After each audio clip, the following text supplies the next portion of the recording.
ਹੁਣ ਜ਼ਿੰਦਗੀ ਦਾ ਸਫ਼ਰ ਕੇਟੀ ਟਰੱਕਿੰਗ ਨਾਲ ਹੋਏਗਾ ਹੋਰ ਵੀ ਆਸਾਨ। ਕੇਟੀ ਟਰੱਕਿੰਗ ਕੋਲ ਨੇ ਪੱਕੇ ਲੋਡ ਤੇ set routes, California to Kansas, California to Missouri, California to Arkansas, California to Oklahoma. ਇੰਨਾ ਹੀ ਨਹੀਂ, ਤੁਸੀਂ ਆਪਣੇ ਹਿਸਾਬ ਨਾਲ ਸਕੈਜੂਲ ਬਣਾ ਸਕਦੇ ਹੋ। ਇਸ ਦੇ ਨਾਲ ਹੀ ਸਾਡੇ ਪ੍ਰਾਈਸ ਨੇ ਅਨਬੀਟੇਬਲ, ਯਾਨੀ ਸਭ ਤੋਂ ਵਧੀਆ ਰੇਟ ਜੋ ਮਾਰਕੀਟ 'ਚ ਤੁਹਾਨੂੰ ਕਿਤੇ ਨਹੀਂ ਮਿਲਣਗੇ। ਤੇ ਜੇ ਤੁਸੀਂ ਕੇਟੀ ਟਰੱਕਿੰਗ ਨਾਲ ਆਪਣਾ ਕਰੀਅਰ ਵੀ ਬਣਾਉਣਾ ਚਾਹੁੰਦੇ ਹੋ ਤਾਂ ਚਾਹੇ ਸੋਲੋ ਡਰਾਈਵਰ ਦੇ ਤੌਰ ਤੇ ਜਾਂ ਟੀਮ ਦੇ ਤੌਰ ਤੇ ਤੁਸੀਂ ਸਾਨੂੰ ਜੁਆਇਨ ਕਰ ਸਕਦੇ ਹੋ। ਕੇਟੀ ਟਰੱਕਿੰਗ ਤੁਹਾਨੂੰ ਦੇਗਾ ਬੈਸਟ ਸੈਲਰੀਜ਼ ਤੇ ਸਮੇਂ ਸਿਰ ਛੁੱਟੀਆਂ ਵੀ। ਹੋਰ ਜ਼ਿਆਦਾ ਜਾਣਕਾਰੀ ਲਈ ਤੁਸੀਂ ਸੰਪਰਕ ਕਰ ਸਕਦੇ ਹੋ ਕੁਲਵੰਤ ਸਿੰਘ ਸੁਨਰ ਤੇ Mandeep Singh ਬਿਲਗਾਨੋ। Where there is a will, there is a way. And where there is a way, there is Pandal Brothers. ਤੁਹਾਡਾ ਹਰ ਲੋਡ ਸਾਡੀ ਜ਼ਿੰਮੇਵਾਰੀ ਹੈ। 70 ਤੋਂ ਉੱਪਰ ਨਵੇਂ Volvo trucks, custom order refrigerated trailer, fine logistics. Target ਇੱਕੋ ਕਿ ਤੁਹਾਡੇ ਅੱਗੇ ਸਾਡਾ ਬੈਸਟ ਕੈਰੀਅਰ ਦਾ ਦਰਜਾ, ਤੁਹਾਡਾ ਭਰੋਸਾ ਬਰਕਰਾਰ ਰਹੇ। ਸ਼ਿਪਮੈਂਟ ਵੱਡੀ ਹੋਵੇ ਜਾਂ ਛੋਟੀ, ਸਰਵਿਸਿਜ਼ ਵਿੱਚ ਕਿਸੇ ਕਮੀ ਦਾ ਸਵਾਲ ਹੀ ਨਹੀਂ। ਟੈਕਨੀਕ ਪੱਖੋਂ ਵੀ ਸਾਡਾ ਵਿਜ਼ਨ ਕਲੀਅਰ ਹੈ। ਤਾਂ ਹੀ ਟਰੱਕ ਟਰੈਕਿੰਗ ਸੌਫਟਵੇਅਰ, ਨਿਊ ਤੇ ਅਪਡੇਟਡ ਫਲੀਟ, ਸੇਫਟੀ ਲਈ CLD ਸੌਫਟਵੇਅਰ, ਇਹ ਸਭ ਮੁੱਖ ਹੈ ਕਿਉਂਕਿ ਇੱਥੇ ਗੱਲ ਵਿਸ਼ਵਾਸ ਦੀ ਹੈ। So for efficient transport services, contact Hollister, California's Pandal Brothers.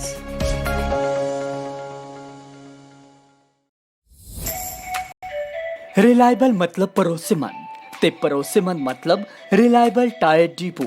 Reliable tyre depot deals in wholesale truck tyres in California ਤੇ ਇਸ ਤੋਂ ਇਲਾਵਾ ਟਰੱਕਾਂ ਦਾ ਆਇਲ ਚੇਂਜ ਕਰਵਾਉਣਾ ਹੋਵੇ, ਬ੍ਰੇਕਸ ਦਾ ਕੰਮ ਕਰਵਾਉਣਾ ਹੋਵੇ, ਸੀਲਸ ਦਾ, AC ਦਾ ਜਾਂ ਫਿਰ ਟਰੱਕ ਦਾ ਕੋਈ ਹੋਰ ਕੰਮ ਕਰਵਾਉਣਾ ਹੋਏ, ਤੁਸੀਂ ਰਿਲਾਇਬਲ ਟਾਇਰ ਡਿਪੂ ਤੇ ਅੱਖਾਂ ਬੰਦ ਕਰਕੇ ਵਿਸ਼ਵਾਸ ਕਰ ਸਕਦੇ ਹੋ। We are also authorised dealer of JK Vikrant tyres ਤੇ ਪੱਕਾ ਹੈ ਕਿ ਪ੍ਰਾਈਸ ਦੇ ਮਾਮਲੇ 'ਚ ਅਸੀਂ ਬੈਸਟ ਹਾਂ।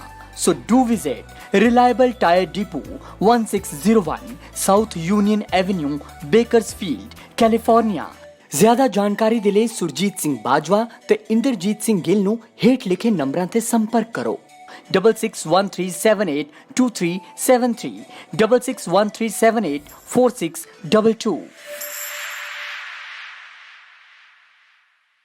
2201 south union village, Bakersfield, California ਵਿਖੇ ਪੰਜਾਬੀ ਭਰਾਵਾਂ ਦਾ ਮਨਪਾਉਂਦਾ ਫਿਊਲ ਨੰਬਰ 1 ਸਟਾਪ ਅਤੇ ਯੂਨੀਅਨ ਵਿਲੇਜ ਵੈਰਾਈਟੀ ਅਤੇ ਤਾਜ਼ੇ ਖਾਣੇ ਦਾ ਭੰਡਾਰ, ਜਿੱਥੇ ਟਰੱਕਾਂ ਵਾਲੇ ਵੀਰਾਂ ਨੂੰ ਸਸਤੇ ਰੇਟਾਂ ਤੇ ਡੀਜ਼ਲ ਅਤੇ ਖਾਣ ਪੀਣ ਦੀ ਹਰ ਤਰ੍ਹਾਂ ਦੀ ਸਹੂਲਤ, ਜਿੱਥੇ ਇੰਡੀਅਨ, ਸਪੈਨਿਸ਼ ਤੇ ਵੱਖ-ਵੱਖ ਕਿਸਮਾਂ ਦੇ ਤਾਜ਼ੇ ਫੂਡਸ ਦੀ ਸੁਵਿਧਾ।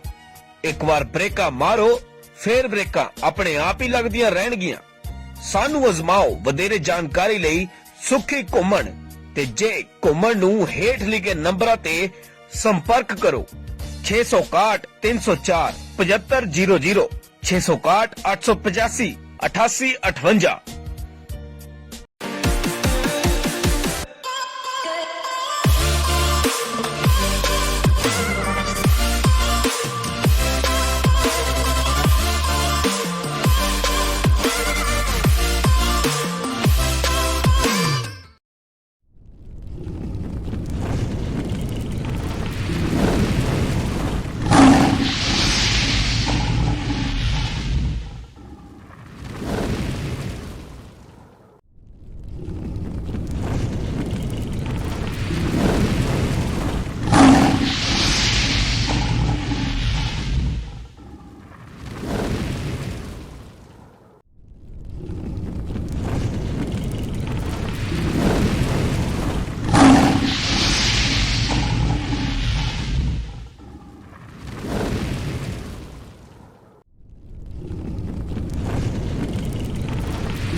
ਵਾਹਿਗੁਰੂ ਜੀ ਕਾ ਖਾਲਸਾ, ਵਾਹਿਗੁਰੂ ਜੀ ਕੀ ਫਤਿਹ।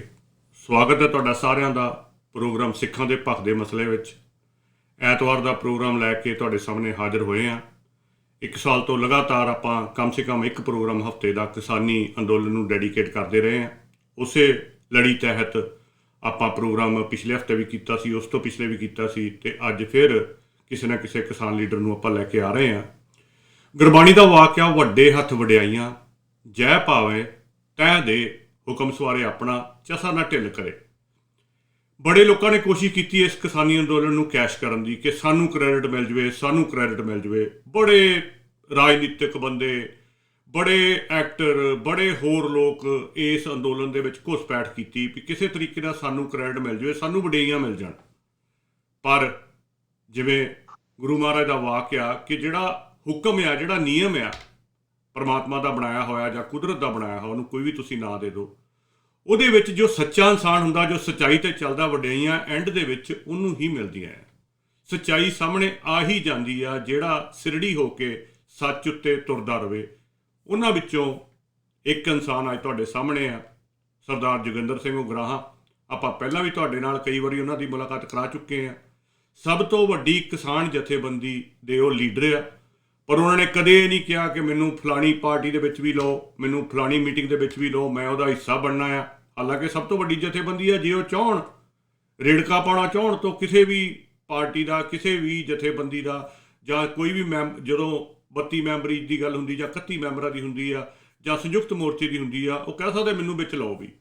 ਪਰ ਉਹ ਹਮੇਸ਼ਾ ਬਾਹਰ ਰਹਿ ਕੇ ਉਹਨਾਂ ਨੇ ਉਹਨਾਂ ਦੀ ਸਪੋਰਟ ਕੀਤੀ ਆ। ਅਤੇ ਇੱਕ ਗੱਲ ਤੁਸੀਂ ਨੋਟ ਕੀਤੀ ਹੋਣੀ ਆ, ਉਹਨਾਂ ਨੇ ਹਮੇਸ਼ਾ ਇਹੀ ਕਿਹਾ ਕਿ ਜੋ ਫੈਸਲਾ ਸੰਯੁਕਤ ਮੋਰਚੇ ਦਾ ਹੋਊਗਾ ਅਸੀਂ ਉਹਦੇ ਨਾਲ ਸਹਿਮਤ ਹਾਂ।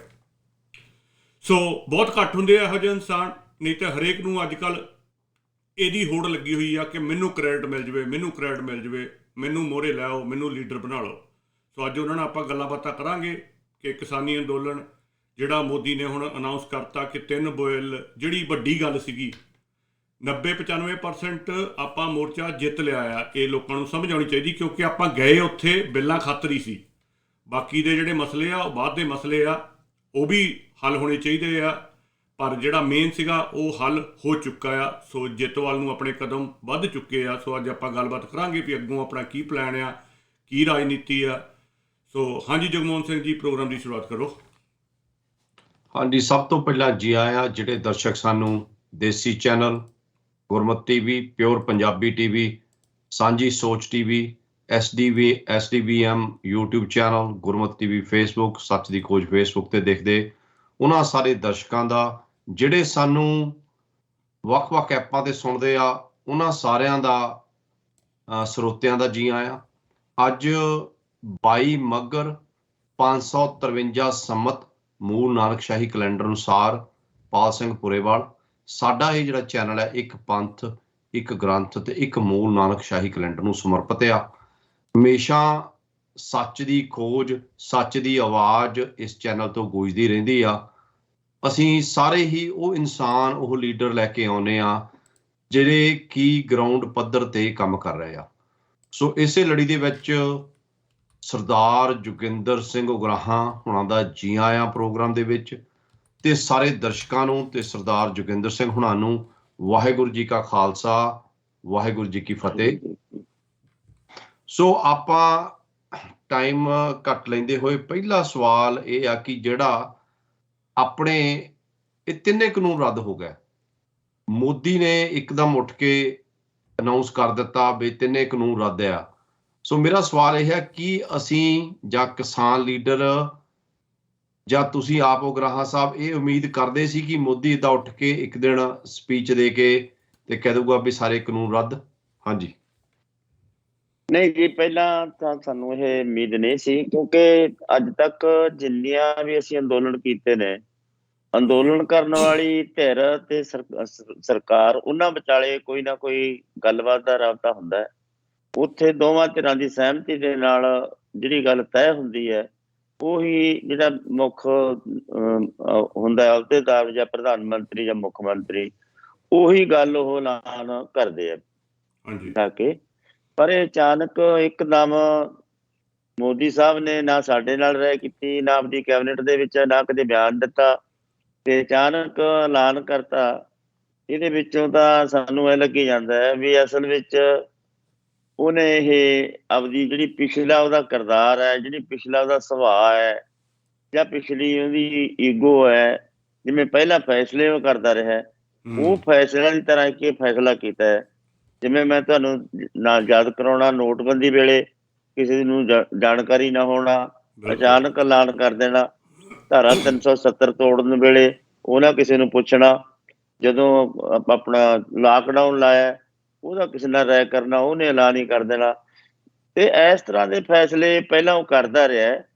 ਤੇ ਉਸ ਤਰ੍ਹਾਂ ਇਹਨੇ ਅਚਾਨਕ ਜਦੋਂ ਦੇਖਿਆ ਕਿ ਇਸ ਤਰ੍ਹਾਂ ਨਹੀਂ ਜਿਹਨੇ ਸਾਡੇ ਨਾਲ ਕੋਈ ਹਮਦਰਦੀ ਹੋ ਗਈ ਜਾਂ ਉਹਨੂੰ ਹੇਜ ਆ ਗਿਆ ਕੋਈ ਪੰਜਾਬ ਦੇ ਕਿਸਾਨਾਂ ਨਾਲ ਜਾਂ ਹਿੰਦੁਸਤਾਨ ਦੇ ਕਿਸਾਨਾਂ ਨਾਲ, ਇਸ ਤਰ੍ਹਾਂ ਦੀ ਕੋਈ ਗੱਲ ਨਹੀਂ। ਉਹ ਆਪਣੀ ਨੀਤੀ ਦਾ ਖੜਾ ਹੈ, ਆਪਦੀ ਗੱਲ ਤੇ ਖੜਾ ਹੈ। ਜਦੋਂ ਉਹਨੂੰ ਇਹ ਲੱਗਿਆ ਵੀ ਇਹ ਹੁਣ ਜੇ 3 ਕਾਨੂੰਨਾਂ ਦੇ ਵਿੱਚੋਂ 2 ਰੱਦ ਕਰਤੇ, ਇੱਕ ਤੇ ਰੇੜਕਾ ਫਿਰ ਖੜਾ ਰਹਿ ਗਿਆ, ਲੜਾਈ ਤਾਂ ਫਿਰ ਖੜੀ ਹੈ, ਇਹਨਾਂ ਨੇ ਤਾਂ ਫਿਰ ਨਹੀਂ ਹਟਣਾ। ਵੀ ਫਿਰ ਵੀ ਕੁਰਸੀ ਨੂੰ ਖਤਰਾ ਹੋ ਜਾਂਦਾ। ਯੂਪੀ ਚੋਣਾਂ ਆ ਰਹੀਆਂ ਨੇ, ਦੂਜੇ ਸਟੇਟਾਂ ਚੋਣਾਂ ਆ ਰਹੀਆਂ ਨੇ। ਪਹਿਲੀਆਂ ਜਿਹੜੀਆਂ ਜਿਮਨੀ ਚੋਣਾਂ ਹੋਈਆਂ ਨੇ ਉਹ 'ਚ ਡਿਫੀਟ ਹੋ ਗਿਆ, ਮਾਰ ਖਾਧੀ ਹੈ। ਜਾਣੀ ਆਪਦੀ ਇਹਨਾਂ ਨੇ ਅਸੈਸਮੈਂਟ ਲਾਈ ਆ ਵੀ ਯੂਪੀ ਦੇ ਵਿੱਚ ਸੀਟਾਂ ਦਾ ਜਾਇਜ਼ਾ ਬਣਾਇਆ, ਉੱਥੇ ਵੀ ਸੀਟਾਂ ਨੂੰ ਖਤਰਾ ਪੈਦਾ ਹੋਇਆ। ਇਹ ਸਾਰੀਆਂ ਹਾਲਤਾਂ ਦੇਖ ਕੇ ਜਦੋਂ ਕੁਰਸੀ ਦੇ ਪਾਵੇ ਹਿੱਲਣ ਲੱਗੇ ਆ, ਇਹ ਫੈਸਲਾ ਉਹਨੇ ਫਿਰ ਕੀਤਾ ਹੈ ਤੇ ਆਪਦੀ ਝੋਲੀ ਦੇ ਵਿੱਚ ਹੀ ਸਾਰਾ ਕੁਝ ਪਾਉਣ ਦੀ ਕੋਸ਼ਿਸ਼ ਕੀਤੀ ਹੈ, ਦਿਖਾਉਣ ਦੀ ਕੋਸ਼ਿਸ਼ ਕੀਤੀ ਹੈ। ਦੇਖੋ ਮੋਦੀ ਸਾਹਿਬ ਨੇ ਬੜੀ ਖੁੱਲ੍ਹਦਿਲੀ ਕੀਤੀ ਹੈ ਜੀ। ਇਹ ਕਿਸਾਨ ਤਾਂ 2 ਰਿਪੀਲ ਕਰਨ ਤੇ ਵੀ ਚਲੇ ਜਾਂਦੇ, ਉਹਨੇ ਤਾਂ ਸਾਰੀ ਰੱਦ ਕਰਤੇ। ਉਹ ਉਹਨੇ ਲੋਕ ਕਿਸਾਨਾਂ ਨੂੰ ਤਾਂ ਕਿਹਾ ਵੀ ਭਾਈ ਮੈਂ ਤਾਂ ਤੁਹਾਡੇ ਫਾਇਦੇ ਦੀ ਗੱਲ ਕਰਦਾ ਸੀ, ਜੇ ਤੁਹਾਡੇ ਸਮਝ ਨਹੀਂ ਆਈ, ਮੈਂ ਤੁਹਾਨੂੰ ਸਮਝਾ ਨਹੀਂ ਸਕਿਆ, ਮੈਂ ਹਿੰਦੁਸਤਾਨ ਦੇ ਲੋਕਾਂ ਤੋਂ ਮਾਫੀ ਮੰਗਦਾ, ਇਸ ਕਰਕੇ ਮੈਂ ਤੁਹਾਡੇ ਸਾਰੇ ਦੇ ਸਾਰੇ ਕਾਨੂੰਨ ਹੀ ਰੱਦ ਕਰਦਾ। ਪਰ ਨਾ ਹਿੰਦੁਸਤਾਨ ਦੇ ਲੋਕਾਂ ਤੋਂ ਨੇ ਮਾਫੀ ਮੰਗੀ ਹੈ। ਉਹ ਤਾਂ ਇਹ ਕਹਿ ਰਿਹਾ ਵੀ ਕਾਨੂੰਨ ਤਾਂ ਬਹੁਤ ਚੰਗੇ ਸੀ, ਅਜੇ ਵੀ ਚੰਗੇ ਵਾਲੀ ਗੱਲ ਤੇ ਖੜਾ ਹੈ। ਬਸ ਮੇਰੀ ਤਪੱਸਿਆ ਨਹੀਂ ਕਾਮਯਾਬ ਹੋਈ, ਇਸ ਕਰਕੇ ਮੈਂ ਹਿੰਦੁਸਤਾਨ ਦੇ ਲੋਕਾਂ ਤੋਂ, ਕਿਸਾਨਾਂ ਤੋਂ ਨਹੀਂ ਮਾਫੀ ਮੰਗੀ, ਹਿੰਦੁਸਤਾਨ ਦੇ ਲੋਕਾਂ ਤੋਂ ਮਾਫੀ ਮੰਗਦਾ। ਤੇ ਇਹ ਤਾਂ ਅਸੀਂ ਸਮਝਦੇ ਹਾਂ ਵੀ ਉਹਨੇ ਕਾਰਪੋਰੇਟ ਤੋਂ ਮਾਫੀ ਮੰਗੀ ਹੈ ਵੀ ਭਾਈ ਮੈਂ ਗੁੰਮਰਾਹ ਕਰਨ ਦੇ ਵਿੱਚ ਕਾਮਯਾਬ ਨਹੀਂ ਹੋ ਸਕਿਆ, ਮੈਂ ਤੁਹਾਡੀਆਂ ਗੱਲਾਂ ਲਾਗੂ ਕਰਨ ਦੇ ਵਿੱਚ ਕਾਮਯਾਬ ਨਹੀਂ ਹੋ ਸਕਿਆ। ਨੀਅਤ ਤੇ ਨੀਤੀ ਦਾ ਜੋ ਕੋਈ ਫਰਕ ਨਹੀਂ ਹੈ। ਹਾਂ, ਇੱਕ ਉਹਦੀ ਮਜਬੂਰੀ ਬਸ ਉਹਨੂੰ ਫੈਸਲਾ ਲੈਣਾ ਪੈ ਗਿਆ, ਕਿਉਂਕਿ ਅੱਜ ਤੱਕ ਉਹ ਕਿਸੇ ਦੇ ਅੱਗੇ ਝੁਕਿਆ ਨਹੀਂ ਸੀ। ਉਹਨੂੰ ਝੁਕਣਾ ਬੜਾ ਔਖਾ ਸੀ। ਔਖਾ ਉਦੋਂ ਹੋਇਆ ਜਦੋਂ ਕੁਰਸੀ ਦੇ ਪਾਵੇ ਹਿੱਲੇ। ਬਿਲਕੁਲ, ਜਿਹੜੀ ਤੁਸੀਂ ਗੱਲ ਕੀਤੀ ਹੈ ਨਾ ਵੀ ਡਿਕਟੇਟਰਸ਼ਿਪ ਹਾਲੇ ਵੀ ਕਾਇਮ ਰੱਖੀ ਆ। ਜਿਹੜੇ ਜਿੱਦਾਂ ਪਹਿਲਾਂ ਫੈਸਲੇ ਕਰਦਾ ਸੀ, ਫੈਸਲਾ ਇਹ ਵੀ ਉਦਾਂ ਹੀ ਕੀਤਾ ਆ। ਉਹਦੇ ਜਿਹੜੇ ਬਿਲਕੁਲ ਲਾਗੇ ਵਾਲੇ ਬੰਦੇ ਸੀ, ਉਹਨਾਂ ਨੂੰ ਵੀ ਨਹੀਂ ਸੀ ਪਤਾ ਵੀ ਇਹਨੇ ਇਹ ਅਨਾਊਂਸਮੈਂਟ ਕਰ ਦੇਣੀ ਆ ਔਰ ਇਸ ਦਿਨ ਕਰ ਦੇਣੀ ਆ ਜਿੱਦਣ ਉਹਨੇ ਇੱਕ ਤੀਰ ਨਾਲ ਕਈ ਸ਼ਿਕਾਰ ਕਰਨ ਦੀ ਕੋਸ਼ਿਸ਼ ਕੀਤੀ। ਵੀ ਇੱਕ ਤਾਂ ਜਿਹੜੇ ਕੋਆਪਰੇਟ ਸੀਗੇ, ਜਿਹੜੀ ਤੁਸੀਂ ਗੱਲ ਕੀਤੀ ਆ, ਮਾਫੀ ਉਹਨਾਂ ਕੋਈ ਮੰਗੀ ਆ। ਵਾਕਈ ਮੈਂ ਬਹੁਤ ਧਿਆਨ ਨਾਲ ਸੁਣੀ ਆ। ਉਹਨੇ ਇੱਕ ਵਾਰੀ ਵੀ ਨਹੀਂ ਕਿਹਾ ਵੀ ਮੈਂ ਕਿਸਾਨਾਂ ਤੋਂ ਮਾਫੀ ਮੰਗਦਾ, ਬਾਰ-ਬਾਰ ਇਹੀ ਕਹਿੰਦਾ ਰਿਹਾ ਕਾਨੂੰਨ ਤਾਂ ਬਹੁਤ ਵਧੀਆ, ਇਹਨਾਂ ਨੂੰ ਸਮਝ ਨਹੀਂ ਆਈ ਕਾਨੂੰਨਾਂ ਦੀ। ਬਹੁਤ ਸਾਰੇ ਅਖੇ ਜਿਹੜੇ ਕਿਸਾਨ ਸੀਗੇ ਉਹ ਤਾਂ ਐਗਰੀ ਸੀਗੇ ਇਹਨਾਂ ਕਾਨੂੰਨਾਂ ਨਾਲ। ਜੇ ਬਹੁਤ ਸਾਰੇ ਐਗਰੀ ਹੁੰਦੇ ਤਾਂ ਤੂੰ ਕਦੇ ਵੀ ਨਾ ਰੱਦ ਕਰਦਾ।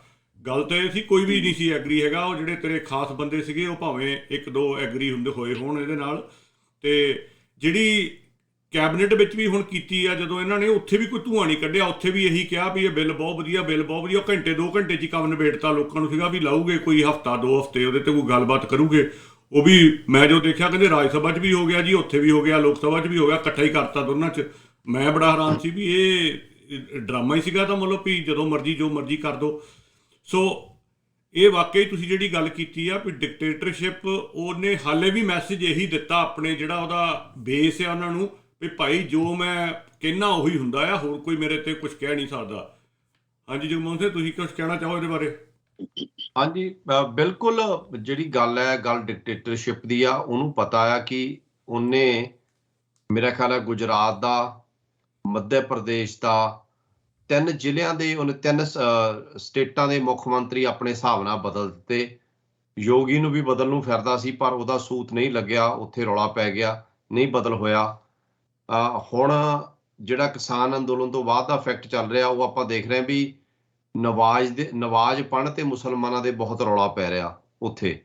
ਇੱਕ ਉਹ ਕਿਉਂਕਿ ਉਹਨਾਂ ਨੂੰ ਪਤਾ ਵੀ ਯੂਪੀ 'ਚ ਇਲੈਕਸ਼ਨ ਆਉਣੀ ਆ, ਉੱਥੇ ਜਿੰਨਾ ਫਿਰਕੂ ਪ੍ਰਸਤ ਸਿਸਟਮ ਆ ਉਹ ਕੋਸ਼ਿਸ਼ ਕਰ ਰਿਹਾ ਮੋਦੀ ਜਿਹੜਾ ਵੀ ਹੁਣ ਇਹ ਲਾਗੂ ਕੀਤਾ ਜਾਵੇ, ਇਸ ਤਰੀਕੇ ਨਾਲ ਅਗਾਂਹ ਵਧਿਆ ਜਾਵੇ। ਤੁਸੀਂ ਅਗਲਾ ਸਵਾਲ ਪੁੱਛ ਲਓ। ਬਿਲਕੁਲ, ਮੈਂ ਅਗਲੇ ਸਵਾਲ ਦੇ ਨਾਲ ਇੱਕ ਗੱਲ ਵਿੱਚ ਹੋਰ ਐਡ ਕਰਨੀ ਚਾਹੁੰਦਾ ਵੀ ਦੇਖੋ, ਮੈਂ ਕਈ ਦਿਨਾਂ ਦਾ ਨੋਟ ਕਰ ਰਿਹਾ ਵੀ ਇਹਨਾਂ ਨੇ ਜਿਹੜੇ ਆਪਣੇ ਬੰਦੇ ਵਿੱਚ ਵਾੜੇ ਹੋਏ ਸੀ, ਬੀਜੇਪੀ ਨੇ ਕਿਸਾਨੀ ਅੰਦੋਲਨ ਦੇ ਵਿੱਚ ਘਸੋੜੇ ਹੋਏ ਸੀ। ਆਪਾਂ ਪਹਿਲੇ ਦਿਨ ਤੋਂ ਕਹਿ ਰਹੇ ਹਾਂ ਵੀ ਮਨਜਿੰਦਰ ਸਿੰਘ ਸਿਰਸਾ ਭਾਵੇਂ ਕਹੀ ਜਾਂਦਾ ਅਕਾਲੀ ਦਾ ਬੀਜੇਪੀ ਦਾ ਖਾਸ ਬੰਦਾ ਆ, ਇਹ ਵਿੱਚ ਵਾੜਿਆ ਹੋਇਆ ਇਹਨਾਂ ਨੇ ਕਿਸਾਨੀ ਅੰਦੋਲਨ 'ਚ, ਇਸ ਕਰਕੇ ਵਾੜਿਆ ਵੀ ਕਿਸੇ ਤਰੀਕੇ ਦੇ ਨਾਲ ਅੰਦਰ ਸਾਡੀ ਗੱਲ ਜਾਵੇ। ਇੱਦਾਂ ਹੀ ਹੋ ਸਕਦਾ, ਆਪਾਂ ਇਹ ਵੀ ਕਹਿ ਚੁੱਕੇ ਹਾਂ, ਹੋ ਸਕਦਾ ਕੁਝ ਕਿਸਾਨ ਲੀਡਰ ਵੀ ਹੋਣ ਜਿਹੜੇ ਤੁਹਾਡੇ ਵਿੱਚ ਹੀ ਬੈਠੇ ਹੋਣ, ਤੁਹਾਡੇ ਨਾਲ ਹੀ ਹੋਣ, ਤੇ ਉਹ ਉਹਨਾਂ ਦੇ ਆਪ ਦੇ ਬੰਦੇ ਹੋਣ, ਉਹਨਾਂ ਨੇ ਵਿੱਚ ਵਾੜੇ ਹੋਣ। ਜਿਵੇਂ ਦੀਪ ਸਿੱਧੂ ਵੀ ਸ਼ਰੇਆਮ ਸਾਹਮਣੇ ਆ ਗਿਆ ਵੀ ਉਹ ਵੀ ਉਹਨਾਂ ਦਾ ਬੰਦਾ ਸੀ, ਨਿਹੰਗ ਸ਼ਰੇਆਮ ਸਾਹਮਣੇ ਆ ਗਏ, ਉਹਨਾਂ ਦੇ ਬੰਦੇ ਸੀ। ਬੜੀਆਂ ਚਾਲਾਂ ਚੱਲੀਆਂ। ਹੁਣ ਜਦੋਂ ਕੁਝ ਨਹੀਂ ਹੋਇਆ, ਬਿੱਲ ਰੱਦ ਕਰਨ ਤੋਂ ਹਫ਼ਤੇ ਬਾਅਦ ਹੀ ਮਨਜਿੰਦਰ ਸਿੰਘ ਸਿਰਸਾ ਅਨਾਉਂਸ ਕਰ ਰਿਹਾ ਜੀ ਮੈਂ ਵਾਪਸ ਬੀਜੇਪੀ 'ਚ ਜਾ ਰਿਹਾ। ਅਸੀਂ ਪ੍ਰੋਗਰਾਮ ਤੇ ਲਿਆ ਕੇ ਉਹਨੂੰ ਸਾਫ਼ ਪੁੱਛਿਆ ਸੀ ਵੀ ਤੂੰ ਤਾਂ ਬੀਜੇਪੀ ਦੀ ਟਿਕਟ ਤੋਂ ਲੜਿਆ ਹੋਇਆ ਦਿੱਲੀ, ਕਿ ਸਾਹ ਮੁੱਕਰ ਗਿਆ, ਕਹਿੰਦਾ ਨਹੀਂ ਜੀ ਮੈਂ ਬੀਜੇਪੀ ਤੋਂ ਨਹੀਂ ਲੜਿਆ, ਮੈਂ ਤਾਂ ਅਕਾਲੀਆਂ ਤੋਂ ਲੜਿਆ ਸੀ, ਉਹਨਾਂ ਦੇ ਨਾਲ ਵੈਸੇ ਹੀ ਉਹਨਾਂ ਦਾ ਨਿਸ਼ਾਨ ਹੀ ਵਰਤਿਆ ਸੀਗਾ ਵੀ ਜੇ ਨਿਸ਼ਾਨ ਤੂੰ ਬੀਜੇਪੀ ਦਾ ਵਰਤਿਆ ਫੁੱਲ ਕਮਲ ਦਾ, ਤੂੰ ਉਹਨਾਂ ਤੋਂ ਲੜਿਆ। ਖੈਰ ਹੁਣ ਤਾਂ ਸਾਹਮਣੇ ਆ ਗਿਆ, ਜਿਹੜੇ ਲੋਕੀ ਉਦੋਂ ਸਾਨੂੰ ਗਾਲਾਂ ਕੱਢਦੇ ਸੀ ਤੁਸੀਂ ਐਵੇਂ ਕਹੀ ਜਾਂਦੇ ਜੀ ਬੀਜੇਪੀ ਦਾ ਬੰਦਾ, ਹੁਣ ਵੀ ਕੋਈ ਗੱਲ ਹੈਗੀ ਆ ਦੱਸਣ ਵਾਲੀ ਵੀ ਉਹ ਬੀਜੇਪੀ ਦਾ ਸੀ ਜਾਂ ਨਹੀਂ ਸੀ। ਖੈਰ ਆਪਾਂ ਗੱਲ ਕਰਦੇ, ਤੁਹਾਡੀ ਕੱਲ੍ਹ ਇੱਕ ਬੜੀ ਅਹਿਮ ਮੀਟਿੰਗ ਹੋਈ ਆ ਸਾਰੀ ਜਥੇਬੰਦੀਆਂ ਦੀ, ਉਹਦੇ ਵਿੱਚ ਕੁਝ ਫੈਸਲੇ ਲਏ ਗਏ ਆ, ਇੱਕ 5 ਮੈਂਬਰੀ ਸ਼ਾਇਦ ਕਮੇਟੀ ਬਣਾਈ ਗਈ ਆ। ਸੋ ਉਸ ਮੀਟਿੰਗ ਬਾਰੇ ਵਿਸਥਾਰ 'ਚ ਦੱਸੋ, ਕਿਉਂਕਿ ਸਾਰਿਆਂ ਨੂੰ ਬਹੁਤ ਉਹਦੇ 'ਤੇ ਸੀਗੀਆਂ ਵੀ ਉਹਦੇ 'ਚੋਂ ਕੁਛ ਨਾ ਕੁਛ ਨਿਕਲੂਗਾ, ਕਦੋਂ ਉੱਠਣਾ ਹੈ ਇੱਥੋਂ, ਆਪਾਂ ਕਦੋਂ ਜਾਣਾ ਹੈ, ਕੀ ਪਲਾਨ ਹੈ ਅੱਗੋਂ ਦਾ, ਉਹਦੇ ਬਾਰੇ ਜ਼ਰੂਰ ਦੱਸੋ ਵੀ ਹੁਣ ਪਲਾਨ ਕੀ ਹੈ ਉੱਥੇ ਹੋਇਆ। ਅਸਲ ਵਿੱਚ ਨਾ ਭਾਜੀ, ਇਹ ਜਿਹੜਾ 29 ਤਰੀਕ ਨੂੰ ਇਹਨਾਂ ਨੇ ਕਾਨੂੰਨ ਜਦੋਂ ਅਮਲੀ ਜਮਾ ਪਾਰਲੀਮੈਂਟ ਦੇ ਵਿੱਚ ਰੱਦ ਕਰਤੇ, ਉਧਰੋਂ ਰਾਜ ਸਭਾ ਦੇ ਵਿੱਚ ਵੀ ਰੱਦ ਕਰਤੇ, ਹਾਂਜੀ, ਜਾਨੀ ਰਾਸ਼ਟਰਪਤੀ ਦੇ ਵੀ ਸਾਈਨ ਹੋ ਗਏ, ਉਦੋਂ ਪਿੱਛੋਂ ਕੁਝ ਨਾ ਆਗੂਆਂ ਦੇ ਨਾਲ ਟੁੱਟਵੀਆਂ ਗੱਲਾਂ ਹੋਣ ਲੱਗ ਗਈਆਂ ਸਰਕਾਰ ਦੀਆਂ ਵੀ ਭਾਈ ਹੁਣ ਦੱਸੋ, ਹੁਣ ਤਾਂ ਉੱਠ ਗਏ, ਹੁਣ ਤਾਂ ਕਾਨੂੰਨ ਰੱਦ ਵੀ ਹੋ ਗਏ, ਹੁਣ ਤਾਂ ਚਲੇ ਜਾਓ, ਹੁਣ ਦੱਸੋ ਤੁਹਾਡਾ ਕੀ ਰਹਿ ਗਿਆ। ਉਧਰੋਂ ਇਹ ਗੱਲਾਂ ਜਾਨੀ ਟੁੱਟਵੀਆਂ, ਕਦੇ ਕਿਸੇ ਰਾਜੇਵਾਲ ਨੂੰ ਫੋਨ ਆ ਗਿਆ, ਕਦੇ ਕਿਸੇ ਬੂਟਾ ਸਿੰਘ ਨੂੰ ਫੋਨ ਆ ਗਿਆ, ਕਦੇ IB ਵਾਲਿਆਂ ਨੇ ਗੱਲ ਕਰ ਲਈ, ਕਦੇ ਮੰਤਰੀ ਤੋਮਰ ਨੇ ਕਿਸੇ ਨਾਲ ਗੱਲ ਕਰ ਲਈ। ਇਸ ਤਰ੍ਹਾਂ ਦੀਆਂ ਟੁੱਟਵੀਆਂ ਗੱਲਾਂ ਦੇ ਵਿੱਚੋਂ ਸਾਡੇ ਕੋਲੇ ਵੀ ਟੁੱਟਵੀਆਂ ਮੋੜਵੇਂ ਰੂਪ 'ਚ ਆਉਂਦੀਆਂ ਰਹੀਆਂ, ਕਿਸੇ ਹੋਰ ਸੋਰਸਾਂ ਰਾਹੀਂ ਮਿਲਦੀਆਂ ਰਹੀਆਂ ਵੀ ਗੱਲ ਚੱਲੀ ਜਾ ਰਹੀ ਹੈ ਆਗੂਆਂ ਦੇ ਨਾਲ। ਕੁਛ ਆਗੂ ਸਾਨੂੰ ਦੱਸਦੇ ਵੀ ਰਹੇ ਨੇ ਵੀ ਯਾਰ ਇੰਨੀ ਕੁ ਗੱਲ ਚੱਲੀ ਹੈ, ਫਲਾਣੇ ਨਾਲ ਚੱਲੀ ਆ ਰਹੀ ਹੈ, ਕੁਛ ਗੁਪਤ ਵੀ ਰੱਖਦੇ ਰਹੇ ਆ ਸਾਡੇ ਕੋਲੋਂ। ਇਸ ਕਰਕੇ ਟੁੱਟਵੀਆਂ ਗੱਲਾਂ ਦੇ ਵਿੱਚੋਂ ਆਈਆਂ ਗੱਲਾਂ ਦੇ ਜਿੰਨੀ ਇਹ ਹੋ ਗਿਆ ਵੀ ਹੁਣ ਉਹਨਾਂ ਨੇ ਤਾਂ ਕਹਿਤਾ ਜੀ ਕਾਨੂੰਨ ਤਾਂ ਵਾਪਸ ਹੋ ਗਏ, ਜਿਹੜੀਆਂ ਤੁਹਾਡੀਆਂ ਮੰਗਾਂ ਨੇ ਉਹ ਪਰਾਲੀ ਵਾਲੇ ਦੇ ਵਿੱਚ ਵੀ ਖੇਤੀਬਾੜੀ ਮੰਤਰੀ ਦਾ ਬਿਆਨ ਆ ਗਿਆ, ਤੇ ਬਿਜਲੀ ਬਿੱਲ ਕਹਿੰਦੇ ਨੇ ਉਹਨਾਂ ਨੂੰ ਫੋਨ ਕੀਤਾ ਜੀ ਅਸੀਂ ਪੇਸ਼ ਹੀ ਨਹੀਂ ਕਰਨਾ ਪਾਰਲੀਮੈਂਟ 'ਚ, ਤੇ ਬਾਕੀ ਆ ਕੇਸ ਨੇ ਤੁਹਾਡੇ ਵਾਪਸ ਲੈ ਲਾਂਗੇ। ਕੰਪਨਸੇਸ਼ਨ ਸਟੇਟ ਗਵਰਨਮੈਂਟਾਂ ਨੂੰ ਕਹਿਤਾ ਜੀ, ਕੰਪਨਸੇਸ਼ਨ ਉਹ ਦੇ ਦੇਣਗੀਆਂ ਸਟੇਟ ਗਵਰਨਮੈਂਟਾਂ, ਮਸਲਾ ਹੱਲ ਹੋ ਗਿਆ ਜੀ।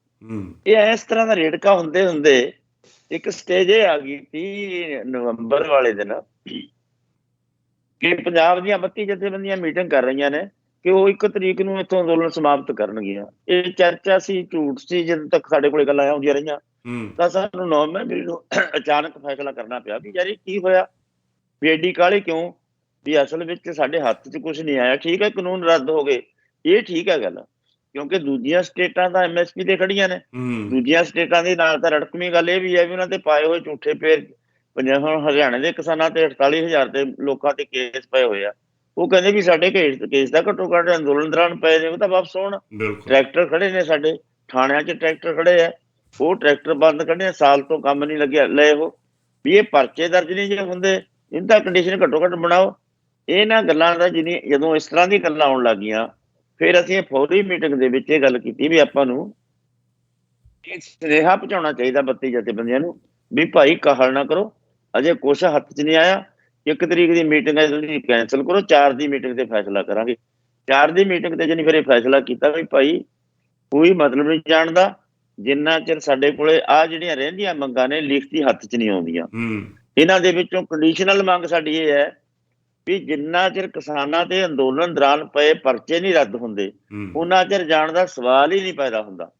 ਇਹਨੂੰ ਕੰਡੀਸ਼ਨਲ ਬਣਾ ਲਓ, ਦੂਜਿਆਂ ਨੂੰ ਆਪਾਂ ਕੰਡੀਸ਼ਨ ਨਾ ਬਣਾਓ। ਉਹਨਾਂ ਦੇ ਵਿੱਚ 19-21 ਫਰਕ ਕੋਈ ਰੱਖਿਆ ਜਾ ਸਕਦਾ, ਜਿਵੇਂ MSP ਦੀ ਮੰਗ ਬਹੁਤ ਵੱਡੀ ਮੰਗ ਆ, ਇਸ ਕਰਕੇ ਵੱਡੀ ਮੰਗ ਕਰਕੇ ਇਹ ਆਪਾਂ ਨੂੰ ਇਹ ਨਹੀਂ ਵੀ ਇਸ ਅੰਦੋਲਨ ਦੇ ਵਿੱਚ ਇਹਨੂੰ ਅਸੀਂ ਜਿੱਤ ਲਾਂਗੇ, ਤੇ ਨਾ ਹੀ ਇਹ ਮੋਰਚਾ ਗਾਂ ਇਸ ਹਾਲਤ ਚੱਲਣ ਲੰਮਾ ਚੱਲਣ ਦੀ ਸੰਭਾਵਨਾ ਲੱਗਦੀ ਹੈ।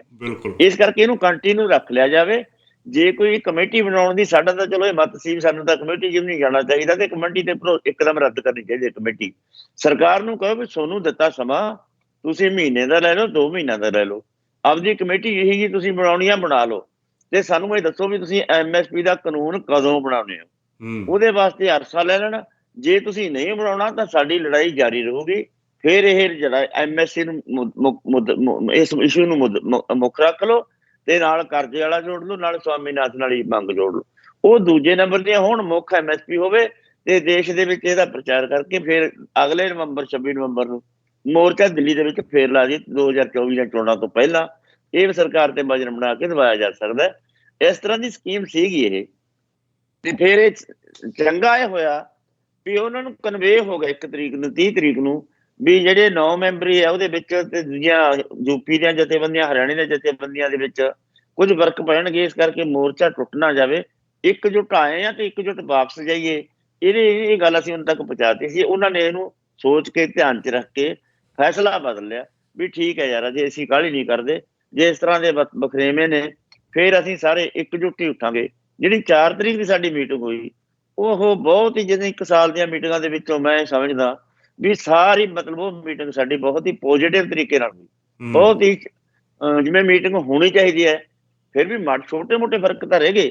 ਜਿਸ ਤਰ੍ਹਾਂ ਮੀਟਿੰਗ ਹੁੰਦੀ ਹੈ ਸਾਡੀ, ਉਹ ਮੀਟਿੰਗ ਜਦੋਂ ਤਸੱਲੀ ਕੀਤੀ ਜਾ ਸਕਦੀ ਸੀ, ਜਿਵੇਂ ਉਹਦੇ ਵਿੱਚ ਮੈਂ ਸੀ ਪ੍ਰਧਾਨ, ਰਾਜੇਵਾਲ ਸੀ ਪ੍ਰਧਾਨ, ਟਕੈਤ ਸੀ ਪ੍ਰਧਾਨ, ਅਸੀਂ ਪ੍ਰਧਾਨਗੀ ਮੰਡਲ ਦੇ ਵਿੱਚ ਸੀਗੇ। ਉਹ ਮੀਟਿੰਗ ਜਿਹੜੀ ਬਹੁਤ ਵਧੀਆ ਮੀਟਿੰਗ ਹੋਈ, ਜਿਹਦੇ ਵਿੱਚ ਸਿਰਫ ਏਜੰਡਾ ਹੀ ਇੱਕ ਸੀਗਾ ਕਿ ਆਹ ਹੁਣ ਹਾਲਤ ਦੇ ਉੱਤੇ ਜਿਹੜੇ ਕਾਨੂੰਨਾਂ ਤੋਂ ਬਾਅਦ ਹੁਣ ਜਿਹੜੀਆਂ ਰਹਿ ਗਈਆਂ ਮੰਗਾਂ ਉਹ ਤੇ ਕੀ ਕੀਤਾ ਜਾਵੇ। ਉਹ ਤੇ ਫਿਰ ਇਹ ਕੰਡੀਸ਼ਨ ਬਣ ਗਈ ਵੀ ਜਿਹੜੀ ਸਰਕਾਰ ਵੱਲੋਂ ਟੁੱਟਵੀਆਂ ਮੰਗਾਂ ਆ ਰਹੀਆਂ ਨੇ, ਕਦੇ ਕਿਸੇ ਨੂੰ ਫੋਨ ਕਰ ਲਿਆ, ਕਦੇ ਕਿਸੇ ਨੂੰ ਕਰ ਲਿਆ, ਜਾਂ ਸਰਕਾਰ ਇਹ ਕਹਿ ਰਹੀ ਹੈ ਵੀ ਯਾਰ ਇਹ ਤਾਂ 70-80 ਜਥੇਬੰਦੀਆਂ ਨੇ, ਇਹਨਾਂ ਦਾ ਤਾਂ ਕੋਈ ਜਰਨੈਲ ਹੀ ਨਹੀਂ, ਅਸੀਂ ਫਿਰ ਗੱਲ ਕਿਹਦੇ ਨਾਲ ਕਰੀਏ। ਜਾਨੀ ਇਹ ਪਹਿਲਾਂ ਸਰਕਾਰ ਨੇ ਸਾਨੂੰ ਪ੍ਰਪੋਜ਼ਲ ਰੱਖੀ ਸੀ ਵੀ ਤੁਸੀਂ ਛੋਟੀ ਕਮੇਟੀ ਬਣਾ ਲਓ, ਅਸੀਂ ਨਿਬੇੜਾ ਕਰ ਦਾਂਗੇ। ਉਦੋਂ ਜਾਨੀ ਸ਼ੰਕੇ ਸੀ ਵੀ ਜੇ ਛੋਟੀ ਕਮੇਟੀ ਬਣਾਤੀ ਤਾਂ ਛੋਟੀ ਕਮੇਟੀ ਦੇ 5-7 ਬੰਦੇ ਜਾਣਗੇ, ਕਿਤੇ ਉਹ ਅਮੈਂਡਮੈਂਟ ਤੇ ਨਾ ਜਾ ਕੇ ਸਮਝੌਤਾ ਕਰਕੇ ਆ ਜਾਣ, ਕਿਤੇ ਸਾਰੇ ਘੋਲ ਨੂੰ ਫੇਲ ਹੀ ਕਰ ਦੇਣ। ਇਹ ਖਤਰਾ ਸੀਗਾ। ਹੁਣ ਜਾਨੀ ਇਹ ਸੀਗਾ ਵੀ ਉਹ ਵੱਡੀ ਗੱਲ ਆਪਣੀ ਮੰਨੀ ਗਈ। ਆਹ ਛੋਟੀਆਂ ਕੇਸਾਂ ਮਿਸਾਂ ਦਾ ਇੱਕ ਚੌਕਟਾ ਜਿਹਾ ਤੈਅ ਕਰਕੇ ਦੇ ਦੇਣੇ ਇਹਨਾਂ ਨੂੰ। 5 ਮੈਂਬਰੀ ਕਮੇਟੀ ਆ, ਉਹ ਇਹਦੇ ਚੋਂ ਜਾ ਕੇ ਚੌਕਟਾ ਆਪਣਾ ਰੱਖ ਦੂਗੀ। ਇਹ ਤੇ ਬਹਿਸ ਕਰਕੇ 19-21 ਦੇ ਫਰਕ ਨਾਲ ਜੇ ਕੋਈ ਗੱਲ ਕਰ ਲੈਣਗੇ, ਕੋਈ ਫਰਕ ਨਹੀਂ ਪੈਣ ਲੱਗਿਆ। ਫਿਰ ਅਸੀਂ ਇਹ 5 ਮੈਂਬਰੀ ਕਮੇਟੀ ਦਾ ਕੱਲ ਫੈਸਲਾ ਸਰਬਸੰਮਤੀ ਨਾਲ ਕਰ ਲਿਆ। ਚਲੋ ਇਹ ਕਿ ਮੈਨੂੰ ਭੇਜਦੇ ਸੀ ਤਾਂ ਮੇਰਾ ਤਾਂ ਇਹ ਸੀਗਾ ਵੀ ਅਸੀਂ ਸਾਡੇ ਜਥੇਬੰਦੀ ਵੱਲੋਂ ਫੈਸਲਾ ਹੈ ਵੀ ਅਸੀਂ MSP ਦੇ ਉੱਤੇ 5 ਮੈਂਬਰੀ ਕਮੇਟੀ ਦੇ ਵਿੱਚ ਜਾਣ ਵਾਸਤੇ ਬਿਲਕੁਲ ਤਿਆਰ ਨਹੀਂ। ਜਿਹੜੀ ਗੱਲਬਾਤ ਕਰਨ ਵਾਲੀ ਕਮੇਟੀ ਹੈ ਇਹਦੇ ਵਿੱਚ ਵੀ ਅਸੀਂ ਨਹੀਂ ਜਾਣਾ, ਤੁਸੀਂ ਜਿਹਨੂੰ ਮਰਜ਼ੀ ਭੇਜ ਦਿਓ। ਇਸੇ ਕਰਕੇ ਉਹ ਜਿਹੜਾ ਫੈਸਲਾ ਕਰਕੇ ਆਉਣਗੇ ਉਹਨਾਂ ਨੂੰ ਅਸੀਂ ਚੌਕਟਾ ਤਿਆਰ ਕਰਕੇ ਦੇਤਾ ਵੀ ਇੱਕ ਕੰਡੀਸ਼ਨਲ ਮੰਗ ਹੈ। ਉਹ ਕੰਡੀਸ਼ਨਲ ਮੰਗ ਇਹ ਹੈ ਵੀ ਕੇਸਾਂ ਦੀ ਵਾਪਸੀ ਤੋਂ ਬਗੈਰ ਵਿੱਚ ਹੀ ਜਿਹੜੀ ਲਾਲ ਕਿਲੇ ਵਾਲੇ ਕੇਸ ਸੀ, ਜਿਹੜੇ ਲਾਲ ਕਿਲੇ ਵਾਲੇ ਨੇ, ਬੇਸ਼ੱਕ ਸਾਡੇ ਵਿਚਾਰਧਾਰਕ ਮਤਭੇਦ ਨੇ, ਲਾਲ ਕਿਲੇ ਤੇ ਜਾਣ ਵਾਲੇ ਲੋਕਾਂ ਨਾਲ ਸਾਡੇ ਵਿਚਾਰਧਾਰਕ ਮਤਭੇਦ ਬਿਲਕੁਲ ਖੜੇ ਸਟੈਂਡ ਕਰਦੇ ਨੇ, ਸਾਡੇ ਉਹ ਸਟੈਂਡ ਕਰਦੇ ਨੇ, ਬਖਰੇਵਾ ਹੈਗਾ ਅਜੇ ਵੀ। ਪਰ ਅਸੀਂ ਉਹ ਸਮਝਦੇ ਹਾਂ ਵੀ ਉਹਨਾਂ ਨੇ ਅਣਜਾਣਪਣੇ ਚ ਚਾਹੇ ਕਿਸੇ ਦੇ ਚੱਕ ਚਾ ਕੇ, ਉਹਦੇ ਵਿੱਚ ਬਹੁਤ ਸਾਰੇ ਲੋਕ ਇਹੋ ਜਿਹੇ ਵੀ ਗਏ ਨੇ ਜਿਹੜੇ ਕਿਸੇ ਵੀ ਜਥੇਬੰਦੀਆਂ ਨਾਲ ਨਹੀਂ, ਕਿਸੇ ਧਿਰ ਨਾਲ ਨਹੀਂ, ਕਿਸੇ ਸੋਚ ਨਾਲ ਨਹੀਂ, ਇੱਕ ਜੋਸ਼ ਦੇ ਵਿੱਚ ਆ ਕੇ ਗਏ ਹੋਏ ਲੋਕ ਨੇ ਉਹ। ਤੇ ਉਹਨਾਂ ਦੇ ਟਰੈਕਟਰ ਵੀ ਥਾਣਿਆਂ 'ਚ ਖੜੇ ਨੇ। ਉਹ ਕੇਸ ਵਾਪਸ ਕੀਤੇ ਜਾਣ, ਉਹਨਾਂ ਦੇ ਟਰੈਕਟਰ ਵਾਪਸ ਕੀਤੇ ਜਾਣ, ਉਹਨਾਂ ਕੇਸਾਂ ਨੂੰ ਵੀ ਵਾਪਸ ਕੀਤਾ ਜਾਵੇ। ਦੂਜੇ ਜਿਹੜੇ NRI ਸਪੋਰਟ ਕਰਦੇ ਰਹੇ ਨੇ ਇਹ ਘੋਲ ਦੇ ਦੌਰਾਨ, ਉਹਨਾਂ ਤੇ ਜੇ ਕੋਈ ਕੇਸ ਪਰਚੇ ਦਰਜ ਕੀਤੇ ਨੇ ਉਹ ਵਾਪਸ ਕੀਤੇ ਜਾਣ। ਜੇ ਇਸ ਅੰਦੋਲਨ ਦੌਰਾਨ ਕਿਸੇ ਪੰਜਾਬ ਦੇ ਵਿੱਚ ਕਿਸੇ ਬੈਠੇ ਨੇ ਕੋਈ ਇੱਧਰੋਂ ਘੋਲ ਦੀ ਸਪੋਰਟ ਕਰਤੀ, ਉਹ ਤੇ ਕਿਸੇ ਕਿਸਮ ਦੀ ਜੇ ਕੋਈ ਕਾਰਵਾਈ ਕੀਤੀ ਹੈ, ਉਹ ਸਾਰੇ ਵਾਪਸ ਹੋਣੇ ਚਾਹੀਦੇ ਨੇ। ਇਹ ਮੰਗਾਂ ਤੇ ਇਹਨੂੰ ਅਸੀਂ, ਇਸ ਮੰਗ ਨੂੰ ਅਸੀਂ ਕੰਡੀਸ਼ਨਲ ਬਣਾਇਆ ਵੀ ਜੇ ਸਰਕਾਰ ਨਹੀਂ ਮੰਨਦੀ ਫਿਰ ਅਸੀਂ ਨਹੀਂ ਉੱਠਾਂਗੇ, ਜਿੰਨਾ ਚਿਰ ਮਰਜ਼ੀ ਬੈਠੇ ਰਹਿਣਾ ਪਵੇ। ਅਸੀਂ ਉੱਠਾਂਗੇ ਨਹੀਂ, ਅਸੀਂ ਫਿਰ ਐਕਸ਼ਨ ਪਲਾਨ ਵੀ ਕਰਾਂਗੇ ਅਗਲਾ। ਤੇ ਦੂਜੀ MSP ਦੀ ਕਮੇਟੀ ਹੈ, ਕਮੇਟੀ ਨਹੀਂ, ਉਹਦੇ ਵਾਸਤੇ ਸਮਾਂ ਜਿਵੇਂ ਮੈਂ ਪਹਿਲਾਂ ਜ਼ਿਕਰ ਕੀਤਾ ਹੈ, ਪਰਾਲੀ ਵਾਲੇ ਮਸਲੇ ਤੇ ਉਹਨਾਂ ਨੇ ਉਹਦੇ ਵਿੱਚ ਜਿਹੜੀ ਮੁਕੰਮਲ ਤੌਰ ਤੇ ਕਹਿਣ ਵੀ ਪਰਾਲੀ ਆ ਜਿਹੜੀ ਧਾਰਾ 15 ਰੱਖੀ ਵੀ ਹੈ ਉਹਦੇ ਵਿੱਚ ਕੋਈ ਚੋਰ ਮੋਰੀ ਰੱਖੀ ਆ, ਉਹ ਬੰਦ ਕਰਕੇ ਸਪਸ਼ਟ ਰੂਪ ਦੇ ਵਿੱਚ ਸਾਨੂੰ ਲਿਖਤੀ ਦੇਣ। ਇਹ ਮੰਗਾਂ ਜਿਹੜੀਆਂ ਹੈਗੀਆਂ ਨੇ ਇਹ ਸਾਨੂੰ ਲਿਖਤੀ ਰੂਪ ਦੇ ਵਿੱਚ ਦੇਣ ਵੀ ਆਹ ਅਸੀਂ ਕਰਤੀਆਂ, ਇਹਨਾਂ ਨੂੰ ਅਸੀਂ ਇੰਨੇ ਚਿਰ 'ਚ ਕਰ ਦਿਆਂਗੇ, ਸਾਡੇ ਹੱਥ 'ਚ ਹੋਵੇ ਉਹ। ਫਿਰ ਅਸੀਂ ਮਤਲਬ ਇਹ ਸੋਚ ਸਕਦੇ ਹਾਂ, ਫਿਰ ਅਸੀਂ ਇਹਨੂੰ ਵਿਕਟਰੀ ਕਹਿ ਕੇ ਜਿਹੜੀਆਂ ਪੈਂਡਿੰਗ ਮੰਗਾਂ ਨੇ ਉਹਨਾਂ ਤੇ ਅੰਦੋਲਨ ਵਾਸਤੇ ਕਹਾਂਗੇ। ਅਸੀਂ ਜਿੰਨਾ ਚਿਰ ਉਡੀਕਾਂਗੇ, ਅਸੀਂ 2 ਮਹੀਨੇ 3 ਮਹੀਨੇ ਸਰਕਾਰ ਕੀ ਕਰਦੀ ਹੈ MSP ਦੇ, ਨਹੀਂ ਸਾਡਾ ਉਹ ਮੰਗ ਸਾਡੀ ਸਟੈਂਡ ਕਰਦੀ ਹੈ। ਇਸ ਕਰਕੇ ਅਸੀਂ ਇਹ ਜਿਹੜੀ ਮੀਟਿੰਗ ਦੇ ਵਿੱਚ ਕੱਲ ਇਹ ਫੈਸਲਾ ਕੱਲ ਲੈ ਲਿਆ। ਠੀਕ, ਮੇਰੇ 2-3 ਸਵਾਲ ਆ ਇਹਦੇ ਵਿੱਚੋਂ, ਪਰ ਪਹਿਲਾਂ 5 ਜਿਹੜੀ ਮੈਂਬਰੀ ਕਮੇਟੀ ਬਣਾਈ ਉਹਨਾਂ ਦੇ ਨਾਂ ਦੱਸ ਦਿਓ ਵੀ ਹੈ ਕੌਣ ਕੌਣ ਹੈ, ਤਾਂ ਕਿ ਸਭ ਨੂੰ ਪਤਾ ਲੱਗ ਜਾਵੇ ਵੀ ਉਹ 5 ਮੈਂਬਰ ਹੈ ਕਿਹੜੇ ਕਿਹੜੇ ਆ। ਹਾਂ ਜੀ, ਉਹਦੇ ਵਿੱਚ ਹੈਗਾ ਬਲਵੀਰ ਸਿੰਘ ਰਾਜੇਵਾਲ ਹੈ, ਗੁਰਨਾਮ ਸਿੰਘ ਚੰਨੂਨੀ ਹੈ, ਇਹ ਆਪਣਾ ਇੱਕ ਕੋਸ਼ ਧਾਵਲੇ ਹੈ, ਇਹਦਾ ਮਹਾਰਾਸ਼ਟਰ ਤੋਂ ਨੇ ਉਹ। ਕਾਕਾ ਜੀ। ਇੱਕ ਆਪਣੇ ਹੈਗੇ ਮੱਧ ਪ੍ਰਦੇਸ਼ ਤੋਂ ਸ਼ਿਵ ਕੁਮਾਰ ਕੱਕਾ, ਇਹ ਮੱਧ ਪ੍ਰਦੇਸ਼ ਤੋਂ ਨੇ। ਇੱਕ ਆਪਣਾ ਹੈਗਾ ਧਰਮ ਯੁੱਧਵੀਰ, ਇਹ ਹੈਗੇ ਯੂਪੀ ਤੋਂ। ਠੀਕ ਹੈ। ਤੇ ਟਕੈਤ ਦੀ ਜਥੇਬੰਦੀ ਦੇ 5 ਸਟੇਟਾਂ ਦਾ, ਜਾਨੀ ਇੱਕ ਬੰਦਾ, ਇੱਕ ਹਰਿਆਣੇ ਦਾ, ਇੱਕ ਪੰਜਾਬ ਦਾ, ਇੱਕ ਯੂਪੀ ਦਾ, ਇੱਕ ਮਹਾਰਾਸ਼ਟਰ ਦਾ, ਇੱਕ ਮੱਧ ਪ੍ਰਦੇਸ਼ ਦਾ। ਇੱਕ ਆਗੂ ਇਹ ਲਿਆ, 5 ਆਗੂ ਇਹ। ਠੀਕ ਹੈ। ਜਿਹੜੀ ਤੁਸੀਂ ਗੱਲ ਕੀਤੀ ਨਾ NRIਆਂ ਤੇ ਪਰਚੇ ਦੀ, ਮੈਨੂੰ ਜਿੰਨਾ ਕੁ ਜਾਣਕਾਰੀ ਆ, ਉਹ ਤਾਂ ਇਹਨਾਂ ਦਾ ਫਰੈਂਡਲੀ ਮੈਚ ਸੀਗਾ ਡਰਾਉਣ ਵਾਸਤੇ NRIਆਂ ਨੂੰ, ਕਿਉਂਕਿ ਜਿਹੜੇ NRI ਨੇ ਹੈਲਪ ਕੀਤੀ ਉਹ ਕਿਸੇ ਦੇ ਕੋਈ ਪਰਚਾ ਨਹੀਂ ਹੋਇਆ, ਉਹ ਤਾਂ ਜਾਂਦੇ ਰਹੇ। ਹੁਣ ਨਹੀਂ ਤਾਂ ਆਪਣੇ ਡਾਕਟਰ ਸਵੈਮਾਨ ਦੀ ਵਾਈਫ ਤਾਂ ਹੁਣੀ ਗਏ ਆ, ਪਿਛਲੇ ਹਫਤੇ ਗਏ ਆ। ਉਸ ਤੋਂ ਬਾਅਦ ਮੋਰਚੇ ਨਾਲ ਕੌਣ ਜੁੜਿਆ ਹੋਇਆ, ਹੋਰ ਵੀ ਬਹੁਤ ਸਾਰੇ ਗਏ ਆ। ਉਹ ਰੱਖੜੇ ਤੇ ਜਿਹੜਾ ਹੋਇਆ ਉਹ ਇਹਨਾਂ ਦਾ ਫਰੈਂਡਲੀ ਮੈਚ ਸੀਗਾ ਵੀ ਇਹਨਾਂ ਨੂੰ ਡਰਾ ਦਈਏ। ਉਹ ਅਕਾਲੀ ਦਲ ਦਾ ਬੰਦਾ ਆ, ਸਭ ਨੂੰ ਪਤਾ ਆ। ਖੈਰ, ਉਹ ਜੇ ਕੋਈ ਹੈ ਤੇ ਉਹ ਰੱਦ ਹੋਣੇ ਚਾਹੀਦੇ ਆ। ਜਿਹੜੀ ਤੁਸੀਂ ਦੂਜੀ ਗੱਲ ਕੀਤੀ ਉਹ ਬੜੀ ਅਹਿਮ ਆ ਔਰ ਨੋਟ ਕਰਨ ਵਾਲੀ ਆ ਕਿ ਜਿਹੜੇ 26 ਜਨਵਰੀ ਨੂੰ ਕੇਸ ਹੋਏ, ਤੁਸੀਂ ਉਹਦੀ ਵੀ ਮੰਗ ਕੀਤੀ ਵੀ ਉਹ ਰੱਦ ਹੋਣੇ ਚਾਹੀਦੇ। ਕਹੀ ਜਾਂਦੇ ਸੀ ਇਹ ਤਾਂ ਜੀ ਇਹਨਾਂ ਦੇ ਵਿਰੁੱਧ ਆ ਜੀ, ਇਹ ਤਾਂ ਉਹਨਾਂ ਦੀ ਕੋਈ ਹੈਲਪ ਨਹੀਂ ਕਰਦੇ, ਇਹਨਾਂ ਨੇ ਛਡਾਇਆ ਨਹੀਂ, ਇਹਨਾਂ ਨੇ ਇਹ ਨਹੀਂ ਕੀਤਾ, ਉਹ ਨਹੀਂ ਕੀਤਾ। ਗਰੇਵਾਲ ਦਾ ਉਲਟਾ ਬਿਆਨ ਆ ਗਿਆ ਕੱਲ ਦਾ, ਜਿਹੜਾ ਆਪਣਾ BJP ਵਾਲਾ ਆ, ਉਹ ਕਹਿੰਦਾ ਦੇਖ ਲਓ ਜੀ ਹੁਣ ਤਾਂ ਸਾਹਮਣੇ ਆ ਗਿਆ 26 ਵਾਲੇ ਬੰਦੇ ਇਹਨਾਂ ਦੇ ਹੀ ਸੀਗੇ। ਇਹ ਕਹਿਣ ਡਏ ਆ ਵੀ ਉਹਨਾਂ ਦੇ ਪਰਚੇ ਰੱਦ ਹੋਣੇ ਚਾਹੀਦੇ। ਉਹ ਜਿੰਨੇ ਵੀ ਉੱਥੇ ਗਏ ਸੀਗੇ ਕਿਸਾਨੀ ਲੀਡਰਾਂ ਦੇ ਬੰਦੇ ਸੀਗੇ, ਇਹਨਾਂ ਨੇ ਭੇਜੇ ਸੀਗੇ। ਉਹਦਾ ਕੱਲ ਦਾ ਬਿਆਨ ਆਇਆ ਔਰ ਮੀਡੀਆ ਨੇ ਇੱਧਰ ਨੂੰ ਘੁਮਾਉਣਾ ਹੈ ਗੱਲ ਨੂੰ ਵੀ ਦੇਖ ਲਓ ਜੀ ਹੁਣੇ ਕਹਿੰਦੇ ਉਹਨਾਂ ਦੇ ਪਰਚੇ ਰੱਦ ਹੋਣੇ ਚਾਹੀਦੇ, ਇਹ ਉਹਨਾਂ ਦੇ ਬੰਦੇ ਸੀ। ਪਰ ਸਲੂਟ ਹੈ ਤੁਹਾਨੂੰ, ਤੁਸੀਂ ਦਿਲ 'ਚ ਕੋਈ ਮੈਲ ਨਹੀਂ ਰੱਖੀ ਔਰ ਤੁਸੀਂ ਪਹਿਲਾਂ ਇਹ ਮੰਗ ਰੱਖੀ ਆ ਵੀ ਜਿਹੜੇ 26 ਨੂੰ ਪਰਚੇ ਹੋਏ, ਹਾਲਾਂ ਜਿਹੜੇ ਉੱਥੇ ਬੰਦੇ ਗਏ ਸੀ ਉਹਨਾਂ ਦੇ ਦਿਲ 'ਚ ਮੈਲ ਜ਼ਰੂਰ ਆ। ਸਭ ਨੂੰ ਪਤਾ ਆ ਵੀ ਦੀਪ ਸਿੱਧੂ ਕੀ ਬੋਲਦਾ ਰਿਹਾ ਕਿਸਾਨ ਲੀਡਰਾਂ ਦੇ ਬਾਰੇ, ਪਰ ਤੁਹਾਡੇ ਦਿਲ 'ਚ ਕੋਈ ਮੈਲ ਨਹੀਂ ਹੈ। ਇਹ ਬੜੀ ਵਧੀਆ ਗੱਲ ਆ। ਮੈਂ ਵਾਕਈ ਸਲੂਟ ਕਰਦਾ ਤੁਹਾਨੂੰ ਵੀ ਵਾਕਈ ਗੁਰੂ ਨਾਨਕ ਦੀ ਸੋਚ ਤੇ ਚੱਲਣ ਵਾਲੇ ਬੰਦੇ ਆ ਵੀ ਜਿਹੜਾ ਮੋਰਚੇ 'ਚ ਕਿਸੇ ਵੀ ਤਰੀਕੇ ਦਾ ਸਾਥ ਦਿੱਤਾ। ਬਹੁਤ ਸਾਰੇ ਵਿਚਾਰੇ ਭੁੱਲੇ ਭਟਕੇ ਗਏ ਸੀਗੇ ਉੱਥੇ ਉਹਨਾਂ ਨਾਲ ਇਮੋਸ਼ਨਲ ਹੋ ਕੇ। ਅਸਲ 'ਚ ਨਾ ਭਾਜੀ, ਅਸਲ 'ਚ ਗੱਲ ਕੀ ਹੈ, ਅਸੀਂ ਹੈ ਕੀ ਆ। ਹਾਂਜੀ, ਤੁਸੀਂ ਮੇਰੀ ਸਟੇਟਮੈਂਟ ਪੜ੍ਹਿਓ। ਅਸੀਂ ਇਹ ਕਿਹਾ ਵੀ ਲੱਖਾ ਸਿਧਾਣਾ, ਦੀਪ ਸਿੱਧੂ ਜਾਂ ਅਜਮੇਰ ਵੀ ਹੈ, ਚਾਹੇ ਭਾਵੇਂ ਡਾਕਟਰ ਉਦੋਂ ਕੋਈ ਵੀ ਹੈ, ਹਾਂਜੀ, ਅਸੀਂ ਜਦੋਂ ਕਦੇ ਇਹਨਾਂ ਤੇ ਵੀ ਜ਼ਬਰ ਹੋਇਆ, ਜਿਹੜੇ ਆਸ ਨਹੀਂ ਕਰਦੇ ਵੀ ਸਾਡੇ ਜ਼ਬਰ ਵੇਲੇ ਸਾਡੀ ਕੋਈ ਹਮਾਇਤ ਕਰੂਗਾ। ਜੇ ਕਦੇ ਅਣਮਨੁੱਖੀ ਤਸ਼ੱਦਦ, ਅਣਮਨੁੱਖੀ ਕਾਰਵਾਈ ਇਹਨਾਂ ਤੇ ਹੋਈ, ਜਿਹੜੀ ਸਮਾਜ ਦੀ ਨਿੰਦਣਯੋਗ ਕਾਰਵਾਈ ਹੈ, ਅਸੀਂ ਉਦੋਂ ਇਹ ਨਹੀਂ ਦੇਖਾਂਗੇ ਵੀ ਇਹ ਸਾਡੇ ਦੁਸ਼ਮਣ ਸੀ, ਇਹ ਸਾਡੀ ਲੈਣ ਦੇ ਵਿਰੋਧੀ ਸੀ। ਅਸੀਂ ਉਦੋਂ ਇਹਨਾਂ ਦੇ ਪੱਖ 'ਚ ਵੀ ਖੜਾਂਗੇ। ਸਾਡਾ ਇਹ ਟ੍ਰੈਂਡ ਹੈ। ਅਸੀਂ ਉਦੋਂ ਇਹ ਨਹੀਂ ਦੇਖਣਾ ਵੀ ਜੁਰਮ ਕਿਹਦੇ ਨਾਲ ਹੋਇਆ, ਅਸੀਂ ਤਾਂ ਇਹ ਦੇਖਾਂਗੇ ਜੁਰਮ ਕਿਹਦੇ ਕੀਤਾ ਹੈ। ਅਸੀਂ ਇਸ ਗੱਲ ਨੂੰ ਇਹ ਸਮਝਦੇ ਹਾਂ। ਇਹਨਾਂ ਨਾਲ ਇਹ ਨਹੀਂ ਵੀ ਅਸੀਂ ਹੁਣ ਗਰੇਵਾਲ ਕਹਿੰਦਾ ਦੇਖੋ ਜੀ ਇਹ ਕਹਿੰਦੇ ਨੇ ਵੀ 26 ਜਨਵਰੀ ਵਾਲੇ ਬੰਦੇ ਇਹ ਕਹਿੰਦੇ ਵੀ ਸਾਡੇ ਨਹੀਂ। ਹਾਂ, ਸਾਡੇ ਉਦੋਂ ਇਸ ਕਰਕੇ ਨਹੀਂ ਸੀ ਉਹ, ਕਿਉਂਕਿ ਉਹ ਸਾਡੇ ਕਹਿਣੇ 'ਚ ਨਹੀਂ ਸੀ। ਉਹ ਸਾਡੇ ਕਹਿਣੇ ਤੋਂ ਬਾਹਰ ਨਹੀਂ, ਤਾਂ ਨਹੀਂ ਸੀ ਉਹ ਸਾਡੇ। ਵੈਸੇ ਉਹ ਸਾਡੇ ਨਹੀਂ ਸੀ। ਸਾਡੀ ਗਰੇਵਾਲ ਨਾਲ ਕੋਈ ਦੁਸ਼ਮਣੀ ਨਹੀਂ। ਗਰੇਵਾਲੀ ਸਾਡਾ ਬਗਾਨਾ ਤਾਂ ਹੈ, ਸਾਡੀ ਲੈਂਡ ਟਕਰਾਉਂਦੀ ਉਹਦੇ ਨਾਲ, ਉਸ ਹਾਕਮ ਪਾਰਟੀ ਨਾਲ ਖੜਾ ਤਾਂ ਸਾਡਾ। ਉਹ ਗਰੇਵਾਲ ਸਾਡਾ ਹੀ ਹੈ, ਪੰਜਾਬ ਦਾ ਹੀ ਹੈ। ਬਿਲਕੁਲ। ਉਹਦੇ ਨਾਲ ਅਸੀਂ ਜੇ ਬਗਾਨਾਪਣ ਦਿਖਾਉਂਦੇ ਆ, ਬਖਰੇਵਾਂ ਦਿਖਾਉਂਦੇ ਆ, ਤਾਂ ਉਸ ਧਿਰ ਨਾਲ ਖੜਾ ਹੈ ਜਿਹੜੀ ਸਾਡੇ ਕਿੱਤਾ ਖੋਣਾ ਚਾਹੁੰਦੀ ਹੈ, ਜਿਹੜੀ ਸਾਡੀ ਰੋਟੀ ਖਾਣਾ ਚਾਹੁੰਦੀ ਹੈ। ਉਹਦਾ ਬਗਾਨਾਪਣ ਹੈ। ਇਸੇ ਕਰਕੇ 26 ਜਨਵਰੀ ਨੂੰ ਉਹਦੇ ਤਾਂ ਕਹੇ ਹੀ ਅਸੀਂ ਨੇ ਵੀ ਸਾਡੇ ਨਹੀਂ, ਇਹ ਸਾਡੇ ਤਾਂ ਕਿਹਾ ਹੈ ਵੀ ਸਾਡੇ ਨਹੀਂ ਉਹ, ਕਿਉਂਕਿ ਉਦੋਂ ਉਹ ਸਾਡੇ ਕਹਿਣੇ 'ਚ ਨਹੀਂ ਸੀ। ਉਦੋਂ ਉਹਨਾਂ ਨੇ ਆਪ ਮਹਾਰਤਾ ਕੀਤੀ ਹੈ। ਪਰ ਇਹ ਤਾਂ ਨਹੀਂ ਹੁਣ ਕਿਹਾ ਜਾਂਦਾ ਵੀ ਉਹ ਪੰਜਾਬ ਦੇ ਬਸਿੰਦੇ ਨਹੀਂ, ਜਾਂ ਸਾਡੇ ਭਾਈਚਾਰੇ 'ਚੋਂ ਨਹੀਂ, ਜਾਂ ਸਾਡੇ ਨੌਜਵਾਨ ਨੇ। ਸਾਡੀ ਮਿੱਟੀ ਦੇ ਬੰਦੇ ਆ, ਸਾਡੀ ਮਿੱਟੀ ਦੇ ਜਾਏ ਆ। ਉਹਨਾਂ ਨੂੰ ਬਗਾਨੇ ਕਿਵੇਂ ਕਹਿੰਦਾਂਗੇ, ਕਿਵੇਂ ਤੋੜ ਦੋਗੇ ਤੁਸੀਂ ਸਾਨੂੰ ਉਹਨਾਂ ਨਾਲ? ਅਸੀਂ ਹਰ ਹਾਲਤ 'ਚ ਉਹਨਾਂ ਤੇ ਪਰਚੇ ਪਏ, ਠੀਕ ਹੈ, ਇਹ ਵੀ ਗੁੰਮਰਾਹ ਹੋ ਗਏ, ਉਹ ਠੀਕ ਹੈ, ਉਹਨਾਂ ਤੋਂ ਇਹ ਗਲਤ ਕੰਮ ਹੋ ਗਿਆ, ਪਰ ਇਹ ਰਿਸ਼ਤਾ ਕਿਵੇਂ ਤੋੜ ਦਾਂਗੇ ਅਸੀਂ ਉਹਨਾਂ ਨਾਲ? ਉਹ ਸਮਝਣਗੇ। ਇੱਥੇ ਇਹ ਮੌਕੇ ਹੁੰਦੇ ਨੇ ਬੰਦਿਆਂ ਨੂੰ ਅਸਲੀ ਤੇ ਨਕਲੀ ਪਰਖਣ ਦੇ। ਇਹ ਬੰਦੇ ਹੁੰਦੇ ਨੇ ਕਿਸੇ ਦੀ ਕ੍ਰੈਡੀਬਿਲਿਟੀ ਨੂੰ ਚੈੱਕ ਕਰਨ ਦੇ। ਅਸੀਂ ਇਸੇ ਕਰਕੇ ਸਾਡੀ ਇੱਕ ਖਾਸੀਅਤ ਹੈ, ਅਸੀਂ ਨੇ ਉਹਨਾਂ ਲੋਕਾਂ ਨਾਲ ਦੁਸ਼ਮਣ ਨੂੰ ਕਦੇ ਦੁਸ਼ਮਣ ਬਣ ਕੇ ਹਮੇਸ਼ਾ ਨਹੀਂ ਦੇਖਿਆ। ਜੇ ਕਿਤੇ ਦੁਸ਼ਮਣ ਤੇ ਵੀ ਇਹੋ ਜਿਹਾ ਵਾਰ ਹੋ ਗਿਆ ਕਿ ਉਹਦੇ ਤੇ ਗੈਰ ਮਨੁੱਖੀ ਕਾਰਵਾਈ ਹੋ ਗਈ, ਉਦੋਂ ਅਸੀਂ ਖੜਦੇ ਹਾਂ। ਤੁਸੀਂ ਪੁੱਛੋ ਗਰੇਵਾਲ ਨੂੰ ਵੀ ਜਦੋਂ ਤੇਰੀ ਜ਼ਮੀਨ ਦੇ ਵਿੱਚ ਟਰੈਕਟਰ ਚਲਾਇਆ ਸੀ, ਜਦੋਂ ਤੇਰਾ ਝੋਨਾ ਵਾਹਿਆ ਸੀ, ਉਹ ਸਾਡੀਆਂ ਜਥੇਬੰਦੀਆਂ ਸੀ ਜਿਨ੍ਹਾਂ ਦੇ ਸਾਡੀ ਭਰਾਤਰੀ ਸਾਂਝ ਹੈ, ਜਿਹੜੀਆਂ ਸਾਡੇ ਨਾਲ ਖੜੀਆਂ ਨੇ। ਉਦੋਂ ਅਸੀਂ ਕਿਹਾ ਸੀ ਵੀ ਗਲਤ ਕੀਤਾ ਹੈ। ਜਦੋਂ ਕੋਟਕਪੂਰੇ ਦੇ ਵਿੱਚ ਇੱਕ BJP ਦੇ ਬੰਦੇ ਦੇ ਕੱਪੜੇ ਲਾਏ ਹੈ, ਉਦੋਂ ਅਸੀਂ ਕਿਹਾ ਸੀ ਵੀ ਨਹੀਂ ਕਰਨਾ ਚਾਹੀਦਾ। ਇਹ ਜਿਹੜਾ ਮਨਮਨੁੱਖੀ ਕੰਮ ਹੈ, ਜਿਹੜਾ ਨਹੀਂ ਲੋਕਾਂ ਨੂੰ ਠੀਕ ਲੱਗਦਾ, ਜਿਹੜਾ ਸਿਆਣੇ ਲੋਕਾਂ ਨੂੰ ਠੀਕ ਨਹੀਂ ਲੱਗਦਾ, ਅਸੀਂ ਕਹਿੰਦੇ ਵੀ ਦੁਸ਼ਮਣ ਹੈ, ਦੁਸ਼ਮਣ ਵੀ ਸਿਆਣਾ ਹੋਣਾ ਚਾਹੀਦਾ ਹੈ। ਇਹ ਸਾਡੀ ਕ੍ਰੈਡੀਬਿਲਿਟੀ ਹੈ, ਇਹ ਸਾਡਾ ਇਹਨੂੰ ਕੁਝ ਵੀ ਸਾਡੀ ਸਮਝ ਲਓ ਇਹਨੂੰ ਅਸੀਂ ਸਾਡਾ ਗੁਣ ਹੈ, ਸਾਡੀ ਲਾਈਨ ਹੈ, ਉਹਦਾ ਇਹ ਸਿੱਟਾ ਹੈ, ਇਹ ਅਸੀਂ ਕਰਨ ਨੂੰ ਕਦੇ ਨਹੀਂ ਰੁਕਾਂ। ਬਿਲਕੁਲ ਉਗਰਾਹਾਂ ਸਾਹਿਬ, ਅੱਜ ਦਾ ਸਮਾਂ ਦੇਖ ਲਓ, ਜਿਹੜਾ ਇਨਸਾਨ ਗੁਰੂ ਨਾਨਕ ਦੀ ਸੋਚ ਦੀ ਗੱਲ ਕਰਦਾ ਆ, ਮੈਂ ਜਿਹੜੀਆਂ ਤੁਹਾਡੀਆਂ ਗੱਲਾਂ ਸੀ ਉਹਦੇ ਚੋਂ ਸੋਚ ਰਿਹਾ ਸੀ ਸਿੱਖ ਇਤਿਹਾਸ ਬਾਰੇ, ਵੀ ਆਪਾਂ ਕਹਿ ਦਿੰਦੇ ਆ ਗੁਰੂ ਤੇਗ ਬਹਾਦਰ ਨੇ, ਸਾਨੂੰ ਇਹ ਪ੍ਰਚਾਰਿਆ ਗਿਆ ਕਿ ਗੁਰੂ ਤੇਗ ਬਹਾਦਰ ਨੇ ਤਿਲਕ ਜੰਜੂ ਵਾਸਤੇ ਆਪਣੀ ਕੁਰਬਾਨੀ ਕੀਤੀ, ਤਿਲਕ ਜੰਜੂ ਲਈ ਨਹੀਂ ਸੀ ਕੀਤੀ, ਉਹਨੇ ਐਸੇ ਰੀਜਨ ਵਾਸਤੇ ਕੀਤੀ ਸੀ। ਜੇ ਉਦਣ ਜ਼ੁਲਮ ਕਰਨ ਵਾਲਾ ਬ੍ਰਾਹਮਣ ਹੁੰਦਾ ਤੇ ਜ਼ੁਲਮ ਮੁਸਲਮਾਨ ਤੇ ਹੋ ਰਿਹਾ ਹੁੰਦਾ ਤਾਂ ਵੀ ਆਹੀ ਕੁਛ ਕਰਨਾ ਸੀ ਗੁਰੂ ਤੇਗ ਬਹਾਦਰ ਪਾਤਸ਼ਾਹ ਨੇ। ਉਹ ਤੋਂ ਜਿਹੜੇ ਪੰਡਤ ਸੀ ਉਹਨਾਂ ਕਰਕੇ ਸ਼ਹੀਦੀ ਤਾਂ ਦਿੱਤੀ ਸੀ ਕਿ ਗਰੀਬ ਉੱਤੇ ਜ਼ੁਲਮ ਹੋ ਰਿਹਾ ਸੀਗਾ। ਗੁਰੂ ਨਾਨਕ ਦੀ ਸੋਚ ਇਹੀ ਆ, ਪਰ ਅੱਜ ਜਿਹੜਾ ਗੁਰੂ ਨਾਨਕ ਦੀ ਸੋਚ ਦੀ ਗੱਲ ਕਰਦਾ ਉਹਦੇ ਤੇ ਅਸੀਂ ਸਟੈਂਪ ਕੱਢ ਕੇ ਬਹਿ ਨੇ ਤਾਂ ਕਾਮਰੇਡ ਆ ਜੀ। ਅਸੀਂ ਪ੍ਰੋਗਰਾਮ 'ਚ ਵੀ ਕਈ ਵਾਰੀ ਕਿਹਾ ਵੀ ਅੱਜ ਗੁਰੂ ਨਾਨਕ ਪਾਤਸ਼ਾਹ ਆ ਕੇ ਆਪਣੀ ਸੋਚ ਤੁਹਾਨੂੰ ਦੱਸਣ ਲੱਗ ਪਣੇ ਨੇ, ਕਹਿਣਾ ਇਹ ਬੰਦਾ ਤਾਂ ਕਾਮਰੇਡ ਆ, ਉਹਦਾ ਸਿੱਖੀ ਨਾਲ ਕੋਈ ਲੈਣਾ ਦੇਣਾ ਨਹੀਂ। ਹਾਂਜੀ ਜਗਮੋਹਨ ਸਿੰਘ ਜੀ।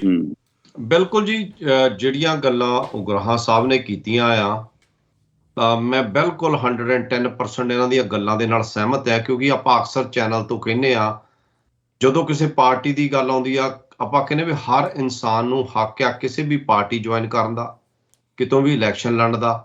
ਹਾਂ, ਉਹਦੇ ਕੰਮਾਂ ਤੋਂ ਸਾਨੂੰ ਪਤਾ ਲੱਗੇ ਵੀ ਉਹਦੇ ਕੰਮ ਜਿਹੜੇ ਹੈਗੇ ਆ ਵੀ ਕੀ ਉਹ ਸਮਾਜ ਦੀ ਭਲਾਈ ਵਾਸਤੇ ਆ ਜਾਂ ਸਮਾਜ ਨੂੰ ਉਜਾੜਨ ਵਾਲੇ ਆ। ਉਸ ਤੋਂ ਬਾਅਦ ਆਪਾਂ ਉਸ ਇਨਸਾਨ ਬਾਰੇ ਫੈਸਲਾ ਕਰ ਸਕਦੇ ਆ। ਇੱਕ ਹੋਰ ਬਹੁਤ ਵਧੀਆ ਗੱਲ ਕੀਤੀ, ਅਸਲੀ ਗੁਰੂ ਨਾਨਕ ਦੀ ਸੋਚ ਜਿਹੜੀ ਆ, ਗੁਰੂ ਨਾਨਕ ਪਾਤਸ਼ਾਹ ਦੀ, ਮੈਂ ਇੱਕ ਦਿਨ ਅੱਗੇ ਵੀ ਕਿਹਾ ਸੀ ਟੀਵੀ ਤੇ ਵੀ ਉਹ ਸਾਡੇ ਕਿਸਾਨ ਲੀਡਰ, ਚਾਹੇ ਉਗਰਾਹਾਂ ਸਾਹਿਬ ਹੈ, ਚਾਹੇ ਕੁਲਵੰਤ ਸਿੰਘ ਸੰਧੂ ਆ, ਚਾਹੇ ਰਜਿੰਦਰ ਸਿੰਘ ਮੁੰਡਾ ਹੈ, ਕਾਫੀ ਵੀਰਾਂ ਨਾਲ ਜਿਹਨਾਂ ਨਾਲ ਗੱਲ ਹੁੰਦੀ ਆ ਉਹਨਾਂ ਦੀ ਇਹ ਸੋਚ ਆ ਵੀ ਇਹ ਵੀ ਸਾਡੇ ਸਾਰੇ ਭਰਾ ਆ। ਕੁਛ ਬੰਦੇ ਜਿਹੜੇ ਆ ਉਹ ਸਰਕਾਰ ਦੇ ਹੱਥੇ ਚੜ ਜਾਂਦੇ ਆ, ਕੁਛ ਬੰਦੇ ਅਣਭੋਲ ਉਹਨਾਂ ਪਿੱਛੇ ਲੱਗ ਜਾਂਦੇ ਆ, ਕੁਛ ਬੰਦਿਆਂ ਨੂੰ ਪਤਾ ਹੀ ਨਹੀਂ ਹੁੰਦਾ ਵੀ ਸਾਡਾ ਏਜੰਡਾ ਕੀ ਆ, ਅਸੀਂ ਕਿਹੜੇ ਏਜੰਡੇ ਤੇ ਕੰਮ ਕਰਦੇ ਆ, ਉਹ ਜਿੱਧਰ ਹਾਲਾ ਲਾਲਾ ਹੋਈ ਉਧਰ ਨੂੰ ਤੁਰ ਪਏ। ਸੋ ਉਹਦੇ ਰਿਜ਼ਲਟ ਜਿਹੜੇ ਆ ਆਪਾਂ ਨੂੰ 26 ਜਨਵਰੀ 'ਚ ਬਾਅਦ 'ਚ ਉਹਦੇ ਦੇਖਣ ਨੂੰ ਮਿਲੇ ਆ। ਸੋ ਆਪਾਂ ਤੁਹਾਨੂੰ ਸਲੂਟ ਕਰਦੇ ਆ ਜੀ, ਜਿਹੜਾ ਇਹ ਤੁਸੀਂ ਗੱਲ ਕਹੀ ਆ ਵੀ ਅਸੀਂ ਸਾਰਿਆਂ ਦੇ ਕੇਸ ਲੜਾਂਗੇ, ਸਾਡੇ ਭਰਾ ਆ। ਕਿਉਂਕਿ ਮੈਂ ਤੁਹਾਡੀ ਇਹ ਗੱਲਬਾਤ ਅੱਗੇ ਵੀ ਕਿਸੇ ਇੰਟਰਵਿਊ ਸੁਣ ਚੁੱਕਾ ਆ ਵੀ ਸਾਡੇ ਮਤਭੇਦ ਉਹਨਾਂ ਨਾਲ ਪਰਸਨਲ ਆ, ਚਾਹੇ ਉਹ ਲੱਖਾ ਆ, ਚਾਹੇ ਦੀਪ ਆ, ਕਿਸੇ ਨਾਲ ਵੀ ਆ, ਪਰ ਹੈ ਤਾਂ ਸਾਡੇ ਹੀ ਆ। ਸਾਡੇ ਮੋਰਚੇ ਤੇ ਉਹਨਾਂ ਨਾਲ ਮਤਭੇਦ ਆ, ਉਹਦਾ ਸਾਡੀ ਕਿਸੇ ਨਾਲ ਕੋਈ ਪਰਸਨਲ ਰੰਜਿਸ਼ ਜਾਂ ਕੋਈ ਦੁਸ਼ਮਣੀ ਥੋੜੋ ਆ। ਬਹੁਤ ਵਧੀਆ। ਅਗਲਾ ਸਵਾਲ ਥੋੜਾ ਜਿਹਾ ਟਫ ਆ, ਕੋਈ ਵੀਰ ਕਹਿ ਰਿਹਾ ਵੀ ਟਫ ਕੁਐਸਚਨ ਵੀ ਪੁੱਛੋ। ਮੈਂ ਕਿਹਾ ਟਫ ਕੁਐਸਚਨ ਵੀ ਤਿਆਰ ਕੀਤਾ ਹੈ ਉਗਰਾਹਾਂ ਸਾਹਿਬ ਲਈ। ਬਈ ਇੱਕ ਬਾਰ-ਬਾਰ ਮੈਂ ਕੱਲ ਵੀ ਕਿਤੇ ਬੈਠਾ ਸੀ, ਉੱਥੇ ਅਸੀਂ 10-15 ਸੱਜਣ NRI ਬੈਠੇ ਸੀ, ਡਿਸਕਸ਼ਨ ਚੱਲ ਰਿਹਾ ਸੀਗਾ। ਉਹ ਕਹਿੰਦੇ ਵੀ ਉਗਰਾਹਾਂ ਸਾਹਿਬ ਦਾ ਹਮੇਸ਼ਾ ਬਿਆਨ ਆਉਂਦਾ ਆ ਵੀ ਤੁਸੀਂ ਰਾਜਨੀਤੀ ਪਾਰਟੀ ਨਹੀਂ ਜੁਆਇਨ ਕਰਨੀ, ਕਿਸੇ ਰਾਜਨੀਤਿਕ ਪਾਰਟੀ ਦੀ ਨਹੀਂ ਸਪੋਰਟ ਕਰਨੀ। ਅਸੀਂ 7-8 ਬੰਦੇ ਕੱਲ ਡਿਸਕਸ਼ਨ ਕਰ ਰਹੇ ਸੀ, ਉਹਦੇ ਵਿੱਚੋਂ ਹੀ ਨਿਕਲ ਕੇ ਆਇਆ ਤੇ ਕਹਿੰਦੇ ਵੀ ਜੇ ਤੁਸੀਂ ਸਿਸਟਮ ਚੇਂਜ ਕਰਨਾ ਆ, ਕੋਈ ਵੀ ਜੇ ਸਿਸਟਮ ਖਰਾਬ ਹੈ, ਗੰਧਲਾ ਆ, ਉਹਨੂੰ ਚੇਂਜ ਕਰਨਾ, ਜਦ ਤੇ ਤੁਸੀਂ ਸਿਸਟਮ 'ਚ ਨਹੀਂ ਐਂਟਰ ਕਰੋਗੇ, ਸਿਸਟਮ ਨੂੰ ਕਿੱਦਾਂ ਚੇਂਜ ਕਰੋਗੇ? ਪਹਿਲਾ ਸਵਾਲ ਇਹ ਆ ਵੀ ਜੇ ਤੁਸੀਂ ਕਿਸੇ ਵੀ ਰਾਜਨੀਤਿਕ ਪਾਰਟੀ, ਕਿਸੇ ਵੀ ਚੰਗੇ ਲੀਡਰ ਦੀ ਤੁਸੀਂ ਸਪੋਰਟ ਨਹੀਂ ਕਰਦੀ, ਤੁਹਾਡੀ ਜਥੇਬੰਦੀ ਸਭ ਤੋਂ ਵੱਡੀ ਜਥੇਬੰਦੀ ਆ ਪੰਜਾਬ ਦੀ, ਫਿਰ ਆਪਾਂ ਕਿੱਦਾਂ ਮੰਨ ਸਕਦੇ ਵੀ ਇਹ ਸੁਧਾਰ ਹੋਊਗਾ? ਤੁਹਾਡੇ ਮੁਤਾਬਕ ਤੁਸੀਂ ਸਾਨੂੰ ਐਕਸਪਲੇਨ ਕਰੋ ਕਿ ਬਿਨਾਂ ਇਹਨਾਂ ਚੀਜ਼ਾਂ ਦੇ ਤੁਸੀਂ ਕਿੱਦਾਂ ਸੁਧਾਰ ਕਰ ਸਕਦੇ ਬਾਕੀ ਚੀਜ਼ਾਂ ਦੇ ਵਿੱਚ। ਦੇਖੋ ਜੀ ਜਗਮੋਹਨ ਜੀ, ਗੱਲ ਇਹ ਹੈ ਵੀ ਤੁਸੀਂ ਬੇਸਿਕਲੀ ਤਾਂ ਮੰਨੋਗੇ ਵੀ ਇਸ ਕਿਸਾਨ ਅੰਦੋਲਨ ਦੇ ਨੇ ਆਪਣੀ ਹਿੰਦੁਸਤਾਨ ਦੀ ਸਿਆਸਤ ਜਾਂ ਪੰਜਾਬ ਦੀ ਸਿਆਸਤ ਦੇ ਵਿੱਚ ਕੁਝ ਚੇਂਜ ਲਿਆਂਦਾ। ਹਾਂਜੀ, ਅਵੇਅਰਨੈਸ ਲੋਕਾਂ ਨੂੰ ਕੁਝ ਕੀਤਾ, ਇਸ ਲਹਿਰ ਨੇ ਕੀਤਾ ਨਾ। ਹਾਂਜੀ, ਇਸ ਲਹਿਰ ਦੀ ਕਾਮਯਾਬੀ ਦੀ ਸਭ ਤੋਂ ਵੱਡੀ ਕਾਮਯਾਬੀ ਇਹ ਆ ਇਹਦੇ 'ਚ ਵੀ ਇਹ ਇੱਕ ਧਰਮ ਨਿਰਪੱਖ ਰਹੀ ਹੈ। ਇੱਕ ਰਾਜਨੀਤਿਕ ਲੋਕਾਂ ਨੂੰ ਇਹ ਸਟੇਜ ਤੇ ਨਹੀਂ ਚੜ੍ਹਨ ਦਿੱਤਾ, ਇਹਨੇ 2 ਕਾਨੂੰਨਾਂ ਦੀ ਪਾਲਣਾ ਕੀਤੀ ਹੈ। ਕੋਸ਼ਿਸ਼ ਕੀਤੀ ਹੈ, ਉਧਰ ਤਾਂ ਗੜਬੜ ਹੁੰਦੀ ਰਹੀ ਹੈ, ਚਲੋ ਅਸੀਂ ਧਰਮ ਨਿਰਪੱਖ ਰੱਖਣ ਦੀ ਪੂਰੀ ਕੋਸ਼ਿਸ਼ ਕੀਤੀ ਹੈ, ਸਿੰਘੂ ਤੇ ਨਹੀਂ ਹੋਈ ਹੈ, ਉੱਥੇ ਉਹਨਾਂ ਨੂੰ ਮੁਸ਼ਕਲਾਂ ਦਾ ਸਾਹਮਣਾ ਕਰਨਾ ਵੀ ਪਿਆ। ਪਰ ਇੱਕ ਵੱਡੀ ਗੱਲ ਇਹ ਹੈ ਵੀ ਇਹ ਗੈਰ ਰਾਜਨੀਤਿਕ ਕੋਈ ਰਾਜਨੀਤਿਕ ਨੇਤਾ ਇਹਨਾਂ ਦੀ ਸਟੇਜ ਤੇ ਨਹੀਂ ਗਿਆ, ਜਿਹਦੇ ਕਰਕੇ ਇਹ ਅੰਦੋਲਨ ਕਾਮਯਾਬ ਹੋ ਗਿਆ, ਜਿਹਦੇ ਕਰਕੇ ਇਹ ਜਨਰਲ ਅੰਦੋਲਨ ਦੇ ਅੰਦਰਾਂ ਬੇਸ਼ੱਕ ਸਾਡੇ ਭੇਡ ਸੀਗੇ, ਵਖਰੇਵੇਂ ਸੀ, ਇੰਨੇ ਤਿੱਖੇ ਮਤਭੇਦ ਹੋਣ ਤੋਂ ਬਾਅਦ ਅਸੀਂ ਜਦੋਂ ਵੀ ਕੋਈ ਐਕਸ਼ਨ ਪਲਾਨ ਕਰਦੇ ਸੀ, ਸਾਡਾ ਉਹ ਪੂਰਨ ਦਾ ਪੂਰਾ ਲਾਗੂ ਹੋ ਜਾਂਦਾ ਸੀ ਹਿੰਦੁਸਤਾਨ ਦੇ ਵਿੱਚ। ਇਸ ਕਰਕੇ ਦੀ ਕਾਮਯਾਬੀ ਆ, 2 ਗੱਲਾਂ ਕਰਕੇ ਦੀ ਕਾਮਯਾਬੀ। ਹੁਣ ਜਦੋਂ ਇਸ ਅੰਦੋਲਨ ਦੀ ਚੜ੍ਹਤ ਬਣ ਗਈ, ਜਦੋਂ ਇਹ ਅੰਦੋਲਨ ਤਿੱਖਾ ਹੋ ਗਿਆ, ਉਹਦੇ ਨਾਲ ਦੀ ਨਾਲ ਸਿਆਸੀ ਸੰਕਟ ਵੀ ਬਹੁਤ ਗੰਭੀਰ ਹੈ, ਆਰਥਿਕ ਸੰਕਟ ਵੀ ਬਹੁਤ ਗੰਭੀਰ ਹੈ। ਆਰਥਿਕ ਸੰਕਟ ਦੇ ਸਿਆਸੀ ਸੰਕਟ ਦੇ ਸਿਆਸੀ ਮੰਦੇ ਹਾਲਾਂ ਦੇ ਕਾਰਨ ਇਹ ਗੱਲ ਦੀ ਲੋੜ ਬਣ ਗਈ ਵੀ ਹੁਣ ਚੰਗੀ ਲੀਡਰਸ਼ਿਪ ਰਾਜਨੀਤੀ ਦੇ ਵਿੱਚ ਵੀ ਚਾਹੀਦੀ ਹੈ। ਹੁਣ ਰਾਜਨੀਤੀ ਦੇ ਵਿੱਚ ਵੀ ਇਹ ਜਿਹੜੀ ਲੀਡਰਸ਼ਿਪ ਨੇ ਇੱਕ ਬੇਸ ਖੜਾ ਕੀਤਾ, ਆਪਣਾ ਮਕਾਨ ਖੜਾ ਕੀਤਾ, ਜਿਹੜਾ ਅਜੇ ਵੀ ਕੱਚਾ ਪਿੱਲਾ, ਅਜੇ ਵੀ ਪੱਕਿਆ ਨਹੀਂ ਹੋਇਆ। ਇਹ ਲੀਡਰਸ਼ਿਪ ਜੇ ਅੱਜ ਉਸ ਰਾਜਨੀਤਿਕ ਲੈਣ ਦੇ ਵਿੱਚ ਜਾ ਵੜੀ ਤਾਂ ਜਿਹੜਾ ਮਾਸ ਮੂਵਮੈਂਟ ਦਾ ਬੇਸ ਆਧਾਰ ਹੈ ਇਹ ਤਾਂ ਖੁਰਜੂਗਾ ਨਾ।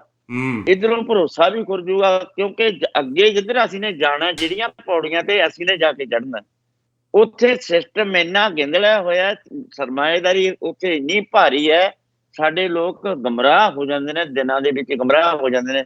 ਮੈਨੂੰ ਬਣਾ ਦਿਓ ਤੁਸੀਂ MLA, ਅੱਜ ਮੈਨੂੰ ਸਲਾਮਾਂ ਕਰਦਾ ਸਾਡਾ ਕੇਡਰ, ਅੱਜ ਮੇਰੀ ਗੱਲ ਭੂੰਜੇ ਨਹੀਂ ਡਿੱਗਣ ਦਿੰਦਾ। ਮੈਂ ਜੇ ਕਹਿਦਾ ਤਾਂ ਲੱਖਾਂ ਦਾ ਇਕੱਠ ਬੈਠਾ ਤਾਂ ਪੱਤਾ ਨਹੀਂ ਹਿਲਦਾ, ਤਾਂ ਮੈਨੂੰ 2 ਮਹੀਨਿਆਂ ਚ 3 ਮਹੀਨਿਆਂ ਦੇ ਵਿੱਚ ਜਦੋਂ ਮੈਂ ਇਹਨਾਂ ਦੀ ਆਸਾਂ ਤੇ ਪੂਰਾ ਨਾ ਉਤਰਿਆ ਤਾਂ ਮੈਨੂੰ ਗਾਲਾਂ ਮਿਲਣ ਲੱਗ ਜਾਣਗੀਆਂ, ਕਿਉਂਕਿ ਸਾਡੀ ਅਵੇਅਰਨੈਸ ਨਹੀਂ ਹੈ ਅਜੇ, ਲੋਕਾਂ ਦੇ ਵਿੱਚ ਸਾਡਾ ਬੇਸ ਮਜ਼ਬੂਤ ਨਹੀਂ ਹੈ। ਇਹ ਗੱਲ ਠੀਕ ਹੈ ਵੀ ਇਹ ਤਾਕਤ ਦੇ ਉੱਤੇ ਕਬਜ਼ਾ ਕੀਤੇ ਤੋਂ ਬਗੈਰ ਇਹ ਸਿਸਟਮ ਨਹੀਂ ਬਦਲਿਆ ਜਾ ਸਕਦਾ, ਪਰ ਸਿਸਟਮ ਦੇ ਖਿਲਾਫ ਅਵੇਅਰਨੈਸ ਤੇ ਜਾਗਰਤੀ ਦੀ ਲੋੜ ਤਾਂ ਪਈ ਹੈ।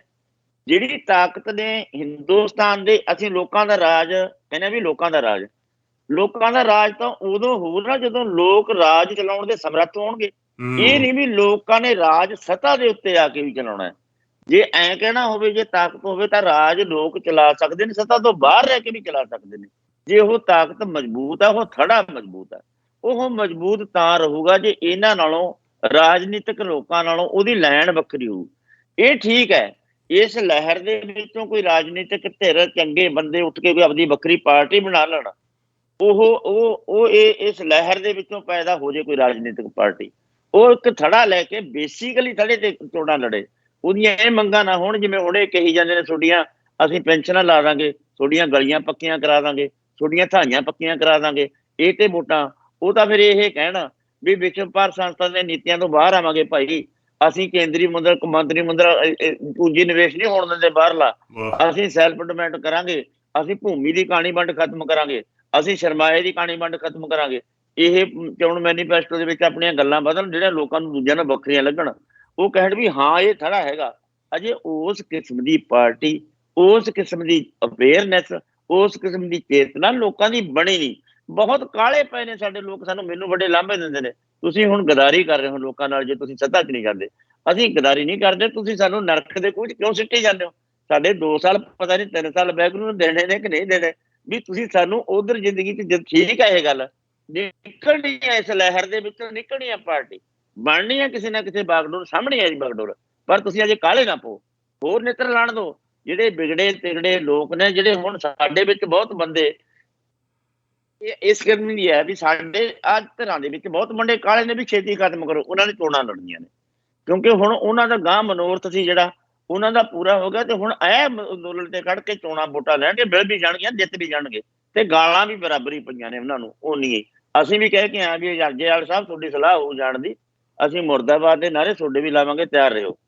ਇਸ ਕਰਕੇ ਇਹ ਗੱਲ ਅਜੇ ਬਣੀ ਨਹੀਂ। ਇਹ ਥੜਾ ਇਹ ਜਨਤਕ ਮੂਵਮੈਂਟ ਆ, ਮਾਸ ਮੂਵਮੈਂਟ ਦੇ ਥੜੇ ਨੂੰ ਕਮਜ਼ੋਰ ਨਾ ਕਰਦੀ ਹੈ।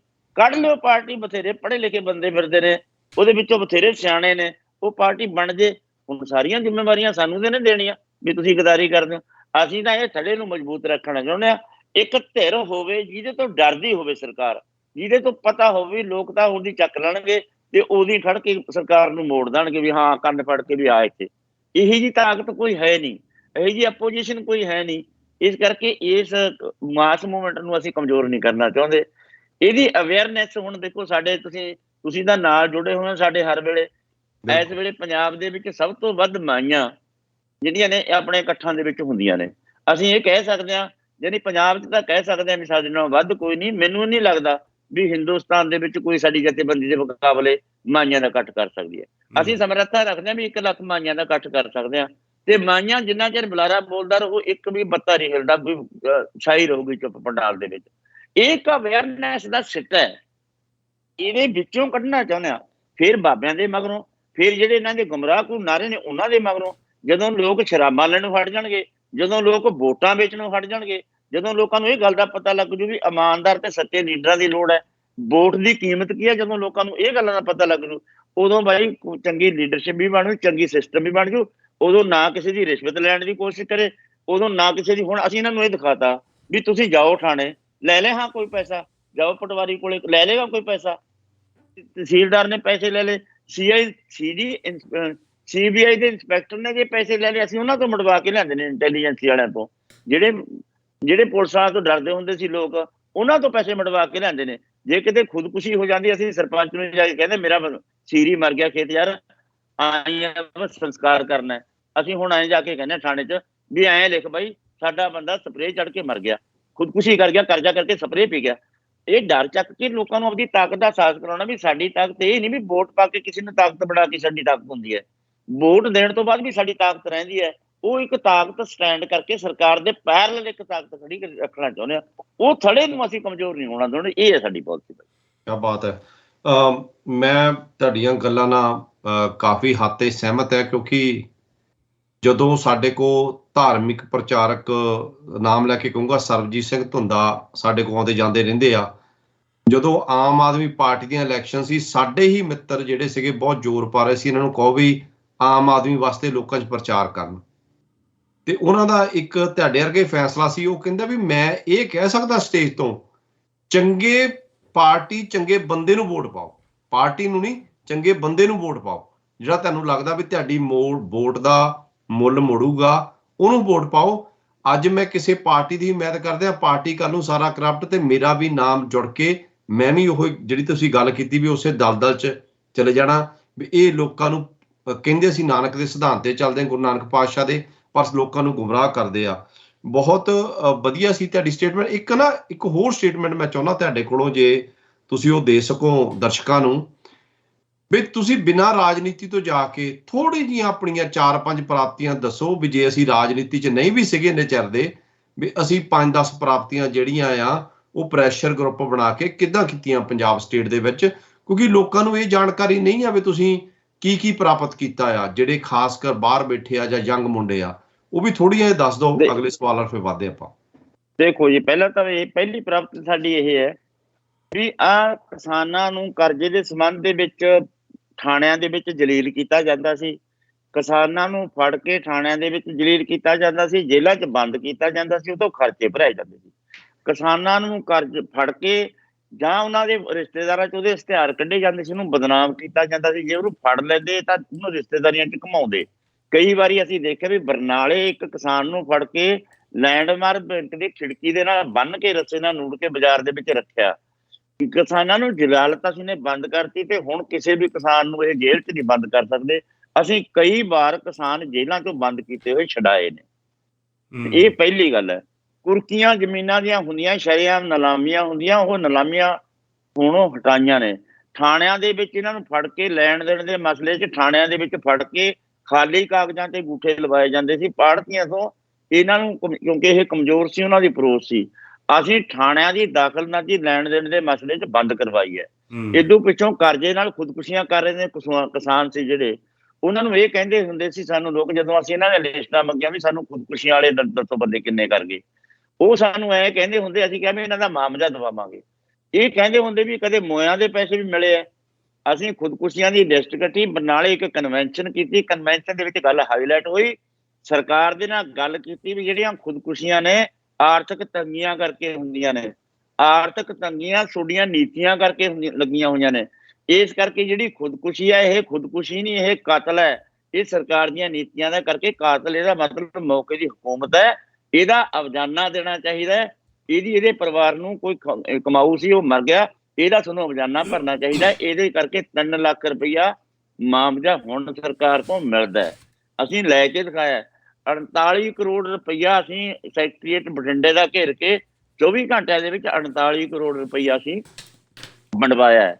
ਦੂਜੀ ਗੱਲ ਇਹ ਵੀ ਜਿਹੜੀਆਂ ਜ਼ਮੀਨਾਂ ਜਬਰੀ ਅਕਾਇਰ ਹੋ ਰਹੀਆਂ ਸੀ, ਜਬਰੀ ਅਕਾਇਰ ਕਰਨ ਦਾ ਲੈਂਡ ਐਕੁਜੀਸ਼ਨ ਐਕਟ ਵੀ ਬੀਜੇਪੀ ਨੇ ਤਿਆਰ ਕੀਤਾ, ਜਿਹੜਾ 2014 ਦੇ ਵਿੱਚ ਪਾਸ ਨਹੀਂ ਹੋਇਆ। ਉਦੋਂ ਪਹਿਲਾਂ 2002 ਦੇ ਵਿੱਚ ਅਮਰਿੰਦਰ ਨੇ ਜ਼ਮੀਨਾਂ ਜਬਰੀ ਦੇਣ ਵਾਸਤੇ ਬੜਾ ਹੱਲਾ ਪੰਜਾਬ ਦੇ ਵਿੱਚ ਬੋਲਿਆ ਸੀ। ਅਕਾਲੀਆਂ ਨੇ ਵੀ ਕੀਤਾ, ਅਮਰਿੰਦਰ ਨੇ ਵੀ ਕੀਤੀ ਹੈ। ਛੰਨਾ ਧੌਲਾ ਦੀ ਜ਼ਮੀਨ ਜਬਰੀ ਅਕਵਾਇਰ ਕਰਕੇ ਰਜਿੰਦਰ ਗੁਪਤੇ ਨੂੰ ਦਿੱਤੀ ਸੀ। ਉਹ 375 ਏਕੜ ਦਾ ਅਵਾਰਡ ਰੱਦ ਕਰਵਾ ਕੇ ਦੁਬਾਰੇ ਅਸੀਂ ਕਿਹਾ, ਕਿਸਾਨਾਂ ਨੂੰ ਪੁੱਛਿਆ ਵੀ ਕੀਮਤ ਦੁੱਗਣੀ ਲੈਣੀ ਹੈ ਕਿ ਕੀਮਤ ਤੁਸੀਂ ਇਹ ਮਤਲਬ ਇਹਦੀ ਜ਼ਮੀਨ ਵਾਪਸ ਲੈਣੀ ਹੈ। ਉਹ ਕਹਿੰਦੇ ਵੀ ਜ਼ਮੀਨ ਤਾਂ ਜੀ ਹੁਣ ਇੱਥੇ ਇਹਨਾਂ ਦੇ ਕਬਜ਼ੇ 'ਚ ਆ ਗਈ, ਤਾਰ ਲੱਗੀ ਹੋਈ ਹੈ, ਸਾਨੂੰ ਤਾਂ ਪੈਸੇ ਦਵਾ ਦਿਓ। ਉਦੋਂ 70% ਵਾਧਾ ਬਾਦਲ ਹੁਕਮ ਤੋਂ 2007 ਦੇ ਵਿੱਚ ਅਸੀਂ ਦਬਾਇਆ। ਮੋਟਰਾਂ ਦੇ ਕਨੈਕਸ਼ਨ ਫਰੀ, 3 ਫਸਲਾਂ ਦਾ ਮਾਮਜਾ ਤੇ ਜਿੰਨੇ ਰਜਿਸਟਰੀ ਖਰਚੇ ਫਰੀ ਤੇ ਉਹ ਕਰਾ ਕੇ ਦੁੱਗਣੀਆਂ ਜ਼ਮੀਨਾਂ ਲੋਕਾਂ ਦੀਆਂ ਬਣ ਗਈਆਂ ਤੇ ਪੈਸੇ ਉਹਨਾਂ ਦੇ ਕੋਲੇ ਬਚੇ ਆ। ਉਦੋਂ ਪਿੱਛੋਂ ਗੋਬਿੰਦਪੁਰੇ ਦੀ ਜ਼ਮੀਨ ਅਕਵਾਇਰ ਹੋਈ। ਉੱਥੇ ਜਿਹੜੇ ਕਿਸਾਨਾਂ ਨੇ ਚੈੱਕ ਚੱਕ ਲਏ ਉਹਨਾਂ ਦੇ ਰਹਿ ਗਏ, ਜਿਹੜੇ ਕਿਸਾਨਾਂ ਨੇ ਚੈੱਕ ਨਹੀਂ ਚੱਕੇ ਉਹਨਾਂ ਦੀ ਅਸੀਂ ਲੜਾਈ ਲੜੀ। ਉਹ ਜ਼ਮੀਨ ਵਾਪਸ ਅਵਾਰਡ ਹੋਣ ਤੋਂ ਬਾਅਦ ਜਿਹੜੇ ਕਿਸਾਨਾਂ ਨੇ ਚੈੱਕ ਨਹੀਂ ਚੱਕਿਆ ਉਹਨਾਂ ਦੀ ਜ਼ਮੀਨ 198 ਏਕੜ ਜ਼ਮੀਨ ਗੋਬਿੰਦਪੁਰੇ ਦੀ ਮਾਨਸਾ ਜ਼ਿਲ੍ਹੇ ਦੇ ਵਿੱਚ ਹੈ।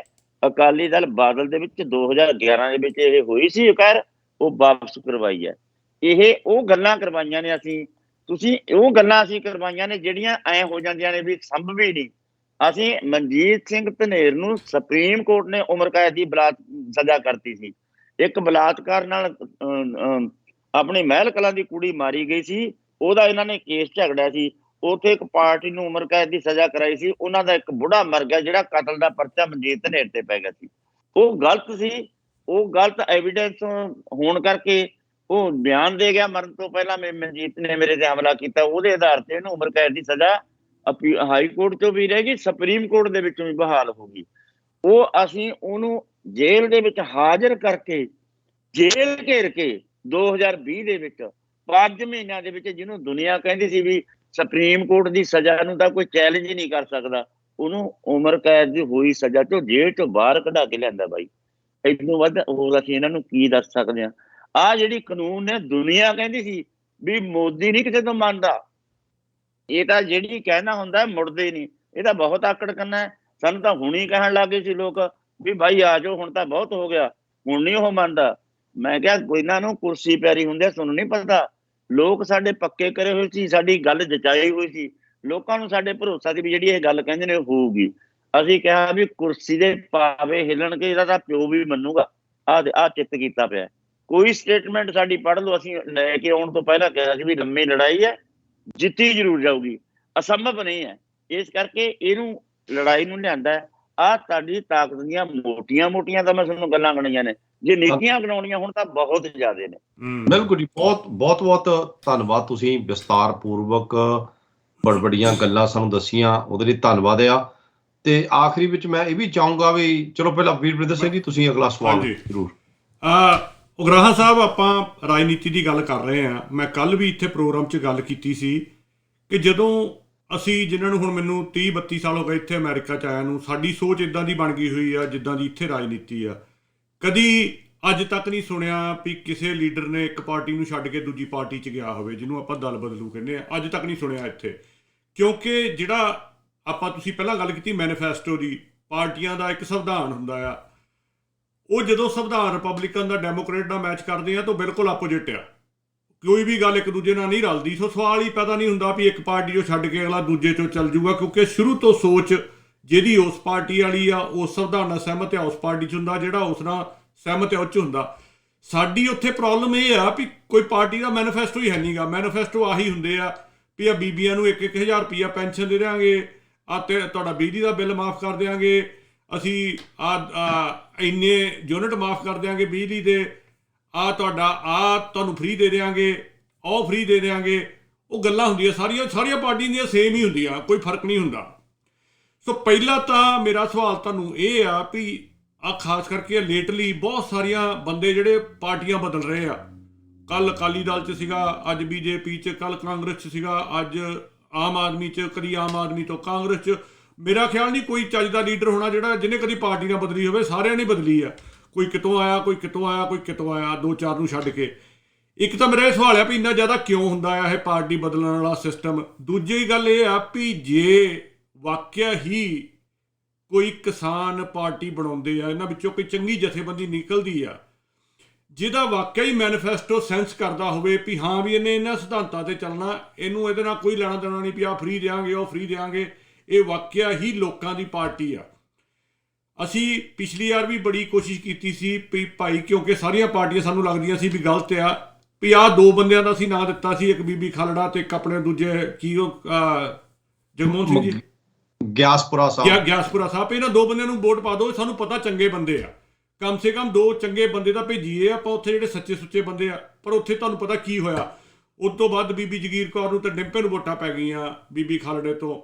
ਸੋ ਜੇ ਕੋਈ ਵਾਕਈ ਸਹੀ ਪਾਰਟੀ ਬਣਦੀ ਆ, ਕੀ ਸਾਰੇ ਪੰਜਾਬੀਆਂ ਦਾ ਫਰਜ਼ ਨਹੀਂ ਬਣਦਾ ਵੀ ਉਹਦੇ ਨਾਲ ਚੱਲਣ? ਸੋ ਦੋਨੇ ਸਵਾਲਾਂ ਦਾ ਜਵਾਬ ਦਿਓ। ਇੱਕ ਤਾਂ ਪਾਰਟੀ ਜਿਹੜੀ ਬਦਲਣ ਵਾਲਾ ਕੰਮ ਆ, ਇੱਕ ਮੈਨੀਫੈਸਟੋ ਇਹੋ ਜਿਹਾ ਹੋਵੇ ਵੀ ਉਹਨੂੰ ਕੋਈ ਛੱਡ ਹੀ ਨਾ ਸਕੇ। ਜਿਵੇਂ ਤੁਹਾਡੀ ਜਥੇਬੰਦੀ ਆ, ਤੁਹਾਡਾ ਜਿਹੜਾ ਸੰਵਿਧਾਨ ਆ ਉਹ ਇੱਕ ਬੜਾ ਫਿਕਸ ਆ, ਤੁਸੀਂ ਕਦੀ ਉਹ ਤੋਂ ਇੱਧਰ ਉੱਧਰ ਨਹੀਂ ਹਿੱਲੇ, ਤੇ ਤੁਹਾਡੀ ਪਾਰਟੀ ਛੱਡ ਕੇ ਕੋਈ ਦੂਜੇ 'ਚ ਨਹੀਂ ਜਾ ਸਕਦਾ ਕੋਈ ਜਥੇਬੰਦੀ ਨੂੰ, ਇੱਦਾਂ ਦਾ ਹੋਵੇ ਕੁਛ।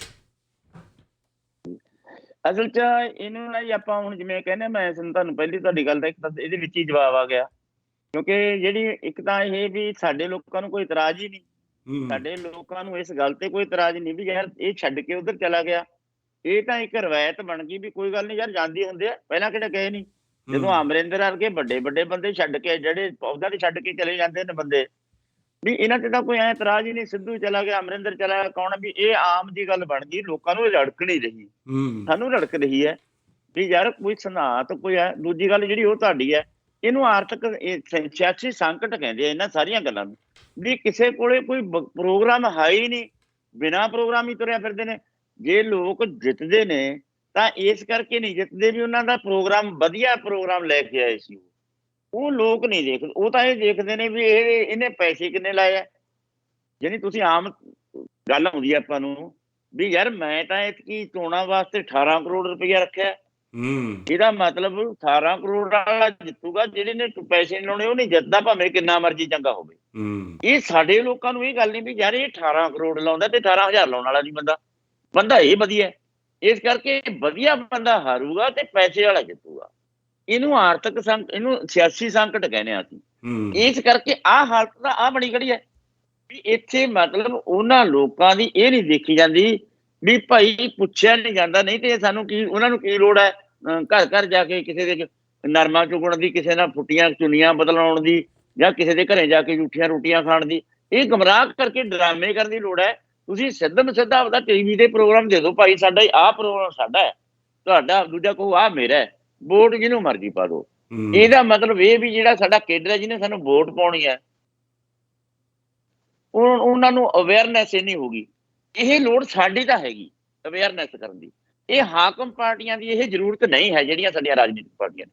ਉਹ ਤਾਂ ਉਹਨਾਂ ਨੂੰ ਤਾਂ ਚਾਹੀਦਾ ਵੀ ਕੇਡਰ ਭੋਲਾ ਭਾਲਾ ਹੋਵੇ, ਕੇਡਰ ਅਨਨੋਨ ਹੋਵੇ, ਇਹ ਗੱਲ ਦਾ ਪਤਾ ਵੀ ਦਾਰੂ ਕਿਹਨੇ ਜ਼ਿਆਦਾ ਵੰਡੀ ਹੈ, ਪੈਸੇ ਕਿੰਨੇ ਜ਼ਿਆਦਾ ਵੰਡੇ ਨੇ, ਵੋਟ ਕਿੰਨੇ ਜ਼ਿਆਦਾ ਵਿਕ ਗਈ। ਆਰਥਿਕ ਸੰਕਟ ਤੇ ਆਰਥਿਕ ਕਮਜ਼ੋਰੀ ਰੱਖ ਕੇ ਇਹਨਾਂ ਨੂੰ ਨੀਵੇਂ ਕਿਵੇਂ ਰੱਖਿਆ ਜਾਵੇ, ਇਸ ਪਾਲਿਸੀ ਚੋਂ ਨਿਕਲੀਆਂ ਹੋਈਆਂ ਗੱਲਾਂ ਨੇ ਵੀ ਯਾਰ ਇਹਨਾਂ ਨੂੰ ਪੈਸੇ ਰੁਜ਼ਗਾਰ ਉਨਾ ਹੀ ਦਿਓ ਜਿਹਦੇ ਨਾਲ ਇਹ ਰੋਟੀ ਖਾਂਦੇ ਰਹਿਣ, ਇਹਨਾਂ ਨੂੰ ਕੁਰਸੀ ਦੀ ਲਾਲਸਾ ਕਦੇ ਜਾਗੀ ਨਾ, ਇਹਨਾਂ ਨੂੰ ਕਦੇ ਇਹ ਸੁਪਨਾ ਵੀ ਨਾ ਦੇਖਣਾ ਪਵੇ ਅਸੀਂ ਕੁਰਸੀ ਤੇ ਜਾਵਾਂਗੇ। ਇਹ ਤਾਂ ਸਿਰਫ ਵੋਟਰਾਂ ਸਾਡੀ ਖੁਰਾਕ ਰਹਿਣ ਇਹਨਾਂ ਵਾਸਤੇ, ਇਸ ਕਰਕੇ ਇਹਨਾਂ ਦੀਆਂ ਨੀਤੀਆਂ ਦੇ ਕੱਟ ਲਾ ਕੇ ਉੱਤੇ ਜਾ ਕੇ ਸਹਿਮਤੀ ਬਣਦੀਆਂ ਨੇ ਸਾਰਿਆਂ ਲੋਕਾਂ ਦੀ। ਇਹ ਅਵੇਅਰਨੈਸ ਉਹਨਾਂ ਨੂੰ ਤਾਂ ਉੱਠਣੇ ਨਹੀਂ ਦਿੰਦੇ। ਫਿਰ ਇਸ ਹਾਲਤ ਦੇ ਵਿੱਚ ਜਦੋਂ ਉਹਨਾਂ ਨੂੰ ਚੰਗੇ ਮਾੜੇ ਦੀ ਪਰਖ ਹੀ ਹੈ ਨਹੀਂ, ਇਸ ਹਾਲਤ ਦੇ ਵਿੱਚ ਜਦ ਅਸੀਂ ਖੜਾਂਗੇ ਫਿਰ ਤਾਂ ਇਹ ਤੋਲਿਆ ਜਾਊ ਕਿਹਦੇ ਕੋਲੇ ਪੈਸੇ ਵੱਧ ਨੇ, ਉਹਨੇ ਪੈਸੇ ਵੱਧ ਲਾਤੇ। ਹੁਣ ਬੀਬੀ ਖਾਲੜਾ ਨੂੰ ਤੇ ਜਗੀਰ ਕੌਰ ਦਾ ਮੁਕਾਬਲਾ ਭਲਾ ਕੀ ਹੈ, ਕਿਰਦਾਰ ਦੇ ਤੌਰ ਤੇ ਸੋਚਿਆ ਜਾਵੇ। ਇਸ ਕਰਕੇ ਗੱਲਾਂ ਇਹ ਹਕੀਕਤ ਨੂੰ ਨਹੀਂ ਪਛਾਣਦੇ, ਸੱਚਾਈ ਨੂੰ ਨਹੀਂ ਪਛਾਣਦੇ। ਅਸੀਂ ਕਹਿ ਦਿੰਦੇ ਹਾਂ ਠੀਕ ਹੈ, ਧੁੰਦਾ ਸਾਹਿਬ ਦਾ ਚੰਗਾ ਮੇਰੇ ਨਾਲ ਵੀ ਉਹਦੇ ਵਿਚਾਰ ਸਾਂਝੇ ਹੋਏ ਆ ਇੱਥੇ, ਭਾਵੇਂ ਉਹ ਮੈਂ ਕਮਿਊਨਿਸਟਾਂ ਵਿਚਾਰਾਂ ਦਾ ਬੰਦਾ, ਉਹ ਧਾਰਮਿਕ ਆਗੂ ਹੈ, ਲੇਕਿਨ ਜਦੋਂ ਅਸੀਂ ਆਪਸ ਵਿੱਚ ਗੱਲਬਾਤ ਕੀਤੀ ਸਾਂਝੀ, ਮੈਨੂੰ ਬਹੁਤ ਚੰਗੀ ਲੱਗੀ ਤੇ ਉਹਨਾਂ ਨੂੰ ਵੀ ਉਹ ਵੀ ਸੈਟੀਸਫਾਈ ਹੋ ਕੇ ਗਏ ਆ। ਇਸ ਕਰਕੇ ਵੀ ਇਹ ਜੇ ਲੋੜ ਹੈ, ਜਿਹਦੇ ਲੋਕਾਂ ਨੂੰ ਇਹ ਗੱਲ ਦਾ ਨਹੀਂ ਪਤਾ। ਅਜੇ ਤਾਂ ਗੁਰਸਿੱਖ ਸਿਧਾਂਤਾਂ ਨੂੰ ਪੜ੍ਹ ਤਾਂ ਲੈਂਦੇ ਨੇ, ਅਸੀਂ ਕਾਮਰੇਡ ਹਾਂ, ਅਸੀਂ ਤਾਂ ਉਹਨਾਂ ਦੇ ਉਹਨੂੰ ਐਪਰੀਸ਼ੀਏਟ ਕਰਦੇ ਹਾਂ, ਅਸੀਂ ਤਾਂ ਉਹਨਾਂ ਦੇ ਪਹਿਰੇਦਾਰੀ ਕਰਦੇ ਹਾਂ। ਪਰ ਇਸੇ ਲੋਕ ਨੇ ਜਿਹੜੇ ਖੁਦ ਪੜ੍ਹਦੇ ਨੇ, ਜਿਹੜੇ ਪਾਠੀ ਨੇ, ਉਹ ਉਹਦੇ ਪਹਿਰੇਦਾਰੀ ਨਹੀਂ ਦਿੰਦੇ। ਇਸ ਕਰਕੇ ਉਹ ਅਵੇਅਰਨੈਸ ਦੀ ਕਮੀ ਕਰਕੇ ਅਜੇ ਚੰਗੇ ਤੇ ਮਾੜੇ ਦੀ ਪਰਖ ਨਹੀਂ ਜੇ ਹੈ ਹੋ ਸਕਦੀ, ਅਜੇ ਅਸਲੀ ਤੇ ਨਕਲੀ ਦੀ ਪਰਖ ਕਰਨ ਦੇ ਯੋਗਤਾ ਨਹੀਂ ਜਿਹੜੀ ਬਣੀ, ਉਹਨਾਂ ਚਿਰ ਇਸ ਸਿਸਟਮ ਦੇ ਵਿੱਚ ਕੋਈ ਸੁਧਾਰ ਹੋਣ ਦੀ ਗੁੰਜਾਇਸ਼ ਹੈ ਨਹੀਂ। ਇਸ ਕਰਕੇ ਇਹ ਇੱਕ ਦਿਖਾਂਤ ਹੈ ਸਾਡੇ ਹਿੰਦੁਸਤਾਨ ਦਾ। ਹੁਣ ਤੁਸੀਂ ਹੈਰਾਨੀ ਦੀ ਗੱਲ ਹੈ ਵੀ ਪਾਰਟੀਆਂ ਵੱਖ-ਵੱਖ ਨੇ, ਚੋਣ ਮੈਨੀਫੈਸਟੋ ਦੇ ਵਿੱਚ ਮੰਗਾਂ ਸਾਰਿਆਂ ਦੀਆਂ ਇੱਕੋ ਜਿਹੀ ਨੇ, ਉਹੀ ਮੰਗ ਅਕਾਲੀਆਂ ਨੇ ਪਾਈ ਹੈ, ਉਹੀ ਕਾਂਗਰਸ ਦੀ ਪਾਈ ਹੈ, ਉਹੀ ਆਪ ਦੀ ਪਾਈ ਹੈ, ਉਹ ਜਿਹੜੀ ਤੀਜੀ ਪਾਰਟੀ ਖੜੀ ਹੋਈ ਉਹ ਹੈ। ਜੇ ਇੱਕ ਨੇ 1500 ਦੀ ਪੈਨਸ਼ਨ ਕਰਤੀ, ਦੂਜੇ ਨੇ 2500 ਦੀ ਪੈਨਸ਼ਨ ਕਰਤੀ, ਇੱਕ ਨੇ 200 ਯੂਨਿਟ ਮਾਫ ਕੀਤੀ ਹੈ, ਤੀਜੇ ਨੇ 300 ਯੂਨਿਟ ਮਾਫ ਕਰਤੀ। ਦੂਜੀ ਗੱਲ ਦਾ ਬੇਸਿਕਲੀ ਕੋਈ ਫਰਕ ਹੈ? ਜਾਂ ਤਾਂ ਇਹ ਕਹੇ ਵੀ ਤੁਹਾਡਾ ਚੋਣ ਮੈਨੀਫੈਸਟੋ ਸਿਰਫ ਇੱਕ ਸੱਥਾਂ ਤੱਕ ਸੀਮਿਤ ਰਹਿ ਗਿਆ, ਆਹ ਕੌਮਾਂਤਰੀ ਪੱਧਰ ਦਾ ਚੋਣ ਮੈਨੀਫੈਸਟੋ ਹੈ। ਇਹਨੇ ਵਿਸ਼ਵ ਵਪਾਰ ਸੰਸਥਾ ਦੇ ਨੀਤੀਆਂ ਨਾਲ ਟੱਕਰ ਲੈਣ ਦੀ ਨੀਤੀ ਹੈ। ਇਹ ਬੁਨਿਆਦੀ ਹੱਲ ਹੈ ਲੋਕਾਂ ਦੀਆਂ ਸਮੱਸਿਆਵਾਂ ਦਾ। ਇੱਥੇ ਸਾਡੇ ਸਿੱਕੇ ਦੀ ਕੀਮਤ ਘੱਟ ਕਿਉਂ ਹੈ? ਸਿੱਕੇ ਦੀ ਕੀਮਤ ਸਾਡੀ ਵਧੂ ਕਿਉਂ? ਸਾਡੇ ਹਿੰਦੁਸਤਾਨ ਦੇ ਬੱਚੇ ਜਿਹੜੇ ਨੇ ਬਾਹਰ ਕਿਉਂ ਜਾ ਰਹੇ ਨੇ? ਸਾਡੇ ਹਿੰਦੁਸਤਾਨ ਦੇ ਬੱਚਿਆਂ ਨੂੰ ਬਾਹਰ ਰੁਜ਼ਗਾਰ ਕਰਨ ਵਾਸਤੇ ਮਜਬੂਰ ਕਿਉਂ ਹੋਣਾ ਪੈਂਦਾ? ਕਿੰਨਾ ਰੁਪਈਆ ਜਿਹੜਾ ਹਿੰਦੁਸਤਾਨ ਦੇ ਲੋਕ ਹਰ ਸਾਲ ਦੂਜੇ ਦੇਸ਼ਾਂ ਦੇ ਵਿੱਚ ਫੀਸਾਂ ਦੇ ਰੂਪ ਦੇ ਵਿੱਚ ਦੇ ਦਿੰਦੇ ਨੇ? ਕਿੰਨੇ ਲੋਕ ਨੇ ਜਿਹੜੇ ਹਿੰਦੁਸਤਾਨ ਤੋਂ ਬਾਹਰ? ਇਹਦਾ ਸਵਾਲ ਉੱਠਦਾ ਜੇ ਕਿਉਂ ਦਾ। ਇਹਦੇ ਪਿੱਛੇ ਇੱਕ ਇਤਿਹਾਸ ਖੁੱਲਦਾ ਹੈ। ਜੇ ਇਹ ਗੱਲਾਂ ਦੀ ਅਵੇਅਰਨੈਸ ਨਹੀਂ ਲੋਕਾਂ ਨੂੰ ਹੁੰਦੀ, ਉਹਨਾਂ ਚਿਰ ਤੱਕ ਅਸੀਂ ਸਿਸਟਮ ਦੇ ਵਿੱਚ ਜਾ ਕੇ ਉਹੀ ਕੁਰਸੀ ਵੱਲ ਕੇ ਬਹਿ ਜਾਈਏ। ਇਹਨਾਂ ਦਾ ਨੀਤੀਆਂ ਦਾ ਨਹੀਂ ਰੌਲਾ। ਜਿਵੇਂ ਕੁਰਸੀ ਤੇ ਤੁਸੀਂ ਕਹਿੰਦੇ ਹੋ, ਇਹਨਾਂ ਦਾ ਸਵਾਲ ਹੈ ਵੀ ਅਸੀਂ ਕੁਰਸੀ ਤੇ ਕਬਜ਼ਾ ਕਿਵੇਂ ਕਰੀਏ। ਕੁਰਸੀ ਤੇ ਕਬਜ਼ਾ ਤੇ ਲੁੱਟ ਖਸੁੱਟ ਦੇ ਮਾਲ ਦੇ ਵਿੱਚ ਇਹ ਸਾਰੇ ਸਾਂਝੇ ਨੇ। ਇਹਨਾਂ ਨਾਲ ਕੋਈ ਇਹਨਾਂ ਦੇ ਬਖਰੇਵੇਂ ਨਹੀਂ। ਇਹਨਾਂ ਦਾ ਜੇ ਬਖਰੇਵਾਂ ਇੱਕ ਦੂਜੇ ਨੂੰ ਭੂੰਜੇ ਸਿੱਟ ਕੇ ਜਿੱਤ ਕੇ ਕੁਰਸੀ ਹਾਸਲ ਕਰਨ ਦਾ ਬਖਰੇਵਾਂ। ਨੀਤੀਆਂ ਦਾ ਇਹਨਾਂ ਦਾ ਕੋਈ ਰੌਲਾ ਨਹੀਂ। ਤੇ ਇਸ ਕਰਕੇ ਲੋਕਾਂ ਨੂੰ ਅਵੇਅਰ ਕਰਨ ਦੀ ਇਹਨਾਂ ਦੀ ਲੋੜ ਨਹੀਂ ਹੈ, ਇਹ ਲੋੜ ਸਾਡੀ ਹੈ। ਇਹ ਅਸੀਂ ਇਹਨਾਂ ਨੂੰ ਵੱਖਰਾ ਰਸਤਾ ਬਣਾ ਕੇ ਜੇ ਤੁਰੇ ਹੋਏ ਆ ਤਾਂ ਅਸੀਂ ਲੋਕਾਂ ਨੂੰ ਦੱਸਿਆ। ਦੇਖੋ ਹੁਣ ਤੁਸੀਂ ਦੇਖੋ ਵੀ ਪੰਜਾਬ ਦੇ ਵਿੱਚ ਤੁਸੀਂ ਮੀਡੀਆ ਨਾਲ ਜੁੜੇ ਹੋ, ਪੰਜਾਬ ਦੇ ਵਿੱਚ ਇਹ ਹੈ ਵੀ ਯਾਰ ਕਿਸੇ ਵੀ ਪਾਰਟੀ ਨੂੰ ਪਿੰਡ 'ਚ ਨਾ ਵੜਨ ਦਿਓ। ਇਹ ਗੱਲ ਨਿਕਲੀ ਕਿੱਥੋਂ ਹੈ? ਇਹ ਨਫ਼ਰਤ ਆਈ ਕਿਉਂ ਹੈ? ਇਹ ਜੇ ਇਹਨਾਂ ਘੋਲਾਂ ਦੇ ਵਿੱਚ ਅਸੀਂ ਗੱਲਾਂ ਲੈ ਕੇ ਗੱਲਾਂ ਲੋਕਾਂ ਦੇ ਵਿੱਚ ਆ ਗਈਆਂ, ਇਹ ਜਦੋਂ ਸਵਾਲ ਉੱਠ ਖੜਦਾ ਵੀ ਉਹਨਾਂ ਨੂੰ ਵੜਨ ਨਾ ਦਿਓ, ਇਹਦਾ ਮਤਲਬ ਪੋਲੀਟੀਕਲ ਲੋਕਾਂ ਨੂੰ ਇੰਨੀ ਨਫ਼ਰਤ ਹੋ ਗਈ ਵੀ ਇਹਨਾਂ ਨੇ ਕੁਛ ਨਹੀਂ, ਬੇਅਸ ਹੋ ਗਏ ਵੀ ਇਹਨਾਂ ਨੇ ਸਾਡਾ ਕੁਛ ਨਹੀਂ ਸਵਾਰਨਾ। ਫਿਰ ਜਦੋਂ ਇਹ ਗੱਲ ਆਊ ਤਾਂ ਫਿਰ ਉਹ ਇਹ ਵੀ ਸਵਾਲ ਉੱਠੂਗਾ ਵੀ ਯਾਰ ਫਿਰ ਸਵਾਰਨ ਵਾਲੇ ਬੰਦੇ ਨੂੰ ਕੱਢੀਏ ਨਾ, ਤਾਂ ਸਵਾਰਨ ਵਾਸਤੇ ਸਾਨੂੰ ਕਿਹੜੀਆਂ ਕਿਹੜੀਆਂ ਗੱਲਾਂ ਦੀ ਲੋੜ ਹੈ? ਫਿਰ ਇੱਥੇ ਇੱਕ ਦਿਨ ਗੱਲ ਇਹ ਵੀ ਆਊ ਵੀ ਸ਼ਰਾਬਾਂ ਜੇ ਕੋਈ ਡੰਡਾ ਫੜ ਗਿਆ ਉਹਦਾ ਬਾਈਕਾਟ ਕਰ ਦਿਓ ਪਿੰਡ 'ਚ। ਜੇ ਕੋਈ ਪੈਸੇ ਵੰਡਦਾ ਉਹਦਾ ਬਾਈਕਾਟ ਕਰ ਦਿਓ। ਗਾਹਾਂ ਡਿਵੈਲਪਮੈਂਟ ਯੁੱਗ 'ਚ ਆ ਰਹੀ ਹੈ, ਪੜ੍ਹਨਗੇ ਲੋਕ। ਚੋਣ ਮੈਨੀਫੈਸਟੋ ਦਿਖਾ। ਜਦੋਂ ਲੋਕ ਇਹ ਗੱਲਾਂ ਪੁੱਛਣ ਲੱਗ ਗਏ ਤੇਰਾ ਚੋਣ ਮੈਨੀਫੈਸਟੋ ਦਿਖਾ ਯਾਰ, ਅਸੀਂ ਤਾਂ ਪਹਿਲਾਂ ਪੜਾਂਗੇ ਵੀ ਭਾਈ ਕਿਵੇਂ। ਜਿਵੇਂ ਅਸੀਂ ਕਹਿੰਦੇ ਹਾਂ ਵੀ ਸਾਡੇ ਨਾਲ ਬਾਈ ਉਹ ਆਇਓ, ਪਹਿਲਾਂ ਸਾਡਾ ਸਿਧਾਂਤ ਪੜ੍ਹੋ, ਸਾਡੇ ਅਸੂਲ ਪੜ੍ਹੋ। ਸਾਡੇ ਚਾਹੋਗੇ ਜੇ ਅਸੂਲਾਂ ਦੀ ਪਹਿਰੇਦਾਰੀ ਕਰ ਸਕਦੇ ਹੋ ਸਾਡੇ 'ਚ ਤਾਂ ਆਇਓ। ਅਸੀਂ ਤਾਂ ਕਿਸੇ ਨੂੰ ਚੋਣ ਨਹੀਂ ਲੜਨ ਦਿੰਦੇ। ਅਸੀਂ ਤਾਂ ਤੁਹਾਨੂੰ ਪੰਚਾਇਤ ਮੈਂਬਰ ਵੀ ਨਹੀਂ ਵੰਡ ਦੇਣਾ। ਕੋਈ ਬੂਥ ਪੋਲ ਤੇ ਬੈਠਾ ਹੋਇਆ ਸਾਨੂੰ ਨਹੀਂ ਮਨਜ਼ੂਰ। ਅਸੀਂ ਇਹਨਾਂ ਤੋਂ ਬਾਈਕਾਟ ਰੱਖ ਕੇ ਬੇਗਰਜ ਹੋ ਕੇ ਲੜ ਸਕਦਾ, ਕੋਈ ਬੇਗਰਜ ਹੋ ਕੇ ਕੋਈ ਮੁਕੱਦਮਿਆਂ ਦੀ ਸਾਹਮਣਾ ਕਰ ਸਕਦਾ, ਬੇਗਰਜ ਹੋ ਕੇ ਕੋਈ ਸਰਕਾਰ ਨਾਲ ਟੱਕਰ ਲੈ ਸਕਦਾ, ਕੁਰਸੀ ਤੋਂ ਦੂਰ ਹੋ ਕੇ ਕੋਈ ਲੋਕਾਂ ਦੀ ਖਾਤਰ ਸੇਵਾ ਕਰਨ ਦੀ ਤਿਆਰ ਹੈ। ਇਹ ਸੰਕਟ ਸਰਕਾਰ ਨਾਲ ਟੱਕਰ ਦੁਸ਼ਮਣੀ ਲੈਣ ਵਾਸਤੇ ਤਿਆਰ ਹੈ। ਅਸੀਂ ਇਹ ਗੱਲ ਕਰਕੇ ਸਾਡੀ ਮਾਨਸਿਕਤਾ ਬਣੀ ਹੋਈ ਹੈ। ਨਹੀਂ ਤਾਂ ਆਹ ਕੋਲ ਜਿੱਤ ਕੇ ਜੇ ਅਸੀਂ ਜਾ ਕੇ ਕੁਰਸੀਆਂ ਨੂੰ ਚਿੰਬੜ ਗਏ, ਅਗਲਾ ਕਹਿੰਦਾ ਬਾਈ ਤੁਹਾਡਾ ਮਨੋਰਥ ਪੂਰਾ ਹੋ ਗਿਆ, ਸਾਨੂੰ ਖੂਹ 'ਚ ਡੇ ਗਏ, ਠੀਕ ਹੈ ਕਰ ਲਓ, ਅਸੀਂ ਪਹਿਲਾਂ ਕਰ ਦਿੰਦੇ, ਅਸੀਂ ਤੁਸੀਂ ਕਰਦੇ। ਤੁਹਾਡਾ ਅਜੇ ਤੱਕ ਦਾਰ ਹੀ ਲੱਗਿਆ, ਤੁਸੀਂ ਤਾਂ ਕਰਕੇ ਸਾਡੇ ਮੂਹਰੇ ਖੜੇ ਹੋ। ਜਿੱਦਾਂ ਤੁਹਾਡਾ ਦਾਰ ਲੱਗਿਆ ਮਨੁੱਖ ਵਾਲਾ ਮੂੰਹ, ਤੁਸੀਂ ਵੀ ਕੁਰਸੀ ਲੈ ਲਓਗੇ। ਇਹ ਸਾਡੇ ਤੇ ਵੀ ਸਵਾਲ ਖੜਾ ਹੋਊਗਾ। ਇਸ ਕਰਕੇ ਇਹ ਬੜੀਆਂ ਗੱਲਾਂ। ਬਿਲਕੁਲ ਜੀ, ਜਿਹੜੀ ਤੁਸੀਂ ਐਂਡ 'ਚ ਗੱਲ ਕੀਤੀ ਹੈ ਨਾ, ਇਹ ਗੱਲ ਵਾਕਈ ਸੱਚਾਈ ਆ। ਜਿੱਦਣ ਜਿਹੜਾ ਵੀ ਕਿਸਾਨ ਲੀਡਰ ਕੋਈ ਹੋਇਆ, ਤੁਸੀਂ ਹੋਏ, ਰਾਜੇਵਾਲ ਹੋਏ, ਸੰਧੂ ਸਾਹਿਬ ਹੋਏ, ਕੋਈ ਵੀ ਹੋਏ, ਜਿੱਦਣ ਇਹਨਾਂ ਨੇ ਰਾਜਨੀਤੀ 'ਚ ਕਦਮ ਰੱਖ ਲਿਆ, ਇਹੀ ਬੰਦੇ ਜਿਹੜੇ ਅੱਜ ਕਹਿੰਦੇ ਇਹਨਾਂ ਨੂੰ ਆਉਣਾ ਚਾਹੀਦਾ, ਇਹਨਾਂ ਨੇ ਕਹਿਣਾ ਸ਼ੁਰੂ ਕਰ ਦੇਣਾ ਦੇਖਿਆ ਇਹ ਤਾਂ ਗਈ ਸੇ ਤਾਂ ਸੀ, ਇਹਨਾਂ ਨੇ ਤਾਂ ਰਾਜਨੀਤੀ 'ਚ ਆਉਣਾ ਸੀਗਾ, ਇਹ ਤਾਂ ਕੁਰਸੀ ਦੇ ਭੁੱਖੇ ਸੀ। ਉਹ ਹੀ ਦੁਨੀਆ ਦੇ ਦੰਦੇ ਦੋਨੇ ਪਾਸੇ ਆ ਜੀ। ਐਂਡ 'ਚ ਤੁਸੀਂ ਜਗਮੋਹਨ ਸਿੰਘ ਜੀ ਕੋਈ ਗੱਲ ਕਰਨਾ ਚਾਹੋ? ਮੈਂ ਤਾਂ ਇੱਕੋ ਹੀ ਉਗਰਾਹਾਂ ਸਾਹਿਬ ਨੂੰ ਬੇਨਤੀ ਕਰਨੀ ਚਾਹੂੰਗਾ ਵੀ ਆਪਣੇ ਭਾਰਤ ਵਿੱਚ ਪੰਜਾਬ ਤੋਂ ਹੀ ਸ਼ੁਰੂ ਕਰ ਲਈਏ। ਮੇਰੇ ਹਮੇਸ਼ਾ ਇਹ ਦਿਲ ਦਾ ਦਰਦ ਰਿਹਾ ਆ ਵੀ ਇਹ ਵੀ ਹਿਊਮਨ ਰਾਈਟਸ ਦੀ ਵਾਇਲੇਸ਼ਨ ਦੀ ਗੱਲ ਕਰਦੇ ਉਗਰਾਹਾਂ ਸਾਹਿਬ ਹਮੇਸ਼ਾ। ਜਿਹੜੇ ਸਾਡੇ ਸਿਆਸੀ ਕੈਦੀ ਹੈ, ਜਿਹੜੇ 20-20 ਸਾਲ 30-30 ਸਾਲ ਹੋ ਗਏ, ਜਿਹੜੇ ਉਸ ਟਾਈਮ ਯੰਗ ਮੁੰਡੇ ਸੀ, ਭਾਵੁਕ ਹੋ ਕੇ ਜਾਂ ਉਸ ਸੰਘਰਸ਼ ਸਿਆਸੀ ਸੰਘਰਸ਼ ਸਾਂਭ ਕੇ ਕੁੱਦੇ ਆ, ਉਹਨਾਂ ਦੀ ਜ਼ਰੂਰ ਆਪਣੇ ਤੁਸੀਂ ਏਜੰਡੇ ਦੇ ਵਿੱਚ ਸਾਰ ਲਓ। ਚਾਹੇ ਉਹ ਆਪਣੇ ਬੰਦੀ ਸਿੰਘ ਆ, ਚਾਹੇ ਉਹ ਨੈਕਸਲਾਈਟ ਆ, ਚਾਹੇ ਸਾਡੇ ਬੁੱਧੀਜੀਵੀ ਰਾਈਟਰ ਆ। ਆਪਾਂ ਨੂੰ ਪਤਾ ਵੀ ਗੌਰੀ ਲੰਕੇਸ਼ ਜਿਹੜੀ ਆ ਉਹਨੂੰ ਗੋਲੀ ਮਾਰ ਦਿੱਤੀ ਗਈ ਸੀ। ਸੋ ਇੱਦਾਂ ਦੇ ਜਿਹੜੇ ਬੁੱਧੀਜੀਵੀ ਹੱਲੇ ਵੀ ਸਾਡੇ ਜੇਲ੍ਹਾਂ ਦੇ ਵਿੱਚ, ਉਹਨਾਂ ਨੂੰ ਚਾਹੇ ਦਵਿੰਦਰਪਾਲ ਸਿੰਘ ਭੁੱਲਰ ਹੈ, ਪ੍ਰੋਫੈਸਰ ਆ, ਇੰਜੀਨੀਅਰਿੰਗ ਦਾ ਪ੍ਰੋਫੈਸਰ ਹੋਵੇ, ਅੰਦਰ ਰੱਖ ਕੇ ਟੌਰਚਰ ਕਰਕੇ ਪਾਗਲਾਂ ਵਾਲੀ ਹਾਲਤ ਕਰ ਦਿੰਦੇ ਆ ਇਹ। ਵੀ ਉਹਨਾਂ ਬਾਰੇ ਵੀ ਜ਼ਰੂਰ ਆਪਣੇ ਲੋਕਾਂ ਨੂੰ ਤੁਸੀਂ ਕਿਸਾਨੀ ਦੇ ਨਾਲ ਉਹਨਾਂ ਬਾਰੇ ਵੀ ਜਾਗਰਤ ਕਰੋ ਵੀ ਯਾਰ ਇਹ ਬੰਦੇ ਵੀ ਕਿਤੇ ਨਾ ਕਿਤੇ ਮੋਰਚਾ ਲਾ ਕੇ ਸਾਰੇ ਵੀ 30-30 ਸਾਲ ਹੋ ਗਏ ਆ, 35-35 ਸਾਲ ਹੋ ਗਏ, 25-25 ਸਾਲ ਹੋ ਗਏ, ਇਹ ਬੰਦੇ ਆਪਣੇ ਉਮਰ ਦੇ ਆਖਰੀ ਪੜਾਵਾਂ 'ਚ ਆ ਚੁੱਕੇ ਆ। ਵੀ ਸਾਰੇ 50 ਪਲੱਸ ਆ, ਵੀ ਇਹਨਾਂ ਦਾ ਵੀ ਕੁਛ ਨਾ ਕੁਛ ਤੁਹਾਨੂੰ ਆਪਣੇ ਜਥੇਬੰਦੀਆਂ ਦੇ ਵਿੱਚ ਇਹਦੀ ਗੱਲਬਾਤ ਵੀ ਉਠਾਉਣੀ ਚਾਹੀਦੀ ਆ। ਧੰਨਵਾਦ ਜੀ। ਇਹ ਆਖਰੀ ਸਵਾਲ। ਜਗਮੋਹਨ ਜੀ, ਅਸੀਂ ਜਦੋਂ ਵੀ ਕੋਈ ਬੇਦੋਸ਼ੇ ਬੰਦੀ ਕੀਤੇ ਨੇ, ਜਿਨ੍ਹਾਂ ਦਾ ਕੋਈ ਕਸੂਰ ਨਹੀਂ, ਜਿਨ੍ਹਾਂ ਤੇ ਸਰਕਾਰ ਨੇ ਦੋਸ਼ ਲਾ ਕੇ ਮੜ ਕੇ ਜੇਲ੍ਹਾਂ 'ਚ ਸਿੱਟੇ ਹੋਏ ਆ, ਉਹਨਾਂ ਦੀ ਜਦੋਂ ਰਿਹਾਈ ਦੀ ਮੰਗ ਕਰਦੇ ਆ, ਅਸੀਂ ਉਦੋਂ ਇਹ ਨਹੀਂ ਦੇਖਦੇ ਕਿ ਇਹ ਮੁਸਲਮਾਨ ਹੈ ਕਿ ਹਿੰਦੂ ਹੈ ਕਿ ਸਿੱਖ ਹੈ, ਤੇ ਕਿਹੜੀ ਲਹਿਰ ਨਾਲ ਜੁੜ ਕੇ ਇਹ ਅੰਦਰ ਕੀਤਾ, ਕਿਹਦੇ ਕਰਕੇ ਕੀਤਾ, ਅਸੀਂ ਇਹ ਬਿਲਕੁਲ ਨਹੀਂ ਦੇਖਦੇ। ਅਸੀਂ ਹੁਣ ਜੇ ਇਕੱਲੇ ਸਿੱਖ ਬੰਦੀਆਂ ਦੀ ਗੱਲ ਕਰਦੇ ਹਾਂ ਤਾਂ ਸਾਡੀ ਦੂਜਿਆਂ ਦੇ ਬੰਦੀ ਹੈ, ਜੇ ਉਹਨਾਂ ਕਿਸੇ ਇੱਕ ਧਰਮ ਦੇ ਲੋਕਾਂ ਦੀ ਗੱਲ ਕਰਦੇ ਹਾਂ ਉਹ ਗੱਲ ਵੱਖਰੀ ਨਿਕਲਦੀ ਹੈ। ਸਾਡੇ ਤੇ ਸਵਾਲ ਵੀ ਹੋਏ ਨੇ ਪਿਛਲੇ ਸਾਲ।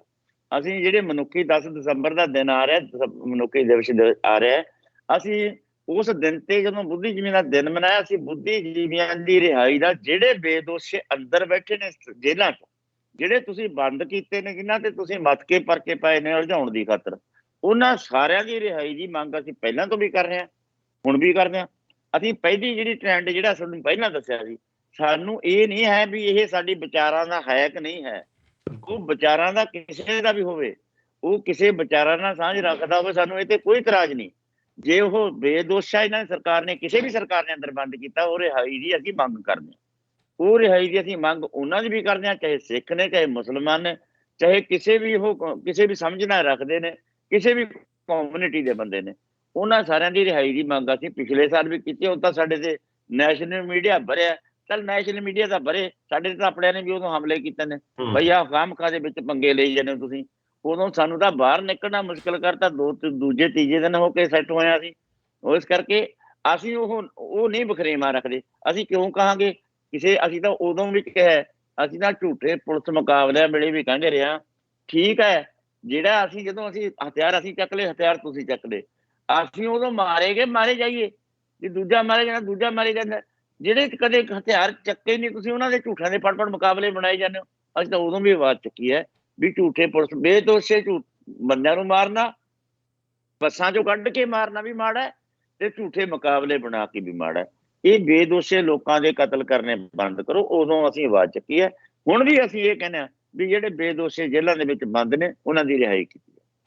ਬਹੁਤ ਬਹੁਤ ਧੰਨਵਾਦ ਤੁਹਾਡਾ ਉਗਰਾਹਾਂ ਸਾਹਿਬ। ਹਮੇਸ਼ਾ ਜਦੋਂ ਤੁਸੀਂ ਆਉਂਦੇ ਆ, ਕੋਈ ਨਾ ਕੋਈ ਨਵੀਂ ਗੱਲ ਸਾਨੂੰ ਜ਼ਰੂਰ ਮਿਲਦੀ ਹੈ ਉਹਦੇ ਵਿੱਚੋਂ। ਤੋਂ ਅੱਜ ਜਿਹੜੀ ਆਪਣੀ ਰਾਜਨੀਤੀ ਬਾਰੇ ਗੱਲਾਂ ਹੋਈਆਂ, ਉਮੀਦ ਹੈ ਕਿ ਬਹੁਤ ਸਾਰੀ ਸੰਗਤ ਨੂੰ ਕਲੀਅਰ ਹੋ ਗਿਆ ਹੋਊਗਾ ਇਹਨਾਂ ਦਾ ਸਟੈਂਡ। ਬਹੁਤ ਸਾਰੇ ਲੋਕੀ ਕਹਿੰਦੇ ਸੀ ਇਹ ਕਿਉਂ ਨਹੀਂ ਆਉਂਦੇ ਰਾਜਨੀਤੀ 'ਚ, ਕਿਉਂ ਨਹੀਂ ਆਉਂਦੇ, ਸੋ ਸਟੈਂਡ ਤੁਹਾਡਾ ਕਲੀਅਰ ਹੋ ਗਿਆ ਹੋਊਗਾ। ਫਿਰ ਕਿਸੇ ਦਿਨ ਆਪਾਂ ਤੁਹਾਨੂੰ ਲੈ ਕੇ ਆਵਾਂਗੇ, ਤਦ ਤੱਕ ਲਈ ਇਜਾਜ਼ਤ ਦਿਓ। ਵਾਹਿਗੁਰੂ ਜੀ ਕਾ ਖਾਲਸਾ, ਵਾਹਿਗੁਰੂ ਜੀ ਕੀ ਫਤਿਹ। ਵਾਹਿਗੁਰੂ ਜੀ ਕੀ ਫਤਿਹ ਜੀ। ਜਗਮੋਹਨ ਜੀ, ਹਾਂਜੀ, ਆਪਣੇ ਨਾਲ ਇੱਕ ਕਾਲਰ ਆ, ਕਾਫੀ ਦੇਰ ਤੋਂ ਉਹਨਾਂ ਦੀ ਕਾਲ ਲੈ ਲਈਏ। ਹਾਂਜੀ, ਤੁਸੀਂ ਆਨ 에ਅਰ ਹੋ ਜੀ 647 ਤੋਂ WhatsApp ਤੇ। ਹਾਂਜੀ ਭਾਜੀ, ਮੈਂ ਹਜ਼ਾਰਾ ਸਿੰਘ ਬੋਲਦਾ ਟੋਰਾਂਟੋ ਤੋਂ। ਹਾਂਜੀ ਹਜ਼ਾਰਾ ਸਿੰਘ ਜੀ, ਅਸੀਂ ਨਾ ਇੱਕ ਅਸੂਲ ਜਿਹਾ ਬਣਾਇਆ ਹੋਇਆ ਕਿ ਜਿੰਨਾ ਚਿਰ ਗੈਸਟ ਹੋਵੇ ਉਹਨਾਂ ਚਿਰ ਕਾਲ ਨਾ ਲਈਏ। ਉਹ ਕਈ ਵਾਰੀ ਫਿਰ ਰੌਲਾ ਜਿਹਾ ਪੈਣ ਲੱਗ ਪਿਆ ਸੀ। ਪਹਿਲਾਂ ਅਸੀਂ ਇੱਦਾਂ ਕਰਨਾ ਸ਼ੁਰੂ ਕੀਤਾ ਸੀ, ਤੇ ਕਈ ਗਲਤ ਬੰਦੇ ਵੀ ਕਾਲਾਂ ਕਰਨ ਲੱਗ ਪਏ ਸੀ, ਫਿਰ ਉਹ ਪੁੱਠੇ ਸਿੱਧੇ ਸਵਾਲ ਕਰਨ ਲੱਗ ਪਏ ਸੀ। ਹਾਂ ਕਈ ਵਾਰੀ ਕਰੋ ਆਪਣੀ ਗੱਲ। ਤੁਹਾਡਾ ਸਤਿਕਾਰ ਮੇਰਾ ਤਾਂ ਇੰਨਾ ਹੀ ਹੈ। ਤੁਹਾਡੇ ਪਹਿਲ ਕਿ ਤੁਹਾਡਾ ਧੰਨਵਾਦ, ਤੁਸੀਂ ਉਹਨਾਂ ਦੇ ਨਾਲ ਬੜੀਆਂ ਹੀ ਸਪਸ਼ਟ ਗੱਲਾਂ ਕੀਤੀਆਂ। ਤੇ ਉਗਰਾਹਾਂ ਸਾਹਿਬ ਆਪਣੇ ਸਿਧਾਂਤ ਦੇ ਉੱਪਰ ਤੇ ਆਪਣੀ ਗੱਲ ਦੇ ਵਿੱਚ ਬਹੁਤ ਸਪਸ਼ਟ ਨੇ, ਤੇ ਉਹਨਾਂ ਨੇ ਬੜੀਆਂ ਹੀ ਖਰੀਆਂ ਗੱਲਾਂ ਇਹਦੇ ਵਿੱਚ ਕੀਤੀਆਂ। ਉਹਨਾਂ ਦਾ ਵੀ ਧੰਨਵਾਦ। ਉਹਨਾਂ ਨੇ ਬੜਾ ਜ਼ਿੰਦਗੀ ਦਾ ਲੰਬਾ ਸੰਘਰਸ਼ ਜਿਹੜਾ ਲੜਿਆ। ਮੈਂ ਸਮਝਦਾ ਵੀ ਇੱਕ ਉਹਨਾਂ ਨੇ ਉਸ ਖਿੱਤੇ ਦੇ ਵਿੱਚ ਉਹਨਾਂ ਲੋਕਾਂ ਨੂੰ ਸੰਘਰਸ਼ਾਂ ਦੀ ਇੱਕ ਨਵੀਂ ਰੌਸ਼ਨੀ ਦਿੱਤੀ ਆ, ਇੱਕ ਨਵੀਂ ਜਿਹੜੀ ਆ ਜਾਗ ਲਾਇਆ, ਨਵੀਂ ਜਾਗਰਤੀ ਦਿੱਤੀ ਆ। ਬਹੁਤ ਲੰਬੇ ਸਮੇਂ ਤੱਕ ਇਹਦਾ ਅਸਰ ਰਹੇਗਾ ਔਰ ਇਹਦੀ ਲੋੜ ਸੀ।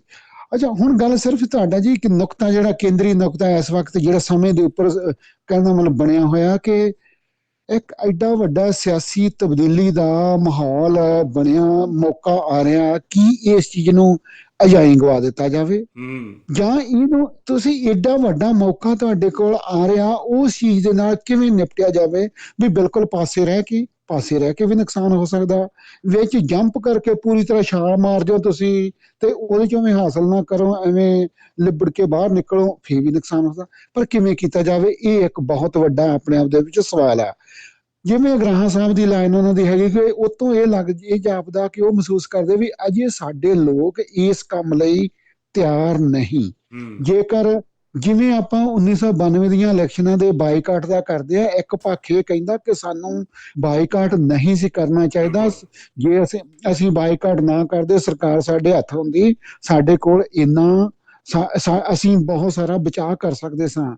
ਅੱਛਾ, ਦੂਜੇ ਪਾਸੇ ਇੱਕ ਪੱਖ ਹੁਣ ਇਹ ਵੀ ਆ ਜੀ, ਇਹ ਵੀ ਆ ਕਿ ਸ਼ੁਕਰ ਹੋ ਗਿਆ ਸਾਡੀ ਇੱਜ਼ਤ ਰਹਿ ਗਈ, ਅਸੀਂ 1992 ਦੀਆਂ ਚੋਣਾਂ ਦਾ ਬਾਈਕਾਟ ਕਰ ਦਿੱਤਾ। ਜੇਕਰ ਉਦੋਂ ਅਸੀਂ ਚੋਣਾਂ ਲੜ ਲੈਂਦੇ ਤੇ ਸਾਡੀ ਸਰਕਾਰ ਬਣ ਜਾਂਦੀ, ਤੇ ਜੋ ਜਲੂਸ ਸਾਡੇ ਕਹਿਣ ਦਾ ਮਤਲਬ ਕਰੈਕਟਰ ਦਾ ਨਿਕਲਿਆ ਸੀ, ਅਸੀਂ ਉਸ ਕਰੈਕਟਰ ਦੇ ਅਜੇ ਹਾਣੀ ਹੈ ਹੀ ਨਹੀਂ ਸੀ, ਤੇ ਜੋ ਜਲੂਸ ਸਾਡਾ ਨਿਕਲਣਾ ਸੀ ਉਹਦੇ ਬਾਬਤ ਚੋ ਤਾਕਤ ਹਾਸਲ ਕਰਨ ਤੋਂ ਬਾਅਦ ਅਸੀਂ ਉਸ ਅਲਾਂਭੇ ਤੋਂ ਬਚ ਗਏ। ਅਸੀਂ ਕਿਸੇ ਨੂੰ ਮੂੰਹ ਦਿਖਾਉਣ ਜੋਗੇ ਨਹੀਂ ਸੀ ਰਹਿਣਾ, ਜਿੱਦਾਂ ਦਾ ਜਿਸ ਤਰ੍ਹਾਂ, ਕਿਉਂਕਿ ਸਾਡਾ ਕਰੈਕਟਰ ਉਹਨਾਂ ਨਹੀਂ ਸੀ ਜਿਸ ਤਰ੍ਹਾਂ ਦੀ ਸ਼ਕਤੀ ਸੀ। ਇਹ ਸਰਦਾਰ ਅਜਮੇਰ ਸਿੰਘ ਨੇ ਗੱਲਾਂ ਸ਼ਰੇਆਮ ਕੀਤੀਆਂ।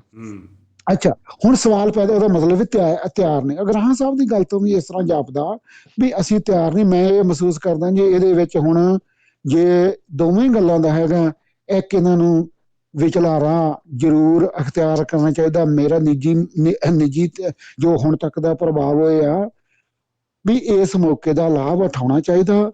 ਬੈਲੈਂਸ ਆਫ ਪਾਵਰ ਆਪਣੇ ਕੋਲ ਰੱਖਣ ਦਾ ਕੋਈ ਨਾ ਕੋਈ ਤਰਕੀਬ ਜ਼ਰੂਰ ਬਣਾਉਣੀ ਚਾਹੀਦੀ ਹੈ। ਘੱਟੋ ਘੱਟ ਤੁਸੀਂ ਆਪਣੇ ਦੇ ਵਿੱਚੋਂ ਐਸੇ 12, 14, 15 ਬੰਦੇ ਜਿਹੜੇ ਆ ਉਹ ਐਸੇ ਲੱਭ ਰੱਖੋ ਜਿਹੜੇ ਕਹਿੰਦਾ, ਜਿਨ੍ਹਾਂ ਨੂੰ ਤੁਸੀਂ ਉੱਥੇ ਭੇਜੋ, ਜਿਹੜੇ ਇੱਕ ਇਸ਼ਾਰੇ ਦੇ ਉੱਪਰ ਤੁਹਾਡੇ ਤੇ ਉੱਥੇ ਤੁਹਾਡੀ ਉਹ ਲੜਾਈ ਵੀ ਲੜਨ ਨੰਗੇ ਧੜ। ਜੇ ਅਸੀਂ ਬਾਹਰ ਮੋਰਚੇ ਤੇ ਲੜਾਈ ਲੜ ਸਕਦੇ ਹਾਂ, ਤੇ ਉਹ ਜਿੱਥੇ ਨੀਤੀਆਂ ਬਣਦੀਆਂ, ਜਿੱਥੇ ਉਹ ਕਾਨੂੰਨ ਬਣਦੇ ਆ, ਉੱਥੇ ਕਿਉਂ ਨਹੀਂ ਲੜ ਸਕਦੇ? ਆਧਾਰਨ ਦੇ ਤੌਰ ਤੇ ਜਦੋਂ ਵੀ ਉਹ ਤੁਹਾਡੇ ਇਸ਼ਾਰੇ ਤੇ ਇੱਕੋ ਇਸ਼ਾਰੇ ਤੇ ਉੱਥੋਂ ਬਾਹਰ ਵੀ ਆ ਸਕਣ, ਅੰਦਰ ਵੀ ਲੜਾਈ ਲੜਨ, ਬਾਹਰ ਵੀ ਲੜਨ। ਕੋਈ ਏਦਾਂ ਦੇ 12, 14 ਬੰਦੇ ਤਾਂ ਲੱਭੇ ਹੀ ਜਾ ਸਕਦੇ ਆ, 117 ਨਹੀਂ ਤਾਂ ਬੈਲੈਂਸ ਆਫ ਪਾਵਰ ਆਪਣੇ ਕੋਲ ਰੱਖਣ ਦਾ ਕੋਈ ਨਾ ਕੋਈ ਤਰਕੀਬ ਬਣਾਉਣੀ ਚਾਹੀਦੀ ਆ। ਜਗਮੋਹਨ ਸਿੰਘ ਤੇ ਗੌੜੀ ਜੀ ਗੱਲ ਬੜੀ ਸਧਾਰਨ ਆ। ਉੱਥੇ ਐਵੇਂ ਲੋਕਾਂ ਤੇ UAPA ਲਾ ਦਿੱਤਾ ਜਾਂਦਾ, ਦੇਸ਼ ਧਰੋਹ ਦਾ ਕੇਸ ਲਾ ਦਿੱਤਾ ਜਾਂਦਾ, ਜਿਹਦੇ ਤੇ ਮਰਜ਼ੀ। ਕਹਿਣ ਦਾ ਮਤਲਬ ਹੈ ਵੀ ਆਹ ਹੁਣ ਇੱਕ ਦੂਜੀ ਬੜੀ ਖਤਰਨਾਕ ਗੱਲ ਬਣਾਤੀ 295। ਵੈਸੇ ਪੰਜਾਬ ਦੇ ਵਿੱਚ ਤਾਂ ਉਲਟ ਤਰੀਕੇ ਨਾਲ ਲੱਗ ਰਹੀ ਆ। ਮਤਲਬ ਤੁਸੀਂ ਜਦੋਂ ਵੀ ਜੇ ਤੁਹਾਡੇ ਉਸ ਬੰਦੇ ਉੱਥੇ ਹੈਗੇ ਆ, ਉਹ ਅੰਦਰੋਂ ਵੀ ਲੜਾਈ ਲੜਨ ਤੇ ਤੁਹਾਡੇ ਬਾਹਰੋਂ ਵੀ ਤੁਹਾਡੀ ਜਥੇਬੰਦੀ ਹੋਵੇ, ਤਾਂ ਸਾਨੂੰ ਕੋਈ ਏਦਾਂ ਦਾ ਰਾਹ ਅਖਤਿਆਰ ਕਰਨਾ ਚਾਹੀਦਾ। ਔਰ ਉਹ ਜੇ ਤੁਹਾਡੇ 12, 14 ਬੰਦੇ ਹੈ, ਉਹਨਾਂ ਦਾ ਉਹਦੇ ਨਾਲ ਤੁਹਾਡਾ ਬਾਕੀ ਜਥੇਬੰਦੀ ਦਾ ਜਾਂ ਬਾਕੀ ਲੋਕਾਂ ਦਾ ਕਰੈਕਟਰ ਘੜਨ ਦੇ ਵਿੱਚ ਬਹੁਤ ਜ਼ਿਆਦਾ ਸਹੂਲਤ ਹੋ ਸਕਦੀ ਹੈ। ਉਸ ਤੋਂ ਬਾਅਦ ਅਗਲੀਆਂ ਚੋਣਾਂ ਤੱਕ ਇਹ ਗੱਲ ਚੱਲੇਗੀ ਵੀ ਜੇ 12, 14 ਬੰਦੇ ਇਸ ਤਰ੍ਹਾਂ ਦਾ ਕਰੈਕਟਰ ਦਾ ਮੁਜ਼ਾਹਰਾ ਕਰ ਸਕਦੇ ਨੇ, ਸਾਫ਼ ਸੁਥਰੇ ਰਹਿ ਸਕਦੇ ਨੇ, ਤੇ ਬਾਕੀ ਕਿਉਂ ਨਹੀਂ? ਤੋਂ ਤੁਹਾਡਾ ਸਮਾਂ ਦੇਣ ਲਈ ਬਹੁਤ ਬਹੁਤ ਸਾਨੂੰ ਇੱਥੇ ਮੈਂ ਇੱਕ ਗੱਲ ਕਰਨੀ ਚਾਹੂੰਗਾ ਵੀ ਅੱਜ ਆਪਾਂ ਸਿਰਫ ਉਗਰਾਹਾਂ ਸਾਹਿਬ ਦੇ ਵਿਚਾਰ ਸੁਣੇ ਆ। ਔਰ ਉਗਰਾਹਾਂ ਸਾਹਿਬ ਦੇ ਤਾਂ ਵਿਚਾਰ ਜਦੋਂ ਕਿਸਾਨੀ ਅੰਦੋਲਨ ਵੀ ਸ਼ੁਰੂ ਹੋਇਆ ਸੀ ਨਾ, ਪਹਿਲੇ ਦਿਨ ਤੋਂ ਹੀ ਇਹ ਆ ਕਿ ਅਸੀਂ ਬਾਹਰ ਰਹਿ ਕੇ ਹੀ ਸਪੋਰਟ ਕਰਨੀ ਆ, ਕਿਉਂਕਿ ਉਹ ਨਾ 32 ਦੇ ਵਿੱਚ ਆਏ, ਨਾ ਉਹ ਸੰਯੁਕਤ ਮੋਰਚੇ 'ਚ ਆਏ। ਉਹਨਾਂ ਦੀ ਸੰਵਿਧਾਨ ਹੀ ਇੱਦਾਂ ਦਾ ਬਣਿਆ ਹੋਇਆ ਉਹਨਾਂ ਦੀ ਜਥੇਬੰਦੀ ਦਾ ਕਿ ਅਸੀਂ ਰਾਜਨੀਤੀ ਵਿੱਚ ਹਿੱਸਾ ਨਹੀਂ ਲੈ ਸਕਦੇ ਅਨਲੈਸ ਕਿ ਉਹ ਸੰਵਿਧਾਨ ਚੇਂਜ ਕਰਨ। ਪਰ ਜਿਹੜੀਆਂ ਬਹੁਤ ਸਾਰੀਆਂ ਹੋਰ ਜਥੇਬੰਦੀਆਂ, ਜਿਵੇਂ ਮੈਂ ਪਹਿਲਾਂ ਵੀ ਨਾਂ ਲਿਆ, ਬਲਵੀਰ ਸਿੰਘ ਰਾਜੇਵਾਲ ਹੋ ਗਏ, ਆਪਣੇ ਸੰਧੂ ਭਾਜੀ ਹੁਣੀ ਹੋ ਗਏ, ਕੁਲਵੰਤ ਸਿੰਘ ਸੰਧੂ ਹੁਣੀ ਹੋ ਗਏ, ਉਹਨਾਂ ਨੇ ਆਲਰੇਡੀ ਇੱਕ ਮੀਟਿੰਗ ਕੀਤੀ ਆ ਜਲੰਧਰ ਦੇ ਵਿੱਚ, ਜਿਹੜੀ ਡਾਕਟਰ ਸਵੈਮਾਨ ਵੀ ਜਿਹਦੇ ਵਿੱਚ ਸੀਗੇ, ਤੇ ਉਹਨਾਂ ਨਾਲ ਵੀ ਗੱਲਬਾਤ ਹੋਈ ਆ। ਗੱਲ ਆਲਰੇਡੀ ਚੱਲ ਰਹੀ ਆ। ਇਹ ਮੈਂ ਕਹਿੰਦਾ ਜ਼ਿਆਦਾ ਨਹੀਂ, ਭਾਵੇਂ 5 ਬੰਦੇ ਹੀ ਚੱਲ ਜਾਣ ਉੱਥੇ, ਇੱਕ ਵਾਰੀ ਜਿੱਤ ਕੇ 5 ਬੰਦੇ ਵੀ ਚੱਲ ਜਾਣ, ਤੁਹਾਡਾ ਗੱਲ ਕਰਨ ਵਾਲਾ ਕੋਈ ਬੰਦਾ ਤਾਂ ਹੋਵੇ ਉੱਥੇ, ਇੱਕ ਬੰਦਾ ਵੀ ਹੋਵੇ ਬੋਲਣ ਵਾਲਾ, ਉਹ ਵੀ ਗੱਲ ਕਿਤੇ ਦੀ ਕਿਤੇ ਜਾਂਦੀ ਆ। ਸੋ ਇਹ ਹੋਊਗਾ ਜ਼ਰੂਰ। ਔਰ ਇਹ ਜਿਹੜੀਆਂ ਬਾਕੀ ਜਥੇਬੰਦੀਆਂ ਜਿਵੇਂ ਉਗਰਾਹਾਂ ਸਾਹਿਬ ਦੀ ਆ, ਬਾਹਰੋਂ ਸਪੋਰਟ ਕਰੂਗੀਆਂ ਜੇ ਬੰਦੇ ਸਹੀ ਹੋਏ। ਬਹੁਤ ਧੰਨਵਾਦ ਤੁਹਾਡਾ। ਬਹੁਤ ਧੰਨਵਾਦ ਜੀ, ਮਿਹਰਬਾਨੀ। ਹਾਂਜੀ ਪ੍ਰੀਤਵਿੰਦਰ ਜੀ, ਤੁਸੀਂ ਆਉਣੇ ਰਹੋ। ਹਾਂਜੀ ਗੋਲਡੀ ਭਾਜੀ, ਤੇ ਤੁਸੀਂ ਸ਼ਬਦ ਦੇ ਵਿਚਾਰ ਵੀ ਕਰਨੀ, ਮੈਂ 1 ਮਿੰਟ ਹੀ ਲਊਂਗਾ, ਜ਼ਿਆਦਾ ਸਮਾਂ ਲੈਂਦਾਗਾ। ਅਗਰਾਹਾਂ ਸਾਹਿਬ ਦੇ ਮਤਲਬ ਕਿ ਜਿਹੜਾ ਵੀ ਇਹਨਾਂ ਨੇ ਘੋਲ ਰੰਭਿਆ ਜਾਂ ਜਿਹੜੀਆਂ ਵੀ ਇਹਨਾਂ ਦੀਆਂ ਪ੍ਰਾਪਤੀਆਂ ਇਹਨਾਂ ਨੇ ਗਣਾਈਆਂ, ਇਹਨਾਂ ਦੇ ਵਿੱਚ ਕੋਈ ਸ਼ੱਕ ਸ਼ੁਬਾ ਨਹੀਂ ਹੈਗਾ ਵੀ ਇਹ ਬੰਦੇ ਮਤਲਬ ਕਿ ਸਮਰਪਿਤ ਨਹੀਂ ਹੈਗੇ। ਪਰ ਮੇਰੇ ਦਿਲ 'ਚ ਭਾਜੀ ਇੱਕ ਸ਼ੰਕਾ ਆ ਵੀ ਕੀ ਆਪਾਂ ਗਲਤੀਆਂ ਨੂੰ ਦਰੁਸਤ ਕਰਨ ਦੇ ਉੱਤੇ ਸਾਰੀ ਪਾਵਰ ਲਾਉਂਦੇ ਰਹਾਂਗੇ, ਜਾਂ ਆਪਾਂ ਗਲਤੀਆਂ ਨੂੰ ਹੋਣ ਹੀ ਨਹੀਂ ਦੇਵਾਂਗੇ। ਇਹ ਜਿਹੜੀ ਬਹਿਬਲ ਕਲਾਂ ਇਹਨਾਂ ਨੇ ਕਹੀ ਆ, ਮੈਂ ਉੱਥੇ ਚੰਗੀ ਤਰ੍ਹਾਂ ਇਹਨੂੰ ਨੇੜੇ ਹੋ ਕੇ ਵੇਖਿਆ ਵੀ ਸੀਗਾ, ਤੇ ਇਹ ਬਿਲਕੁਲ ਇੱਕ ਜ਼ਬਰ ਜ਼ੁਲਮ ਹੋਇਆ ਸੀਗਾ ਉਸ ਬੱਚੀ ਦੇ ਨਾਲ, ਠੀਕ ਹੈ ਨਾ। ਪੂਰੇ ਬਦਮਾਸ਼ ਉਹਨਾਂ ਨੇ ਉਹਨਾਂ ਜਬਰ ਜਨਾਹ ਕੀਤਾ, ਤੇ ਇਹ ਪੰਧੇਰ ਵਰਗਿਆਂ ਨੇ ਵਿਚਾਰਿਆਂ ਨੇ ਬੜੀ ਮੁਸ਼ਕਲ ਦੇ ਨਾਲ ਉਹਨਾਂ ਨੂੰ ਮਤਲਬ ਕਿ ਸਜ਼ਾ ਦਵਾਈ ਸੀਗੀ, ਤੇ ਉਲਟਾ ਉਹਨਾਂ ਨੇ ਬੁੜਾ ਮਰਦਾ ਇਹਦੇ ਗਲ ਪਾਤਾ ਸੀਗਾ, ਠੀਕ ਹੈ ਨਾ। ਤੇ ਇਹ ਕੋਰਟ 'ਚ ਛਡਾ ਕੇ ਲਿਆਏ ਜਾ ਕੇ ਉਹਨਾਂ ਨੂੰ, ਠੀਕ ਆ। ਪਰ ਕੀ ਇੱਕ ਬੰਦਾ ਅਮਰੀਕਾ ਵਾਲੇ ਕੇਸ ਦੀ ਗੱਲ ਕਰਦੇ ਭਾਈ ਸਾਹਿਬ, ਇਹ ਕੀ ਇਸ ਦੇ ਨਾਲ ਤੁਸੀਂ ਇਹ ਦੱਸੋ ਵੀ ਜਿਹੜੇ ਹੁਣ ਆਪਾਂ ਇੰਨੇ ਬੰਦੀ ਸਿੰਘਾਂ ਦੀ ਗੱਲ ਕੀਤੀ ਹੈ ਕਿ ਹਰ ਵਾਰੀ ਅਸੀਂ ਸੁਪਰੀਮ ਕੋਰਟ ਦੇ ਵਿੱਚ ਜਾ ਕੇ ਘਰਾਓ ਕਰਿਆ ਕਰੀਏ, ਇੱਕ ਬੰਦਾ ਆਪਾਂ ਛਡਾ ਲਿਆਉਂਦਾ। ਇਸ ਕਰਕੇ ਪਾਵਰ ਤਾਂ ਆਉਣਾ ਹੀ ਪੈਣਾ ਆ, ਠੀਕ ਆ। ਗ੍ਰਾਹਾਂ ਸਾਹਿਬ ਆਪਦੇ ਕਿਤੇ ਸ਼ੰਕੇ ਕਰਕੇ ਡਰ ਗਏ, ਤੁਸੀਂ ਵੀ ਪ੍ਰੋੜਤਾ ਕਰਤੀ ਇਸ ਗੱਲ ਦੀ, ਮੈਂ ਸਮਝ ਗਿਆ ਤੁਸੀਂ ਪ੍ਰੋੜਤਾ ਕਰਤੀ ਨਾਲ ਨਾਲ ਵੀ ਆਉਣਾ ਹੀ ਪੈਣਾ ਆ। ਹਾਂ ਵਿਚਾਰ ਅਸੀਂ ਅਗਰਾਹਾਂ ਸਾਹਿਬ ਦੀ ਬਹੁਤ ਮੈਂ ਇੱਜ਼ਤ ਕਰਦਾ ਦਿਲੋਂ, ਸਾਡੇ ਮਾਨਸਾ ਦੇ ਭਰਾ ਨੇ ਇਹ, ਤੇ ਪਰ ਧੰਨਵਾਦ ਤੁਹਾਡਾ, ਇਹ ਜਿਹੜਾ ਵੀ ਆਪਾਂ ਪ੍ਰੋਗਰਾਮ ਚਲਾ ਰਹੇ ਹਾਂ ਹਰ ਇੱਕ ਦੇ ਵਿਚਾਰ ਆਪਦੇ ਹੋ ਸਕਦੇ ਆ। ਥੈਂਕ ਯੂ ਤੁਹਾਡਾ ਭਾਜੀ। ਬਿਲਕੁਲ ਪ੍ਰੀਤਮਿੰਦਰ ਜੀ, ਮੈਂ ਇੱਥੇ ਇੱਕ ਗੱਲ ਕਰਨੀ ਚਾਹੁੰਦਾ, ਕਈ ਵਾਰੀ ਨਾ ਕੋਈ ਬੰਦਾ ਹੁੰਦਾ ਜਾਂ ਕੋਈ ਜਥੇਬੰਦੀ ਹੁੰਦੀ ਆ, ਉਹ ਵਿੱਚ ਜਾਣ ਨਾਲੋਂ ਜੇ ਬਾਹਰ ਰਵੇ, ਕੁੰਡਾ ਰਵੇ ਤਾਂ ਉਹ ਜ਼ਿਆਦਾ ਵਧੀਆ ਹੁੰਦਾ ਆ। ਜਿਹੜੀ ਮੈਨੂੰ ਲੱਗਦਾ ਉਗਰਾਹਾਂ ਸਾਹਿਬ ਦੀ ਜਥੇਬੰਦੀ ਹੈਗੀ ਆ, ਜਿਵੇਂ ਆਪਾਂ ਸਭ ਤੋਂ ਵੱਡੀ ਆਪਣੀ ਐਗਜ਼ਾਮਪਲ ਹੈਗੀ ਆ ਬਾਬਾ ਜਰਨੈਲ ਸਿੰਘ ਭਿੰਡਰਾਂ ਵਾਲੇ, ਉਹਨਾਂ ਨੇ ਸਾਫ਼ ਅਨਾਉਂਸ ਕੀਤਾ ਸੀ ਮੈਂ ਰਾਜਨੀਤੀ 'ਚ ਨਹੀਂ ਜਾਣਾ, ਪਰ ਜਿਹੜਾ ਕੁੰਡਾ ਸੀਗਾ ਉਸ ਟਾਈਮ ਉਹਨਾਂ ਦੇ ਹੱਥ ਵਿੱਚ, ਉਹ ਰਾਜਨੀਤੀ ਚਲਾ ਸਕਦਾ ਸੀਗਾ ਵੀ ਕਿੱਧਰ ਨੂੰ ਜਾਣੀ ਚਾਹੀਦੀ ਹੈ ਤੇ ਕਿੱਧਰ ਨੂੰ ਨਹੀਂ ਜਾਣੀ ਚਾਹੀਦੀ। ਮੈਨੂੰ ਲੱਗਦਾ ਉਗਰਾਹਾਂ ਸਾਹਿਬ ਕੋਲ ਕੁੰਡਾ ਹੈਗਾ, ਕਿਉਂਕਿ ਬਹੁਤ ਵੱਡੀ ਜਥੇਬੰਦੀ ਆ, ਲੱਖਾਂ ਉਹਨਾਂ ਕੋਲ ਵੋਟਰ ਆ, ਸੋ ਉਹ ਕੁੰਡਾ ਬਾਹਰ ਰਵੇ ਤਾਂ ਜ਼ਿਆਦਾ ਵਧੀਆ ਹੈ। ਜੇ ਵਿੱਚ ਚਲੇ ਗਿਆ ਤੇ ਉਹ ਕੁੰਡਾ ਹੋ ਸਕਦਾ ਖਰਾਬ ਹੋ ਜਾਵੇ। ਵਿੱਚ ਉਹੀ ਬੰਦੇ ਜਾਣੇ ਚਾਹੀਦੇ ਜਿਨ੍ਹਾਂ ਦਾ ਪੋਲੀਟਿਕਸ ਇੰਟਰਸਟ ਹੈ ਜਾਂ ਪੋਲੀਟਿਕਸ ਆਉਂਦੀ ਆ।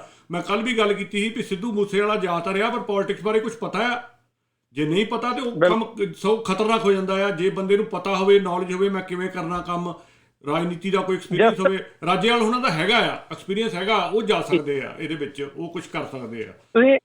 ਤੁਸੀਂ ਜਸਟ ਲਾਈਕ ਅਕਾਲੀ ਫੂਲਾ ਸਿੰਘ ਕਹਿੰਦੇ ਹੋ, ਜਿਵੇਂ ਰਣਜੀਤ ਸਿੰਘ ਜੀ ਦੇ ਉੱਤੇ ਅਕਾਲੀ ਫੂਲਾ ਸਿੰਘ ਦਾ ਕੁੰਡਾ ਸੀ। ਬਿਲਕੁਲ ਬਿਲਕੁਲ, ਠੀਕ ਹੈ। ਨਹੀਂ ਪੜਨਾ ਭਾਜੀ, ਹਾਂਜੀ ਥੈਂਕ ਯੂ। ਚਲੋ ਧੰਨਵਾਦ।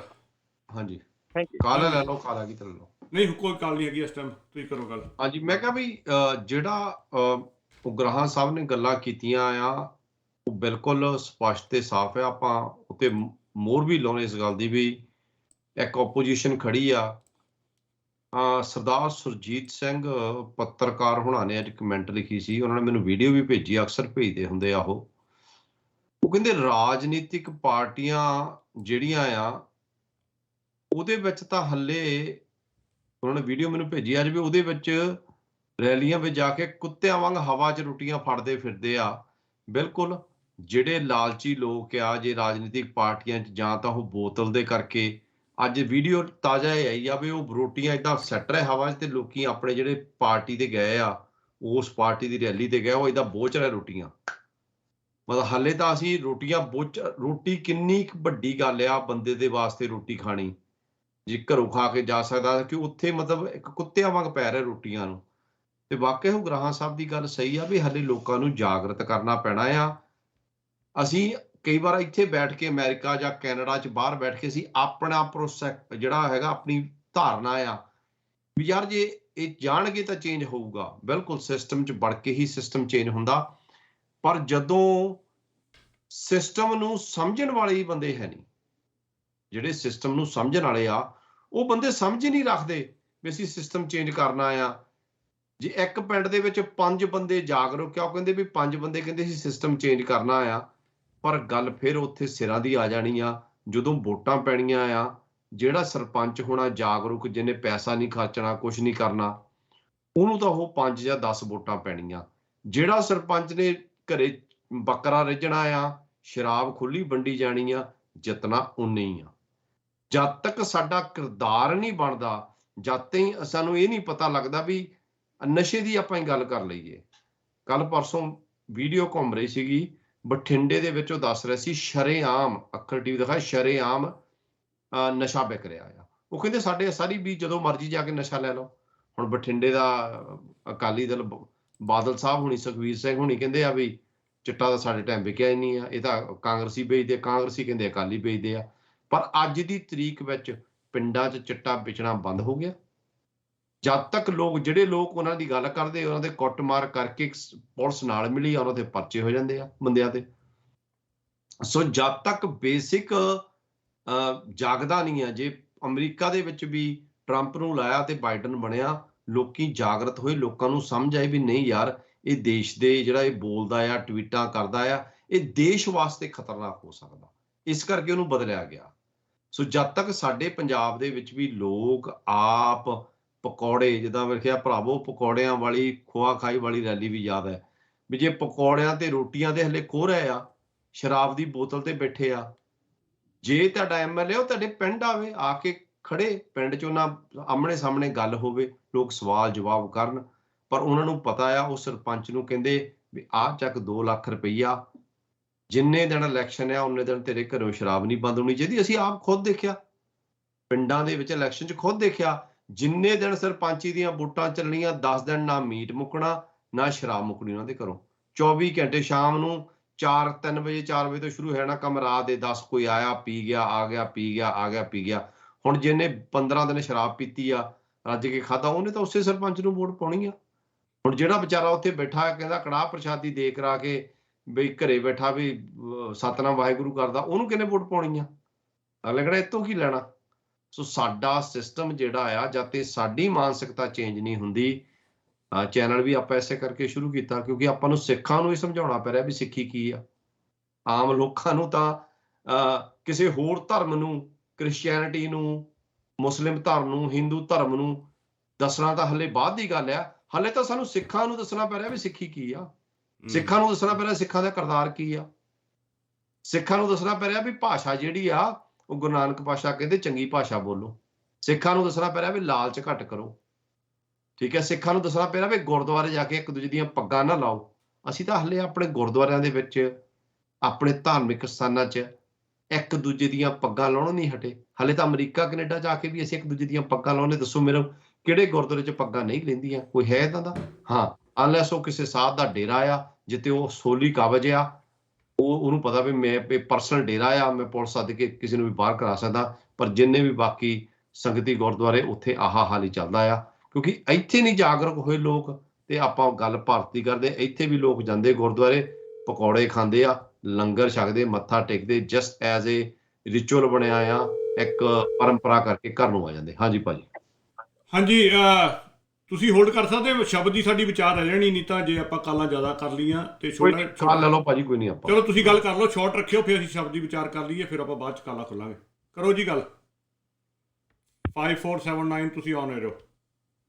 ਸਤਿ ਸ਼੍ਰੀ ਅਕਾਲ ਜੀ। ਪਹਿਲਾਂ ਤਾਂ ਤੁਹਾਨੂੰ ਬਹੁਤ ਬਹੁਤ ਵਧਾਈਆਂ ਜੀ, ਤੁਸੀਂ ਬਹੁਤ ਵਧੀਆ ਸ਼ੋਅ ਕੰਡਕਟ ਕਰਦੇ ਹੋ, ਮੈਂ ਲਗਾਤਾਰ ਦੇਖਦਾ ਰਹਿਣਾ। ਧੰਨਵਾਦ ਤੁਹਾਡਾ ਵੀ। ਪਰ ਅੱਜ ਦੀ ਸਾਰੀ ਗੱਲਬਾਤ ਬਹੁਤ ਵਧੀਆ ਸੀ। ਤੁਹਾਡੀ ਲਾਸਟ ਗੱਲ ਤੋਂ ਮੈਨੂੰ ਇੱਕ ਨੁਕਤਾ ਯਾਦ ਆ ਗਿਆ, ਤਾਂ ਮੈਂ ਕਾਲ ਕੀਤੀ। ਹਾਂਜੀ, ਵੀ ਆਪਾਂ ਨੂੰ ਹਲੇ ਸਿੱਖੀ ਸਮਝਾਉਣ ਦੀ ਲੋੜ ਆ। ਬਿਲਕੁਲ, ਜਿਹੜਾ ਤੁਸੀਂ ਬਹੁਤ ਵਧੀਆ ਉਪਰਾਲਾ ਕਰ ਰਹੇ ਹੋ। ਮੈਂ ਭਾਜੀ ਇੱਥੇ ਦਫ਼ਤਰ 'ਚ ਕੰਮ ਕਰਦਾ, ਸਰਕਾਰੀ ਨੌਕਰੀ ਤੇ 100 ਉੱਥੇ ਬੰਦੇ ਆ ਤੇ ਮੈਂ ਇਕੱਲਾ ਪੰਜਾਬੀ ਜਾਂ ਇੰਡੀਅਨ ਆ। ਹਾਂਜੀ, ਤੇ ਮੈਂ ਹਿਸਾਬ ਲਾਇਆ ਵੀ ਉੱਥੇ ਮੈਂ ਪੱਗ ਬੰਨ ਕੇ ਜਾਣਾ, ਤੇ ਉੱਥੇ ਉਹਨਾਂ ਨੂੰ ਇਹ ਨਹੀਂ ਪਤਾ, ਅੱਧਿਆਂ ਨੂੰ 50% ਨੂੰ ਮੇਰੇ ਆਉਣ ਤੋਂ ਪਹਿਲਾਂ ਵੀ ਇਹ ਪੱਗ ਵਾਲੇ ਕੌਣ ਆ, ਸਿੱਖ ਆ ਕਿ ਮੁਸਲਮਾਨ। ਬਿਲਕੁਲ। ਤੇ ਮੈਂ ਆਪਣਾ, ਸੌਰੀ ਮੈਨੂੰ ਸਾਹ ਚੜਿਆ, ਮੈਂ ਜਿੰਮ ਲਾ ਰਿਹਾ ਸੀ, ਤੇ ਮੈਂ ਇਹ ਦੇਖਿਆ ਗੁਰਦੁਆਰਾ ਸਾਹਿਬ ਦੀ ਕਮੇਟੀ ਨੂੰ ਗੱਲ ਕੀਤੀ ਵੀ ਆਪਾਂ ਵਿਸਾਖੀ ਦੇ ਲੰਗਰ ਲਾਉਂਦੇ ਆ, ਆਪਾਂ ਆਪੇ ਇਕੱਠੇ ਹੁੰਦੇ ਆ, ਖਾ ਕੇ ਤੁਰ ਜਾਂਦੇ ਆ। ਚਾਹੀਦਾ ਇਹ ਵੀ ਆ, ਮੈਂ ਉਹਨਾਂ ਨੂੰ ਕਿਹਾ, ਮੈਂ ਕਿਹਾ ਆਪਾਂ ਅੰਗਰੇਜ਼ੀ 'ਚ ਪਰਚੇ ਮੈਂ ਲਿਖਦਾ, ਆਪਾਂ ਵਿਸਾਖੀ ਤੋਂ ਪਹਿਲਾਂ ਵੰਡੀਏ, ਸਾਰੇ ਸ਼ਹਿਰ ਦੇ ਗੋਰਿਆਂ ਨੂੰ ਇਨਵਾਈਟ ਕਰੀਏ ਵੀ ਤੁਸੀਂ ਆਓ, ਬਾਬੇ ਨਾਨਕ ਬਾਰੇ ਦੱਸੀਏ ਵੀ ਕੀ ਸਾਡਾ ਉਦੇਸ਼ ਆ, ਤਾਂ ਕਿ ਸਾਡੇ ਬਾਰੇ ਪਤਾ ਲੱਗੇ। ਬਿਲਕੁਲ, ਇਹ ਚੀਜ਼ਾਂ ਆ, ਮਤਲਬ ਵੀ ਤੁਸੀਂ ਬਹੁਤ ਵਧੀਆ ਉਪਰਾਲਾ ਕਰ ਰਹੇ ਹੋ, ਵਧਾਈ ਤੁਹਾਨੂੰ ਬਹੁਤ ਬਹੁਤ। ਧੰਨਵਾਦ ਤੁਹਾਡਾ ਵੀਰ ਜੀ, ਬਹੁਤ ਬਹੁਤ ਧੰਨਵਾਦ ਤੁਹਾਡਾ। ਤੇ ਆਪਾਂ ਜਗਮੋਹਨ ਸਿੰਘ ਜੀ ਸ਼ਬਦ ਦੀ ਵਿਚਾਰ ਕਰ ਲਈਏ। ਮੈਂ ਛੋਟਾ ਜਿਹਾ ਸ਼ਬਦ ਆ, ਆਪਣੇ ਮਲਾਰਕੀ ਵਾਰ ਦੇ ਵਿੱਚ ਨਾ 19ਵੀਂ ਪੌੜੀ ਆ, ਤੇ ਆਪਾਂ ਸਿਰਫ ਇੱਕ ਸ਼ਲੋਕ ਹੀ ਵਿਚਾਰਦੇ ਆ ਅੱਜ। ਆਪਾਂ ਕੱਲ ਵਿਚਾਰਨ ਲੱਗੇ ਸੀ, ਕੱਲ ਆਪਾਂ ਛੱਡਤਾ ਸੀਗਾ, ਤੇ ਆਪਾਂ ਸਿਰਫ ਸ਼ਲੋਕ ਵਿਚਾਰਾਂਗੇ। ਇੱਕ ਤਾਂ ਢੁਕਮਾਇਆ ਉਹ, ਤੇ ਇਹ ਜਦੋਂ ਆਪਾਂ ਸ਼ਲੋਕ ਵਿਚਾਰਨਾ, ਇਹਨੂੰ ਇੱਕ ਤਾਂ ਆਪਾਂ ਰਾਜਨੀਤਿਕ ਲੀਡਰਾਂ ਤੇ ਲਾ ਕੇ ਦੇਖਣਾ, ਤੇ ਇੱਕ ਸੋ ਕਾਲ ਬਾਬਾਵਾਦ ਦੇ ਉੱਤੇ ਲਾ ਕੇ ਦੇਖਣਾ, ਡੇਰਾਵਾਦ ਦੇ ਉੱਤੇ, ਵੀ ਗੁਰਮਤ ਕੀ ਕਹਿੰਦੀ ਹੈ ਇਹਦੇ ਬਾਰੇ, ਗੁਰੂ ਨਾਨਕ ਪਾਤਸ਼ਾਹ ਕੀ ਕਹਿ ਰਹੇ ਆ। ਇਹ 1286 ਅੰਕ ਦੇ ਉੱਤੇ ਮਲਾਰਕੀ ਵਾਰ ਦੇ ਵਿੱਚ ਆਉਂਦਾ ਆ। 19ਵੀਂ, ਮੇਰਾ ਖਿਆਲ ਜੇ ਮੈਂ ਰੌਂਗ ਨਹੀਂ ਤਾਂ 19ਵੀਂ ਪੌੜੀ ਦਾ ਇਹ ਪਹਿਲਾ ਸ਼ਲੋਕ ਆ ਗੁਰੂ ਨਾਨਕ ਪਾਤਸ਼ਾਹ ਦਾ। ਕੂਲਾਂ ਦਿੰਦੇ ਬਾਵਲੇ, ਲੈਂਦੇ ਵੱਡੇ ਨਰਾਜ। ਬਹੁਤ ਵਾਰੀ ਸੁਣਿਆ ਹੋਣਾ ਅਸੀਂ। ਸਾਡੇ ਇਤਿਹਾਸ ਵਿੱਚ ਵੀ ਇੰਨੀ ਰਲ ਗੱਡ ਕੱਢਤੀ ਗਈ ਵੀ ਸਾਨੂੰ ਇਤਿਹਾਸ 'ਚੋਂ ਪੜ੍ਹ ਕੇ ਵੀ ਇੱਦਾਂ ਲੱਗਦਾ ਵੀ ਜਿਵੇਂ ਸਾਡੀ ਗੁਰੂ ਪਾਤਸ਼ਾਹ ਦੀ ਵੀ ਗੁਰਗੱਦੀ ਚੱਲਦੀ ਰਹੀ ਆ, ਫਿਰ ਉਹ ਗੱਦੀ ਅੱਗੋਂ ਤੋਂ ਅੱਗੋਂ ਦਿੰਦੇ ਰਹੇ ਆ। ਗੁਰੂ ਨਾਨਕ ਪਾਤਸ਼ਾਹ ਤਾਂ ਕਹਿ ਰਹੇ ਆ, ਕੂਲਾਂ ਦਿੰਦੇ ਬਾਵਲੇ, ਲੈਂਦੇ ਵੱਡੇ ਨਲਾਜ। ਉਹ ਕਹਿੰਦੇ ਜਿਹੜੀ ਜਿੱਦਾਂ ਮੁਸਲਮਾਨ ਜਿਹੜੇ ਹੁੰਦੇ ਸੀ ਨਾ, ਉਹ ਸੇਲੀ ਟੋਪੀ ਦਿੰਦੇ ਸੀਗੇ, ਪੀਰ ਜਿਹੜੇ ਸੀ ਇੱਕ ਤੋਂ ਦੂਜੇ ਨੂੰ, ਕੂਲਾਂ ਉਹਨੂੰ ਦੇਤੀ, ਉਹਨੂੰ ਗੱਦੀ ਮਿਲ ਗਈ। ਉਹ ਕਹਿੰਦੇ ਉਹ ਤਾਂ ਦੇਣ ਵਾਲੇ ਕਮਲੇ ਆ, ਵੱਡੇ ਮੂਰਖ ਆ, ਬਾਵਲੇ ਮੂਰਖ ਕਮਲੇ। ਕੂਲਾਂ ਦਿੰਦੇ ਬਾਵਲੇ, ਦੇਣ ਵਾਲੇ ਕਹਿੰਦੇ ਕਮਲੇ ਆ, ਤੇ ਲੈਣ ਵਾਲੇ ਵੱਡੇ ਨਲਾਜ ਆ। ਇਹਦੇ ਅਰਥ ਕਰਨ ਦੀ ਲੋੜ ਤੁਹਾਨੂੰ ਪਤਾ ਹੀ ਆ। ਨਿਰਲਜਾਂ ਬਹੁਤ ਤਕੜੇ ਬੇਸ਼ਰਮ ਬੜੇ ਆ ਬੇਸ਼ਰਮ ਬਦੀਰ ਬੰਦੇ ਜਿਹੜੇ ਹੁੰਦੇ ਆ ਨਾ ਨਾ, ਉਹ ਬੇਸ਼ਰਮ ਤੋਂ ਵੀ ਥੱਲੇ ਆਇਆ ਦਾ ਕੰਮ ਹਾਂ ਉਹ ਆ ਤੇ ਕਹਿੰਦੇ ਕਿੰਨਾ ਤਕੜਾ ਸ਼ਬਦ ਦੇਖੋ, ਪਾਵਰ, ਸ਼ਬਦ ਦੀ ਪਾਵਰ ਦੇਖੋ। ਆਪਾਂ ਹਾਂ, ਜਦੋਂ ਕਹਿੰਦੇ ਨਾ ਵੀ ਗੁਰਬਾਣੀ ਗਿਆਨ ਸਾਡਾ ਗੁਰੂ ਆ, ਗੁਰੂ ਪਾਤਸ਼ਾਹ ਨੇ ਸਭ ਤੋਂ ਤਕੜਾ ਬੰਦੇ ਨੂੰ ਕੀਲਣ ਵਾਲਾ ਸ਼ਬਦ ਹੁੰਦਾ। ਸ਼ਬਦ ਵਿੱਚ ਇੰਨੀ ਪਾਵਰ ਹੈ, ਗੁਰੂ ਸਾਹਿਬ ਨੇ ਸਾਰਾ ਕੁਝ ਸ਼ਬਦਾਂ 'ਚ ਲਿਖਿਆ। ਸੋ ਸ਼ਬਦ ਦਾ ਮਤਲਬ ਦੇਖੋ, ਨਿਰਲੱਜ ਬੇਸ਼ਰਮ ਜਿਹੜਾ ਦਿੰਦਾ ਆ ਉਹ ਬਾਵਲਾ ਪਾਗਲ ਆ, ਜਿਹੜਾ ਕਹਿੰਦਾ ਮੈਂ ਗੱਦੀ ਗਾਂਹ ਦਿੱਤੀ ਆ, ਤੇ ਜਿਹੜਾ ਲੈਣ ਡਿਆ ਆ ਉਹ ਕਹਿੰਦਾ ਨਿਰਲੱਜ ਵੀ ਉਹ ਤਕੜਾ ਬੇਸ਼ਰਮ ਆ। ਤੇ ਕੀ ਆਹ ਨਾਨਕ ਸਰੀਏ ਡੇਰੇ ਟਕਸਾਲਾਂ, ਧੁੰਮੇ ਤੋਂ ਫਲਾਣੇ ਨੂੰ ਪੱਗ, ਫਲਾਣੇ ਤੋਂ ਫਲਾਣੇ ਨੂੰ ਪੱਗ, ਇਹ ਕੁੱਲਾਂ ਹੀ ਦੇ ਰਹੇ ਆ, ਹੋਰ ਤਾਂ ਕੁਝ ਨਹੀਂ ਕਰ ਰਿਹਾ। ਆ ਮਰ ਗਿਆ ਹੁਣ ਇਹਨੂੰ ਦੇ ਦੋ। ਤੇ ਜਿੱਦਾਂ ਹੁਣ ਵਿਧੀ ਚੰਦੀਏ, ਸੁਰਸੰਗੀਏ, ਪਹਿਲਾਂ ਉਹ ਹੁਣ ਅਵਤਾਰ ਸਿੰਘ ਨੂੰ ਦਿੱਤੀ ਆ, ਅਵਤਾਰ ਸਿੰਘ ਤੋਂ ਛਿੱਤਰੋ ਛਿੱਤਰੀ ਹੋ ਰਹੇ ਆ ਪੱਗ ਪਿੱਛੇ। ਹੁਣ ਅਗਲੀ ਵਾਰ ਜਿਹੜੇ ਉਹਦੇ ਦੋ ਮੁੰਡੇ ਆ, ਜੇ ਤਾਂ ਕਿਤੇ ਉਹਦਾ ਵੰਡ ਵਡਾਈ ਆ ਜਿੰਦੇ ਜੀ ਕਰ ਗਿਆ ਤਾਂ ਠੀਕ ਆ, ਜੇ ਮਰਨ ਤੋਂ ਬਾਅਦ ਉਹਨਾਂ ਨੇ ਵੀ ਇਦਾਂ ਹੀ ਪੱਗ ਪਿੱਛੇ ਜੁੱਤਮ ਜੁੱਤੀ ਹੋਣਾ, ਜਿੱਦਾਂ ਗੁਰਦੁਆਰੇ ਦੀ ਚੌਧਰਾ ਪਿੱਛੇ ਜੁੱਤਮ ਜੁੱਤੀ ਹੁੰਦੇ। ਹਾਂਜੀ ਭਾਜੀ, ਬਿਲਕੁਲ ਜੀ। ਇੱਕ ਤਾਂ ਉਹ ਦੇ ਰਹੇ ਆ, ਹੁਣ ਰਾਜਨੀਤੀ 'ਚ ਵੀ ਇਹ ਕੰਮ ਆ ਗਿਆ ਵੀ ਬਾਦਲ ਸਾਹਿਬ ਨੇ ਆਪਣੀ ਜਿਹੜੀ ਸੇਰੀ ਟੋਪੀ ਆ ਉਹ ਸੁਖਬੀਰ ਬਾਦਲ ਨੂੰ ਦੇ ਦਿੱਤੀ ਆ, ਤੇ ਸੁਖਬੀਰ ਬਾਦਲ ਅੱਗੋਂ ਆਪਣਾ ਮੁੰਡਾ ਰੈਡੀ ਕਰ ਰਿਹਾ ਸੇਰੀ ਟੋਪੀ ਦੇਣ ਵਾਸਤੇ। ਸੋ ਉੱਥੇ ਵੀ ਇਹ ਕੰਮ ਚੱਲ ਪਿਆ ਆ ਵੀ ਗੱਦੀ ਇੱਕ ਤੋਂ ਦੂਜੇ ਨੂੰ ਦੇਣੀ ਆ। ਅੱਗੋਂ ਕਹਿੰਦੇ ਚੂਹਾ ਖੱਡ ਨਾ ਮਾਵੇ, ਕਹਿੰਦੇ ਚੂਹਾ ਜਿਹੜਾ ਆ ਬਣ ਗਿਆ ਬੰਦੇ ਨੂੰ ਟੌਂਚ ਕਰ ਰਹੇ ਆ, ਜਿਹੜਾ ਜਿਹਨੇ ਸੇਰੀ ਟੋਪੀ ਲਈ ਆ, ਉਹ ਕਹਿੰਦੇ ਖੱਡ 'ਚ ਵੜ ਨਹੀਂ ਸਕਦਾ। ਚੂਹਾ ਖੱਡ ਨਾ ਮਾਵੇ, ਤਿੱਕਲ ਬੰਨੇ ਛੱਜ, ਉੱਤੋਂ ਛੱਜ ਬੰਨ ਲਿਆ। ਉਹਦਾ ਉੱਦਾਂ ਵੀ ਨਹੀਂ ਕੋ ਬੜਿਆ ਜਾਣ ਡਿਆ, ਉੱਤੇ ਪਿੱਛੇ ਛੱਜ ਬੰਨ ਲਿਆ ਐਡਾ ਸਾਰਾ। ਆ ਲੀਡਰੀ ਦਾ, ਪ੍ਰਧਾਨਗੀ ਦਾ, ਸੰਤ ਬਾਬਾ ਫਲਾਣਾ ਸਿੰਘ ਜੀ ਫਲਾਣਾ 1008 ਵਾਲੇ, ਉਹ ਛੱਜ ਬੰਨ ਲਿਆ ਨਾਲ। ਇੱਧਰ ਪ੍ਰਧਾਨਗੀ ਦਾ ਛੱਜ ਬੰਨ ਲਿਆ ਨਾਲ। ਤੇ ਤੇਰੇ ਕੋਲ ਤਾਂ ਵਾਪਸ ਚੂਹਾ ਖੁੱਡ 'ਚ ਨਹੀਂ ਬੜਿਆ ਜਾਣਾ, ਤੇ ਕੋਲ ਉੱਦਾਂ ਨਹੀਂ ਬੜਿਆ ਜਾਣ ਡਿਆ, ਤੂੰ ਤਾਂ ਨਾਲ ਆਪਣੇ ਛੱਜ ਬੰਨੀ ਫਿਰਦਾ। ਦੇਨ ਦਵਾਈ ਸੇ ਮਰੇ, ਜਿਨ ਕੋ ਦੇਨ ਸੇ ਜਾਏ। ਕਹਿੰਦੇ ਜਿਹੜੇ ਸੀਸਾਂ ਦਿੰਦੇ ਆ ਨਾ, ਉਹ ਤੇਰੇ ਇੰਨੇ ਬੱਚੇ ਹੋਣ, ਤੈਨੂੰ ਆਹ ਮਿਲ ਜਵੇ, ਤੈਨੂੰ ਉਹ ਮਿਲ ਜਵੇ, ਕਹਿੰਦੇ ਉਹ ਵੀ ਮਰ ਜਾਂਦੇ ਆ, ਤੇ ਜਿਹੜੇ ਲੈ ਰਹੇ ਉਹ ਵੀ ਮਰ ਜਾਂਦੇ ਆ। ਬਚਣਾ ਇਹਨਾਂ ਚੋਂ ਕਿਸੇ ਨੇ ਨਹੀਂ ਹੈਗਾ। ਉਹਨਾਂ ਨੇ ਵੀ ਜਾਣਾ ਤੇ ਉਹਨਾਂ ਨੇ ਵੀ ਜਾਣਾ, ਦੋਨਾਂ ਨੇ ਜਾਣਾ ਆ। ਇਹਦਾ ਕੋਈ ਨਹੀਂ ਰਹਿੰਦਾ ਵੀ ਸਦਾ ਤੂੰ ਜਿੰਦਾ ਰਹਿ। ਕੋਈ ਇੱਦਾਂ ਦੀ ਸੀਸ ਨਹੀਂ ਚੱਲਦੀ, ਨਾ ਦੇਣ ਵਾਲੇ ਦੀ ਤੇ ਨਾ ਲੈਣ ਵਾਲੇ ਦੀ। ਪਰ ਇਹ ਬਾਬਾਵਾਦ ਚੋਂ ਆਪਾਂ ਜਾ ਕੇ ਸੀਸਾਂ ਲਈ ਜਾਂਦੇ ਆ ਉਹਨਾਂ ਕੋਲ। ਨਾਨਕ ਹੁਕਮ ਨਾ ਜਾਪਈ, ਕਿੱਥੇ ਜਾਏ ਸਮਾਏ। ਇਹ ਗੱਲ ਗੁਰੂ ਨਾਨਕ ਪਾਤਸ਼ਾਹ ਨੇ ਬਹੁਤ ਵਾਰੀ ਕਹੀ ਆ। ਭਈ ਇੱਕ ਉਹ ਸ਼ਬਦ ਨਹੀਂ ਹੁੰਦਾ, ਇੱਕ ਦੱਜੀਆਂ ਇੱਕ ਦੱਬੀਆਂ, ਇੱਕ ਨਾ ਕੁੱਤੇ ਖਾਏ, ਨਾਨਕ ਨਾ ਜਾਪਈ, ਕਿੱਥੇ ਜਾਏ ਸਮਾਏ। ਉੱਥੇ ਵੀ ਆਹੀ ਗੱਲ ਕਰਦੇ ਆ, ਨਾਨਕ ਹੁਕਮ ਨਾ ਜਾਪਈ।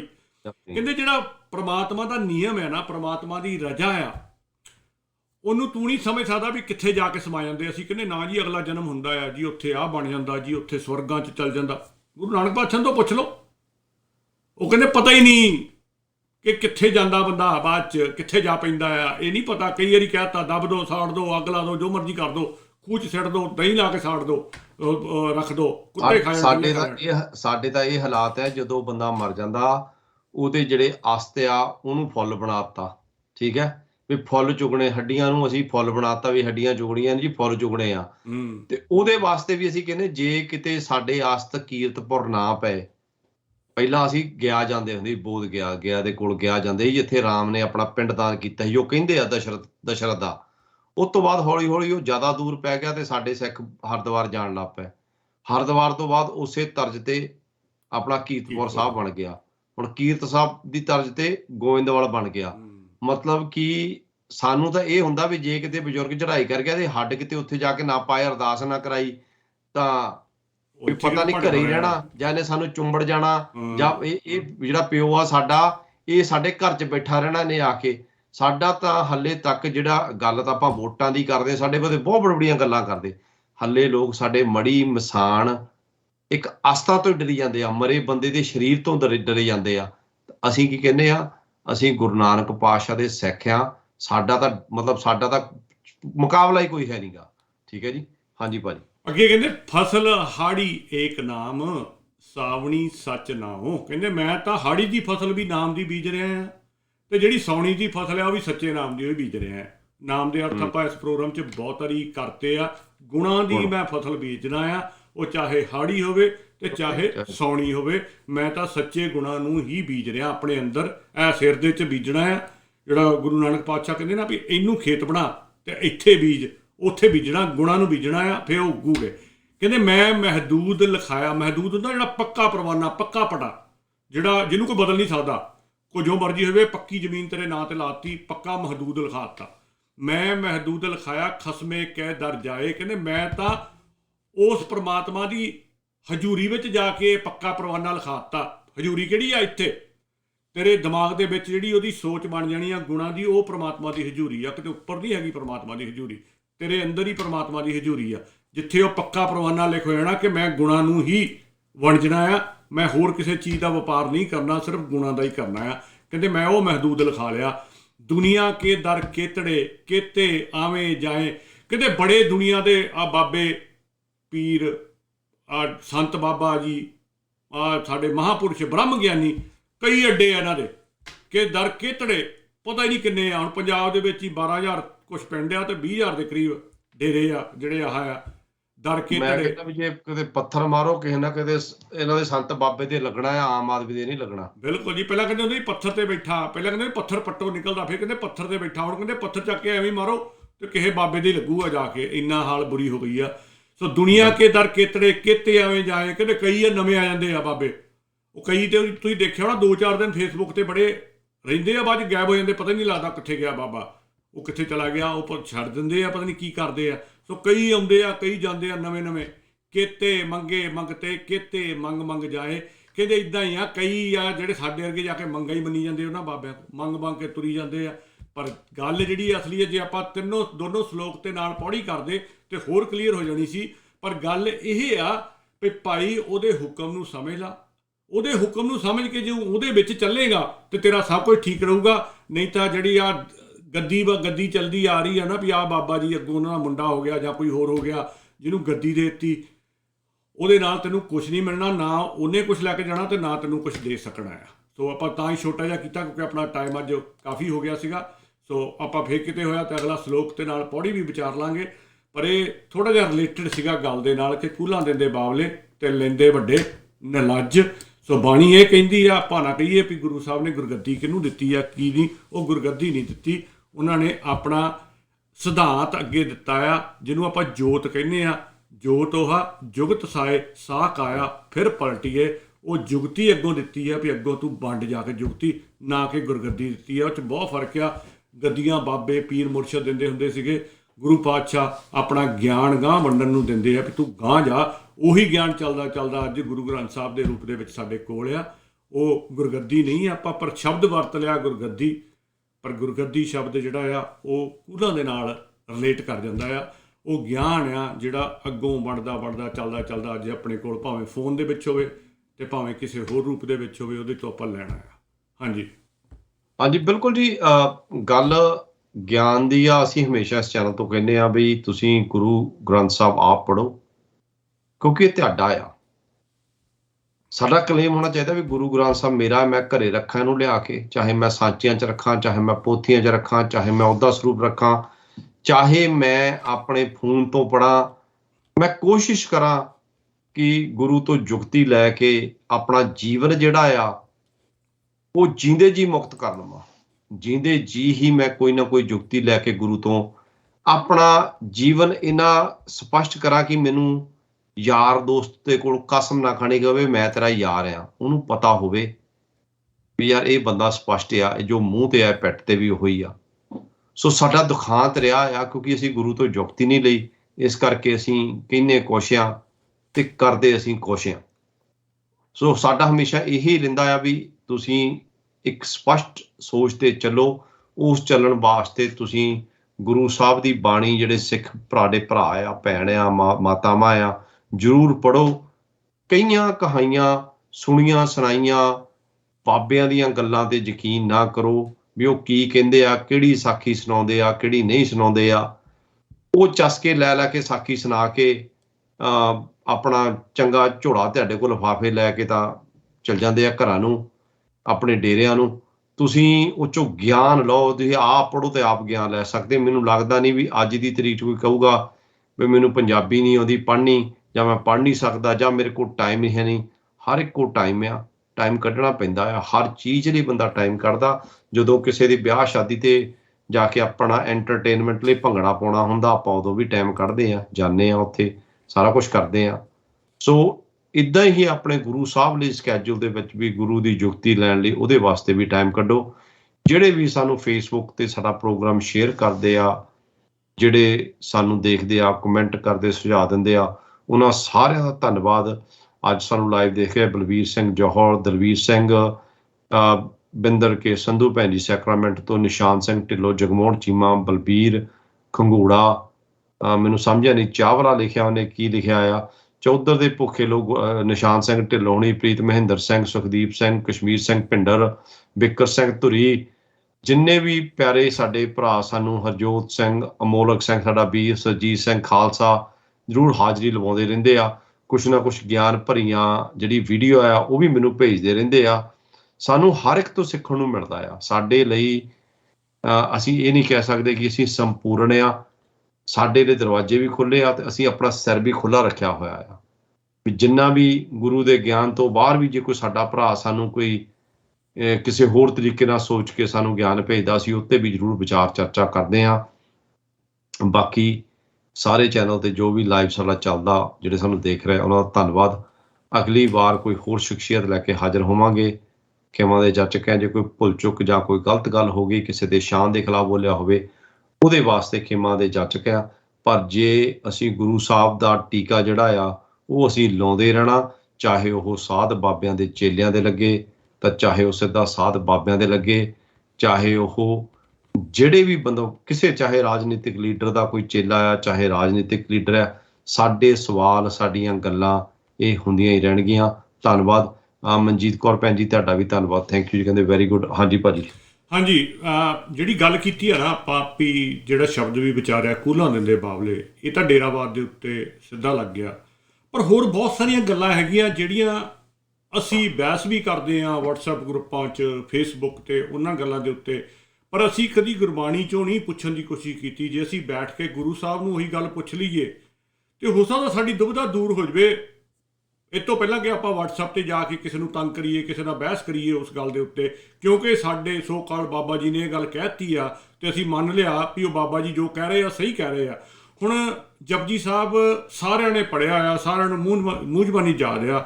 ਉਹਦੀ ਮੈਂ ਕੱਲ੍ਹ ਵੀ ਜ਼ਿਕਰ ਕੀਤਾ ਸੀ 24ਵੀਂ ਪੌੜੀ, ਜਿੱਥੇ ਅੰਤ ਨਾ ਸਿਫਤੀ ਕਹਿਣ ਨਾ ਅੰਤ, ਅੰਤ ਨਾ ਕਰਨੇ ਦੇਣ ਨਾ ਅੰਤ। ਉਹਦੇ ਪਰਮਾਤਮਾ ਦੇ ਨਿਯਮ ਦੀ, ਪਰਮਾਤਮਾ ਦੇ ਕੁਦਰਤ ਦੀ, ਪਰਮਾਤਮਾ ਦੀ, ਅਕਾਲ ਪੁਰਖ ਦੀ ਗੱਲ ਹੋ ਰਹੀ ਆ ਵੀ ਉਹਦਾ ਅੰਤ ਨਹੀਂ ਪਾਇਆ ਜਾ ਸਕਦਾ। ਸਾਰੀ ਪੌੜੀ ਹੋਈ ਹੈ ਅੰਤ ਨਾ ਵੇਖਣ ਸੁਣਨਾ ਅੰਤ, ਅੰਤ ਨਾ ਜਾਪੇ ਕਿਆ ਮਨਮੰਤ, ਅੰਤ ਨਾ ਜਾਪੇ ਕੀਤਾ ਆਕਾਰ, ਅੰਤ ਨਾ ਜਾਪੇ ਪਾਰਾਵਾਰ, ਅੰਤ ਕਾਰਨ ਕੀਤੇ ਬਿਲਾਏ ਤਾਂ ਕਿ ਅੰਤ ਨਾ ਪਾਏ ਜਾਏ।